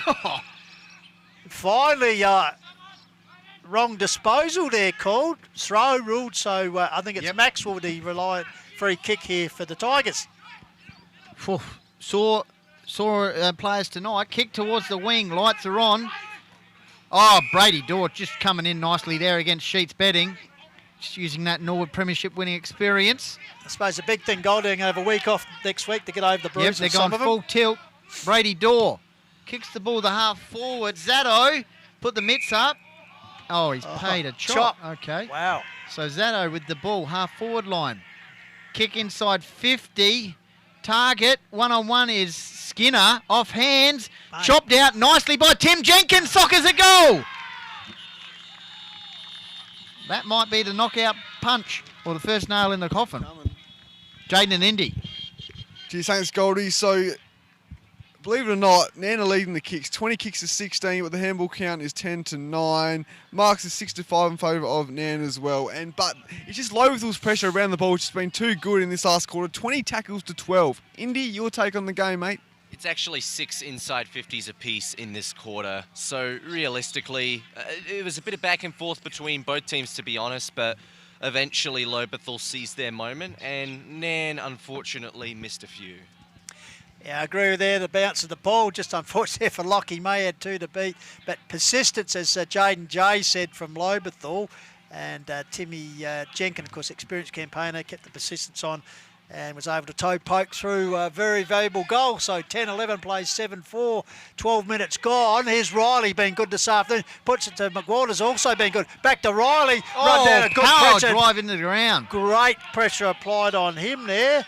I just haven't noticed Harry Viney pistols, and I think he's on the interchange bench. Hasn't reappeared. Okay. So Arnie nurses up to a hole. That's great hands from the youngster in Conley. Wastes no time on the left foot. Puts down the corridor. All back there and taking a good mark is Jack Stafford, though, for the Tigers. Yep. With the flowing locks. Kicks the ball short to Brady Dorr. So Brady Dorr just taking his time here.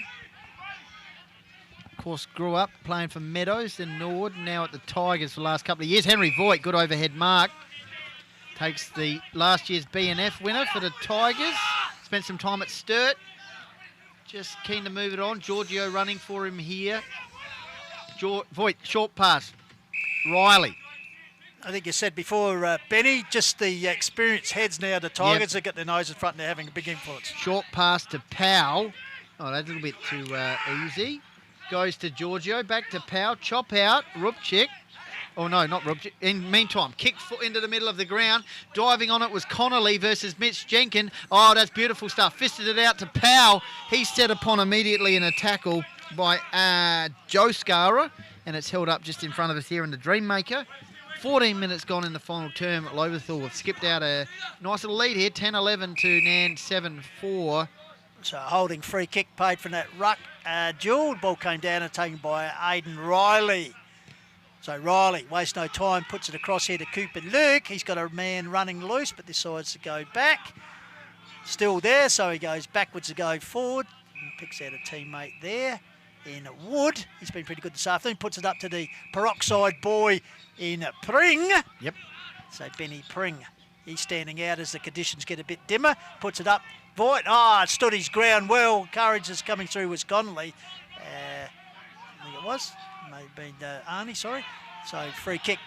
Voigt, waste no time, puts it here to Riley, who in turn nurses it beautifully up the line to Timmy Jenkins. Yeah. Who looks like he's enjoying a run up forward. Brady Dawes on. Oh, he goes in the other forward pocket because he's got Carter over the top. Oh, big pack form. Zato was there, out towards the boundary line.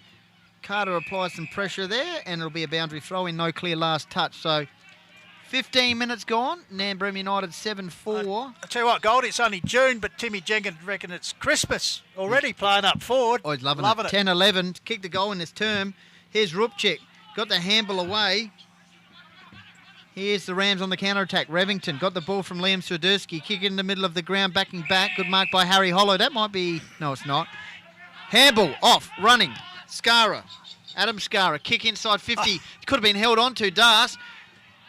Where's the ball now? Well, it's tight. It's in the... Oh, Das trying to come with a toe poke. Umpire says it's kicking in danger. Yep, in danger. And the Tigers are away here for the flowing locks of Stafford. So Jack Stafford's got support there. Cooper Luke, who gives ourselves a bit of candy. Cleverly gets around. Well done, Luke. Then gets it back to Pring. He's got time to steady and go long. Target up here is big Brady Dawes. Just slums up, puts up the mitts and takes a mark just outside the forward 50-metre arc. Tries a little worm burner pass. Oh, great gather there around the corner. Auric. Is it Auric? Short there. Oh, here's another chance for Carter. One-on-one battle with May. May wins out as he just grubbed the ball forward, but only as far as an opponent here. It might have been Maxwell. Gets it back to Pring. Oh. Pring gave it back to Maxwell. Wasn't looking. Intercepted there by McDougall right in front of the terraced area. And that was a interesting passage to play, the look-away handball. Yeah. The target wasn't looking. He was looking towards the centre forward area and his handball to him. Pring. Just around from the Tigers interchange bench. This will be their 5th win in a row, I think, if the Tigers get up after they lost by 100 points, more than 100 points against Harndorf. So despite not being at full strength with plenty of good talent to come back, they've managed to finish, well, at this stage, second at the middle point of the season. So they'll come home strongly, you'd think, in the run home. Meantime, Rupchik, handball over the top, clearing out of the fence is Lockie May for the Rams. Kick in the middle of the ground, one-on-one. Winning out here is McWaters for the Tigers. Kick inside 50 over the top of Timmy Jenkins' head. He's just salivating, isn't he, down there looking for another goal. I think it's Scara. Gets it across to his brother out here. Takes him off hands as Mitch Jenkins coming in. Corrals him corrals him. Sorry, is the word I'm looking for. Can't get the mouth to move as it's getting a bit chilly here. As we said, it's probably on the coverage looking a bit dark as well as the lights. And also the scoreboard lighting up very well in the dimming conditions. Ball comes out, knocked down here. First get to be Mitch Jenkins, dispossessed there. Wimper's trying to get it. Oh, perhaps a high there on the young fella in Charlie Powell. As I said earlier, he's already played in the under 18 game. Head there. So he'll sleep well tonight. Gives it off to Cooper Luke. He's off to the races as he nurses up to Brady Dawes on his own. Oh, drop what he should have taken, then comes back well to dispossess Benny Powell, who was off. So after all that, the Academy boy will pitch the ball SNFL, just a reminder, Eagles 11-10, leading Centrals 7-5. I'll get some AFL updates shortly as well. So ball comes out here, stacks on the mill. Riley over the top there. Rupchik in there as well. Sydney defeating St Kilda 13-14, St Kilda 12-11. Collingwood 5 goals, Adelaide 1-1. So, ball up here, kept under it and taken the easiest of marks. Is Cooper Skinner been pretty good this afternoon? Did they go 10? Must have, as the squid Giorgio takes the mark. So Alex Giorgio on offer. He'll go back here to Cooper Skinner, waxing the ball at the moment, because Cooper Skinner coaching the under-18s representative side next. Oh, and could be a model soon. Yeah. Kick towards the up spots, Mitchy Jenkin. That's interesting. Tell me more. There's a competition for a certain menswear store. I think Pistols that the Hahndorf and Lobethal players could be auditioning for. So it's the best from each group go head-to-head. Head-to-head and maybe get a contract as a models. So, yeah. Wow, how'd they do that? Like a reality? Who wants to be a model or something? Maybe strut down the red World's carpet. best model? Yeah.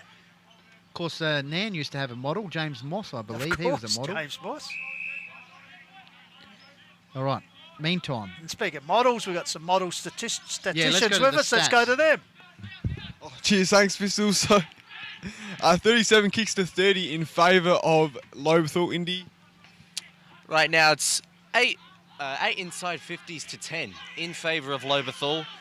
4 hit-outs to 7 in favour of Lobethal. 1 centre clearance apiece. Thanks, in this boys. quarter. I reckon it'd be getting pretty chilly out there. Next stat, I don't think it's 12. I think it's well below that. Next stat you'll be giving us, Jaden, is how many penguins are wandering past you. So here's Nick Yentz. He'll go long with that left foot, no doubt.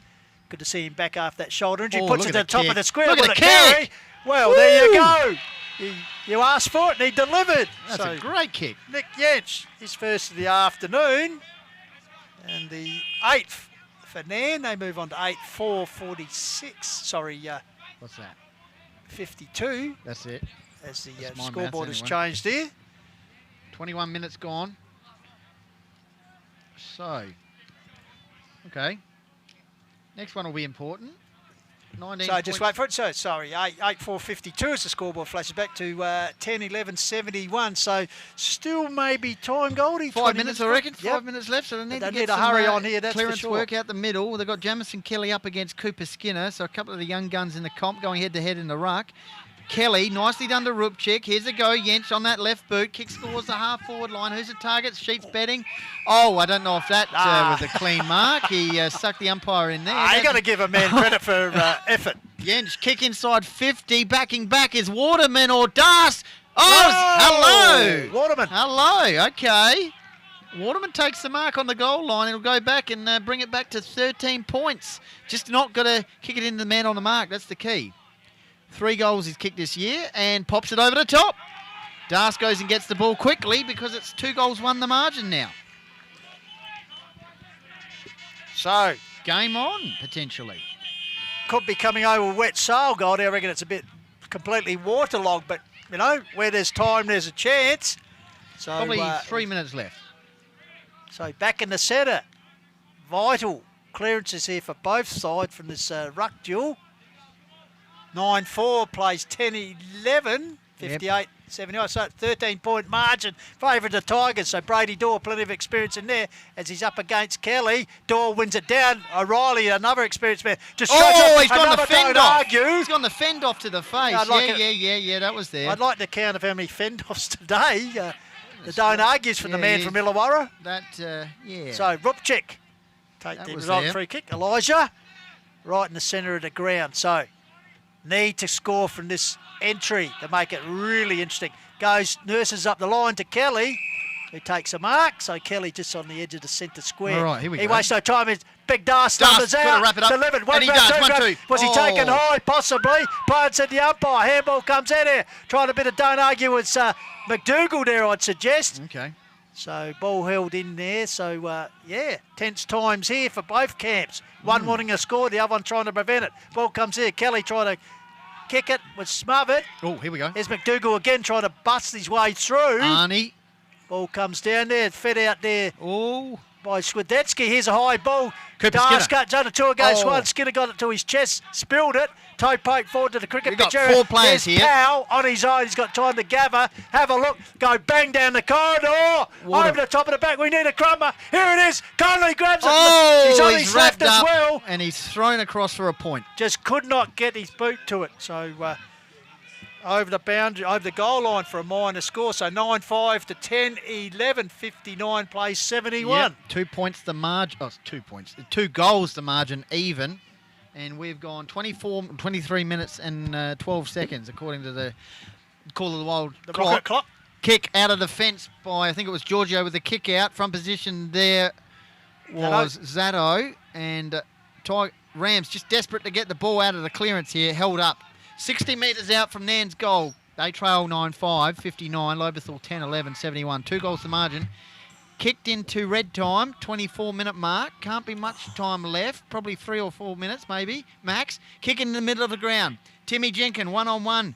Over the top, here's Power. What can he do here? Usually does it well. Oh, fumbled it.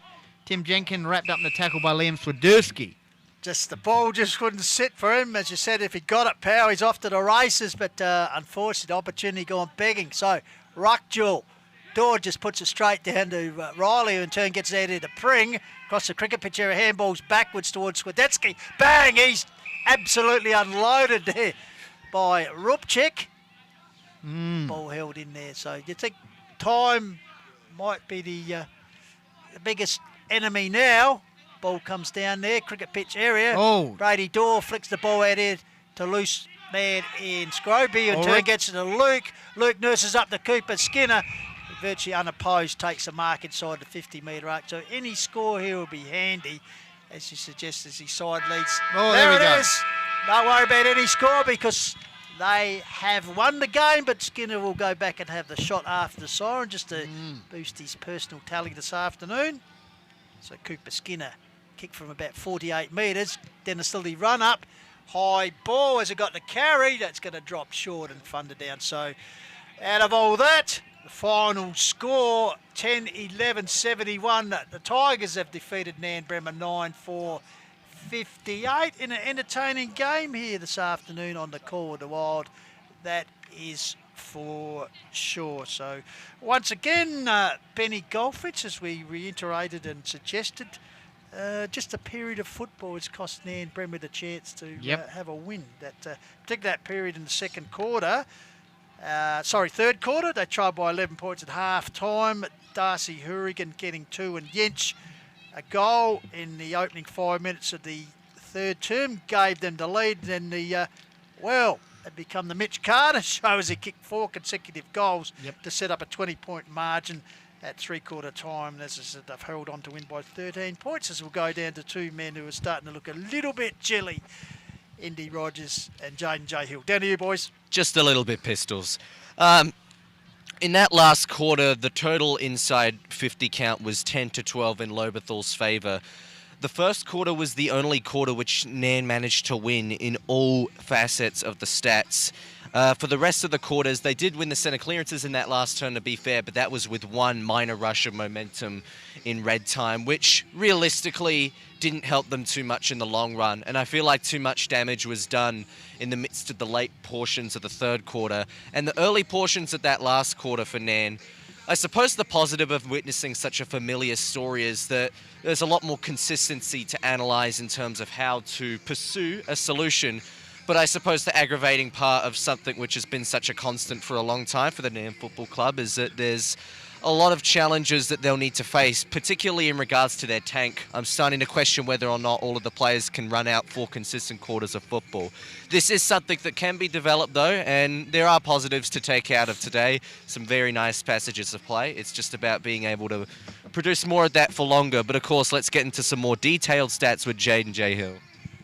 Cheers. Thank you very much, Indy. So 41 kicks to 40 in that quarter for in favour of Lobethal, So just the totals. So 191 kicks to Lobethal to 170 for Nairne. Handballs, 96 to 91 in favour of Lobethal. Marks was 67 to 39. That was the big stat. And actually, last time we broadcasted Nairne against Urayla, Nairne trailed the marking count by 30. So that is definitely a big area that Nairne need to work on. Tackles, 31 to 26 in that quarter in favour of Lobethal, but Nairne won that count by 6. And also, so that was just a positive for Nairne. Obviously, it was their highest third quarter score as well. And the average margin usually is 20 in these games between Nairne and Lobethal, but the margin was 12. So that's also a positive for Nairne, I guess, as well. And now it's 2-2 Pistols. So it's the first time that that Lobethal have won at Nairne, well, for a while, I guess, because they didn't win in 2019 against Nairne. So I'm not sure if we can go through the archives and find a stat maybe when they have beaten Nairne, because obviously haven't since 2010. So probably for the first time since Nairne have been back in the Div 1 comp. You could be right there, Joe. Yeah, because 2019 they played here in round 12, and Nairne beat them, and then last year just the one game, and it was a Lobethal. So very good stat. So there you go. Very good stat. Excellent. Actually, I had a bit of a stat for you. Up until today, I think it was something like, up until last week, it was 35 games that had been played, and 21 games had been won by the visiting team. Only 14 That's at a home. great start, Pistols. Well, I thought you'd like that, but I didn't get the chance to see you last week because you were away just sunning yourself. But we always talk about the home ground advantage. Yeah. And I think with last week, I think it's just it was only a small amount of home teams winning again. But before the next round, when we see you again, I'll update that stat for you. But I did know it was 21-14 in favour of the away team up until last week's round. Yeah, right. So there you go. And of course, another one being chalked up today. And so just on that start, Nairne haven't won here this year, so that's just haven't won at home. Yeah, haven't won at home. Well, of course, you're right, because they've only won one game because we were there at the Oval that day. So love the stat work, and well done to you and Indy. We'll let you go away and no doubt rest the vocal cords, boys. But a long day, long afternoon for you. But well done, top work here on the Call of the Wild. Brilliant work, boys. Thank you very much. Now, as we said, just looking at the final scores here. 10-11 Lobethal have defeated Nairne 9-4. Pretty entertaining game here. Leading goal kickers Mitch Carter with 5. Dorr with 2. Timmy Jenkins and Viney and Riley singles. Harry Hollow with 2. Hurrigan with 2. Conley, McLeod, Yench and Waterman all getting amongst the goal kickers for the Nairne Bremer Football Club. But a pretty entertaining game here this afternoon as we just wait for a couple of other scores to come through that we can give you. As getting a little bit chilly here, that is for sure. So we'll go to Country Division. Where we have Meadows 11-3 have defeated Birdwood 5-6, so a good win there to the Southern Bulldogs. Maybe they are the real deal this year. Gumaraka 16-8 have had a big win over the where they were the competition leaders going into this game. Kangarilla, as said, Gumaraka 16-8 have defeated Kangarilla 10-7. And in a couple of Division 1 results that we have come through, Blackwood 13-15 have defeated the Raiders 5-10, I think it is. So the Raiders, 4 successive losses now, Benny Goldfinch, so they're really on the skids. And a big result if you're a Mount Lofty fan, particularly given the emotion of the day. Mount Lofty 6-5 have defeated Onka Valley 5-8, so a 3-point victory to the Devils. And Brad Birch's A-grade milestone game of 300 appearances, so the Mountain Devils. And as I said here, it's been the Tigers 10-11 have got over Nairne Bremer 9-4. Well, I think that just about wraps it up. As we said, thank you very much to Jaden J. Hill and Indy Rogers for their great work. Once again, Dallas Rogers for his great work behind the camera. Colonel Matt Adam. Yep. Rob for being... Rob for his moral support. Yep. Or immoral, knowing Rob. For your work, Benny Goldfinch, thank you very much. Claudine as well. And Claudine, cast of thousands here. And don't forget... And you.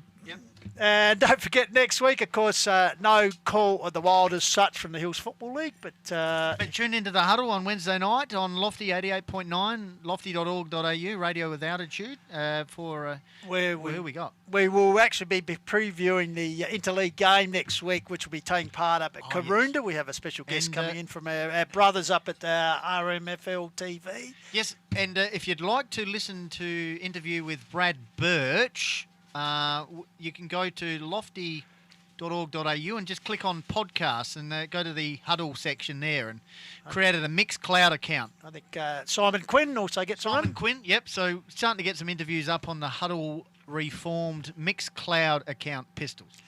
Absolutely, Benny. So that just about wraps it up this afternoon. Another final score has come in, and Mackie. This is a boil over. Yes, well, you better get home, Goldie, because the old town will be rocking tonight. Macclesfield 9-11 have defeated Kersbrook 8-10. Bearing in mind, where were we? At quarter time, it was 4-2. Mackie had one behind. So the Brookers certainly getting the staggers there, and the Bloods coming home with a big scalp, beating Kersbrook 8-10. So, yeah, there we go. So Hills Football League just providing a few interesting results. We'll just go through them quickly again. Meadows 11-3 have defeated Birdwood 5-6. Gummaraka 16-8 defeating Kangarilla 10-7. One we just said. Macclesfield 9-11 have defeated Kersbrook 8-10. And Division 1 Blackwood 13-15 defeated the Raiders 5-12. Mount Lofty 6-5 have just nosed home in front of Onka Valley 5-8. So there you go. They're the results that we have here as we're just about to wrap up proceedings here at Cube Logistics Oval in Nairne, where Lobethal have won 10-11 to 9-4 over Nairne in a very good game of football. So as I said, thank you very much to all the crew. For everyone who's tuned in, thank you very much for your support in taking our stream today, and thank you very much to Chris Shaw Accounting, and salute as sponsors of the day. That just about wraps it up. As Benny Goldfinch said, we'll see you in the huddle during the week for another look at Hills Sport. But until we talk again, this is Pistols on behalf of the crew. Thank you very much, and keep on chasing your goals. Bye for now. The Call of the Wild is an HFL media production in association with Lofty Community Media. Listen to this match again at hillsfooty.com.